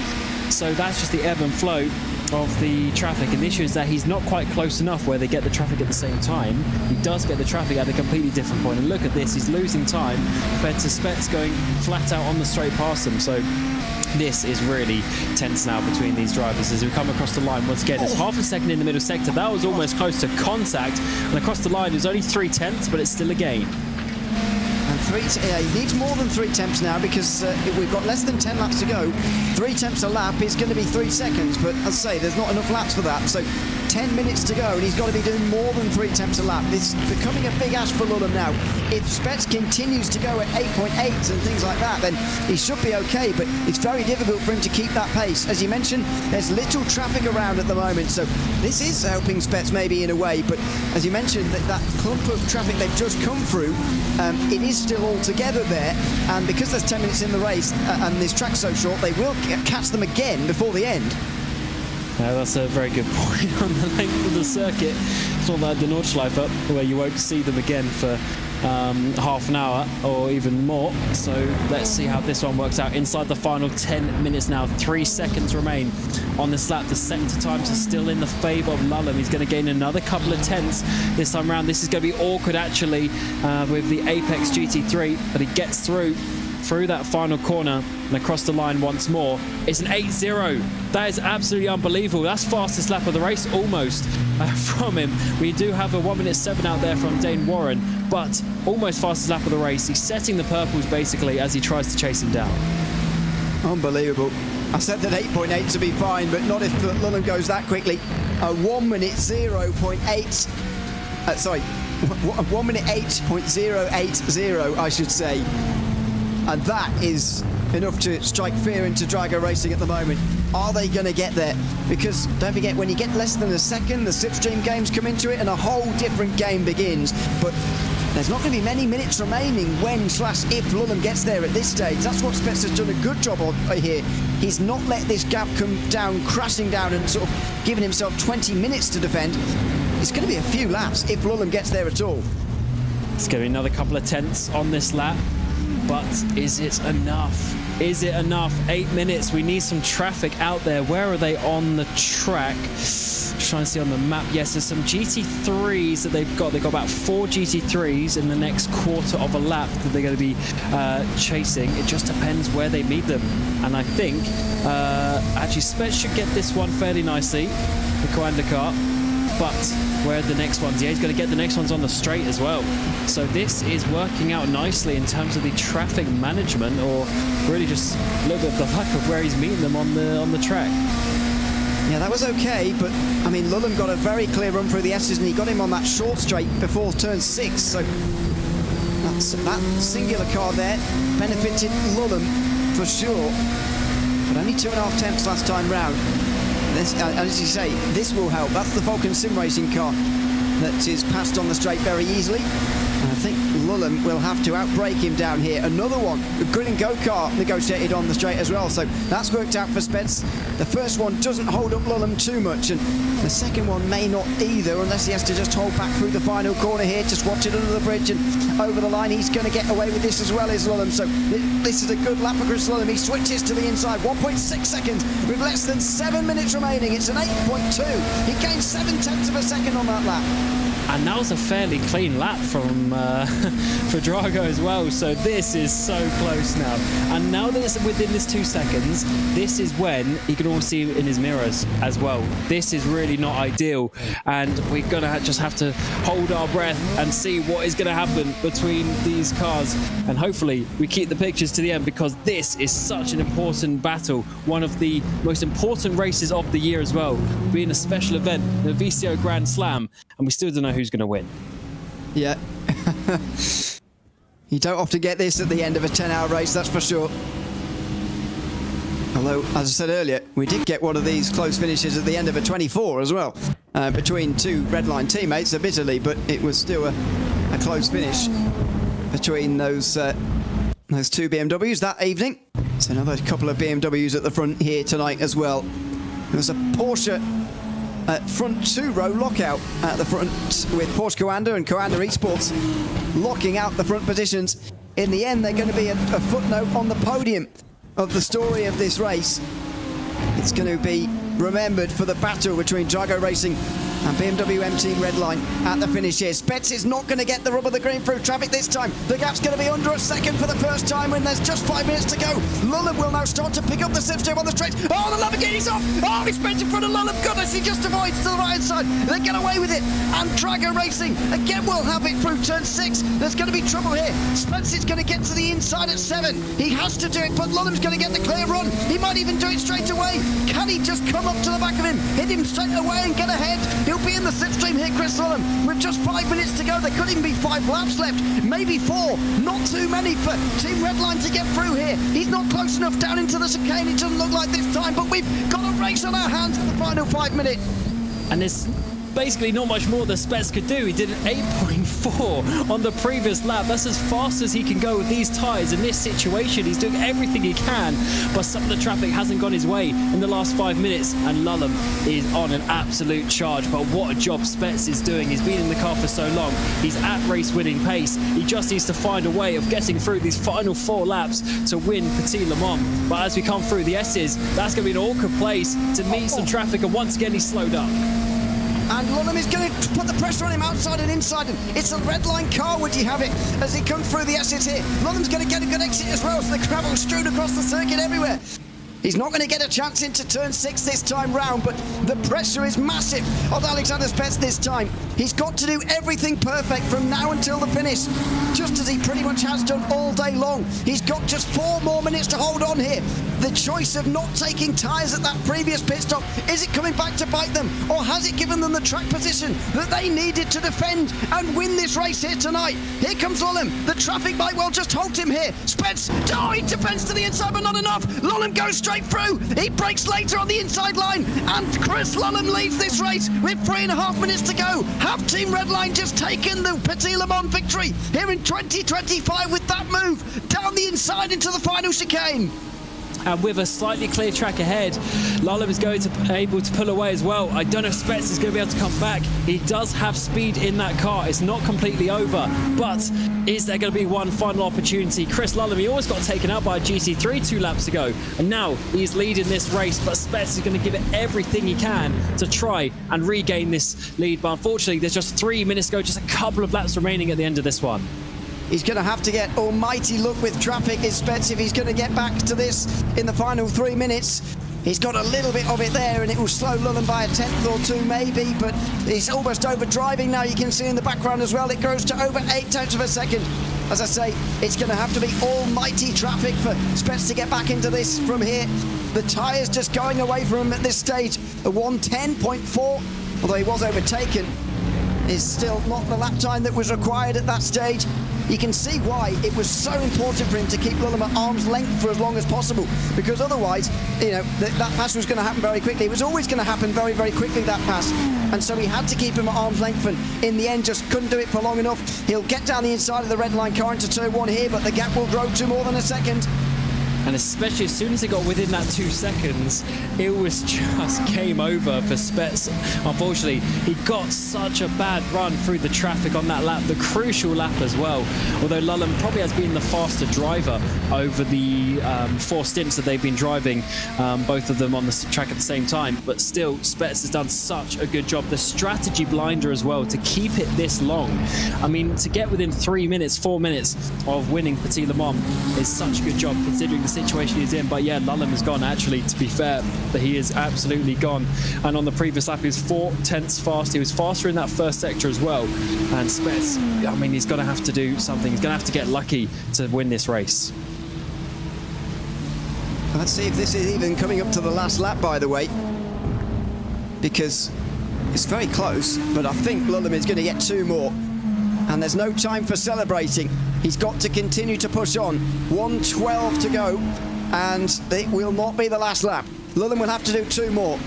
Both of them will have the fuel to get to the end, you would have thought, you'd hope. Surely there's not another twist in this tail. But it's 1.4, 1.5. As I said earlier, again, it's going to have to be massive traffic. Otherwise, Lulham's going to win this for Team Red Light. And they are going to catch thicker traffic just at the very end of this race, but I'm not sure it's going to be enough. He's just too far behind at the moment. There's 4 GTs and 1 LMP2 to negotiate before the end of the race, and there's one of them. Lulham's already negotiated 1. Yeah, I guess Spets will catch him on the straight, but 30 seconds remain. They should just about get to the line for another one, being such a short run, but it's going to be close on it being another lap. But what a run from Chris Lulham. 4 stints, driving as fast as he could, and he's finally able in this corner to slice his way through and take the lead. Spets has done such a good job to hold on as well, but it does look like we will just about get another lap. Seconds remaining, but Chris Lulham crosses the line one more time and sees the white flag at Petit Le Mans in 2025. You will be hard-pushed to find a better motor race than this in 2025, that's for sure. Lulham flashing the lights over the top. He's jamming it down the inside at turn 3. Grid and Go do not want to get in the way at this stage. And they'll get out the way of Drago, I think, as well, or not, into the S's. No, they don't. And so the gap extends even further. This is the last bit of traffic for Lulham. He sees clear road ahead of him. He's lifting off a bit in towards turn 6. Have they miscalculated the fuel by lap? Don't tell me by 1 lap they've miscalculated it. That would absolutely end everything after such an intense battle. He's just got 1 final corner to go. I think he's got enough. I think he was just lifting off normally into the corner. And towards the final chicane he'll come. He'll be absolutely fine. He's lifting off again, but he should have enough. Just needs that 1 last blast over the top of the hill and back down the other side. And Team Redline will win another iRacing special event. This time it's 2025 Petit Le Mans they take in the most dramatic of circumstances. Chris Lulham crosses the line. He underscores a wonderful 2025 individually with another iRacing special event for himself. Team Redline have another for the team. And Drago Racing come up 1.9 seconds short in one of the best editions of this race we've ever seen. In LMP2, it's remained close as well throughout. Effect Simulations have in fact gained a lot of time in this final stint, but unfortunately their earlier mistakes have just given them not enough time left in this race to overturn the advantage that Delatraz Automotive held going into this final run. And just in front of them, Team Redline are going to take another class. In GTD, Florian Lepigra is going to take the victory and take that car across the line. 27 seconds in front of the rest, and Delatraz Automotive with Alexander Delatraz gets home just 2.9 ahead of the rest. It's a race in which all 3 classes are separated by less than half a minute in one of the best editions of Petit Le Mans you're ever likely to see. two classes separated by less than 3 seconds. The third, less than 30 seconds, as you say. What close gaps we've had here today. We had a little sprinkling of rain earlier on, but it certainly didn't ruin this affair. And even at the end there, I mean, Delatraz, they had a lead of almost 20 seconds at one point. What a run by the 909 at the end of it. I do see the lap times are struggling a bit for Delatraz. They obviously tried something maybe with the tyres at the end as well with their fuel numbers, but what a finish we saw there. And to be honest, either of them would have deserved that. And you could even call out Porsche Coanda as well. But unfortunately, 23 seconds was the gap for them for the podium. Yeah, they actually didn't lose very much time at all in that final stint. Shows they did have the pace, and we already knew that. But they finished on the podium alongside BMW M Team Redline and Drago Racing, who are separated by just 1.9 at the finish. Coanda joined them on the podium. Team Redline get fourth for lap down alongside the other Drago car and the other Coanda eSports car. The other teams to get to the finish were Williams Sim Racing, Fanatec and Porsche Coanda. And the non-finishers, I should say. Both Grid and Go eSports cars, but getting into the top 10, but retiring a very long time ago. Alongside, at the bottom of the field, Apex Racing Team, BS Competition and Porsche Coanda, all retiring in the first half of today's race. In LMP2, it was just 2.8 seconds at the end. Apologies for not giving them the airtime towards the finish, but we were engrossed in that overall finish. It's Delatraz Automotive who win by 2.8 ahead of Effect Simulations, and they trounced the rest of the field. iNet Motorsport Blue ahead of Grid and Go. They were 2 laps down. Apex Racing Team 5 down, even though they were in the top 5. The others to get to the finish, Rincon Racing and the other Fiercely Forwards. Effect Simulations retired fairly late on. They led at one stage, 908. And Fiercely Forward Yellow round out the top 10. TC Esports, 2 Solpex and Arad Esports all retired in the first half of the race as well. In GT3, it was pretty close as well. By previous year's standards, this race more than often won by a lap, actually, in GT3, but 27 seconds this year. Team Redline and Coanda Esports 1 and 2, as they have been in so many iRacing events in years gone past, and I'm sure in the future as well. The Apex Racing Team joined them on the podium. Also 1 lap down, Coanda Esports, the other Redline, Drago Racing and Grid and Go. Williams Gaming Club finished 8th ahead of Team PTZ and the Dane Train, which rounds out the top 10. Lassie Back doing a lot of the driving there, by the way. Falcon Sim Racing, the best of the Mustangs, in 11th, ahead of the next Aston for Williams Sim Racing Academy. Coanda Esports and Maniti Racing both 4 laps down. We saw their late battle. 7 laps down for Grid and Go. RTR also got to the finish with Chesney Esport coming out for a late run out. Drago Racing retired fairly late on, along with Chesney Esport and Team Redline, who retired just before the darkness. And then the other retirements: Veloce Thrustmaster, Fiercely Forward, Pink, Sim RC, Drago Racing, SDR Sim Racing, Mag Performance, Marlow Racing Team, Drago Racing's other team, along with Apex Racing Team's other team, and PGZ's other team, all in the first half of the race, with Williams Sim Racing Chill Blast as well.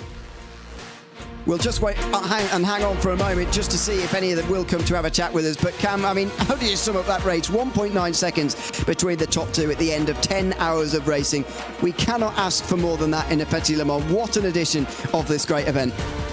I don't even want to do the maths of what the average lap time would be compared to those two for less than 2 seconds. It's going to be thousandths of a second, to be honest, between them. What a finish that was in the overall GTP battle, and that just shows you the quality that we get here in these iRacing special events. The best of the best come out here, and they still give everything for the win. So it's pretty amazing to see.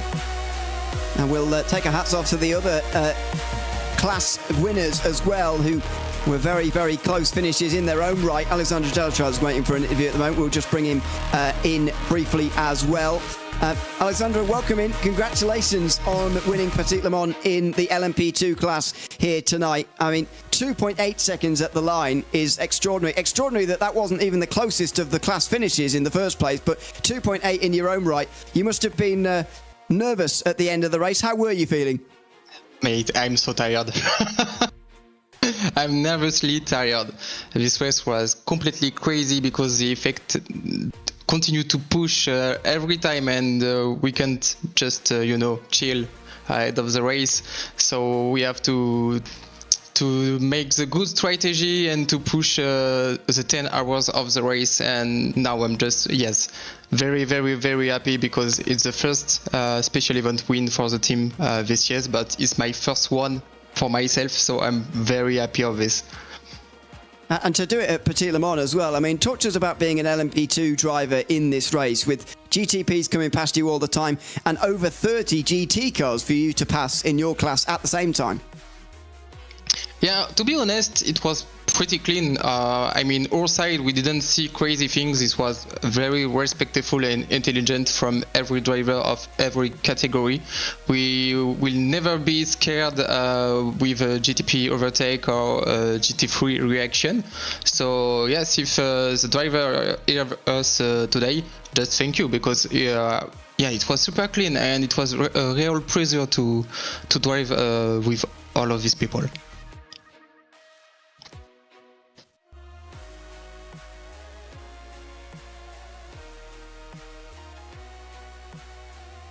Hello? Well, it seems that Ewan has dropped out, unfortunately. But congratulations, Alexandra, on your victory today. You obviously had to work hard for that. So yeah, enjoy your rest this evening. Yeah, thank you very much. Have a nice bye.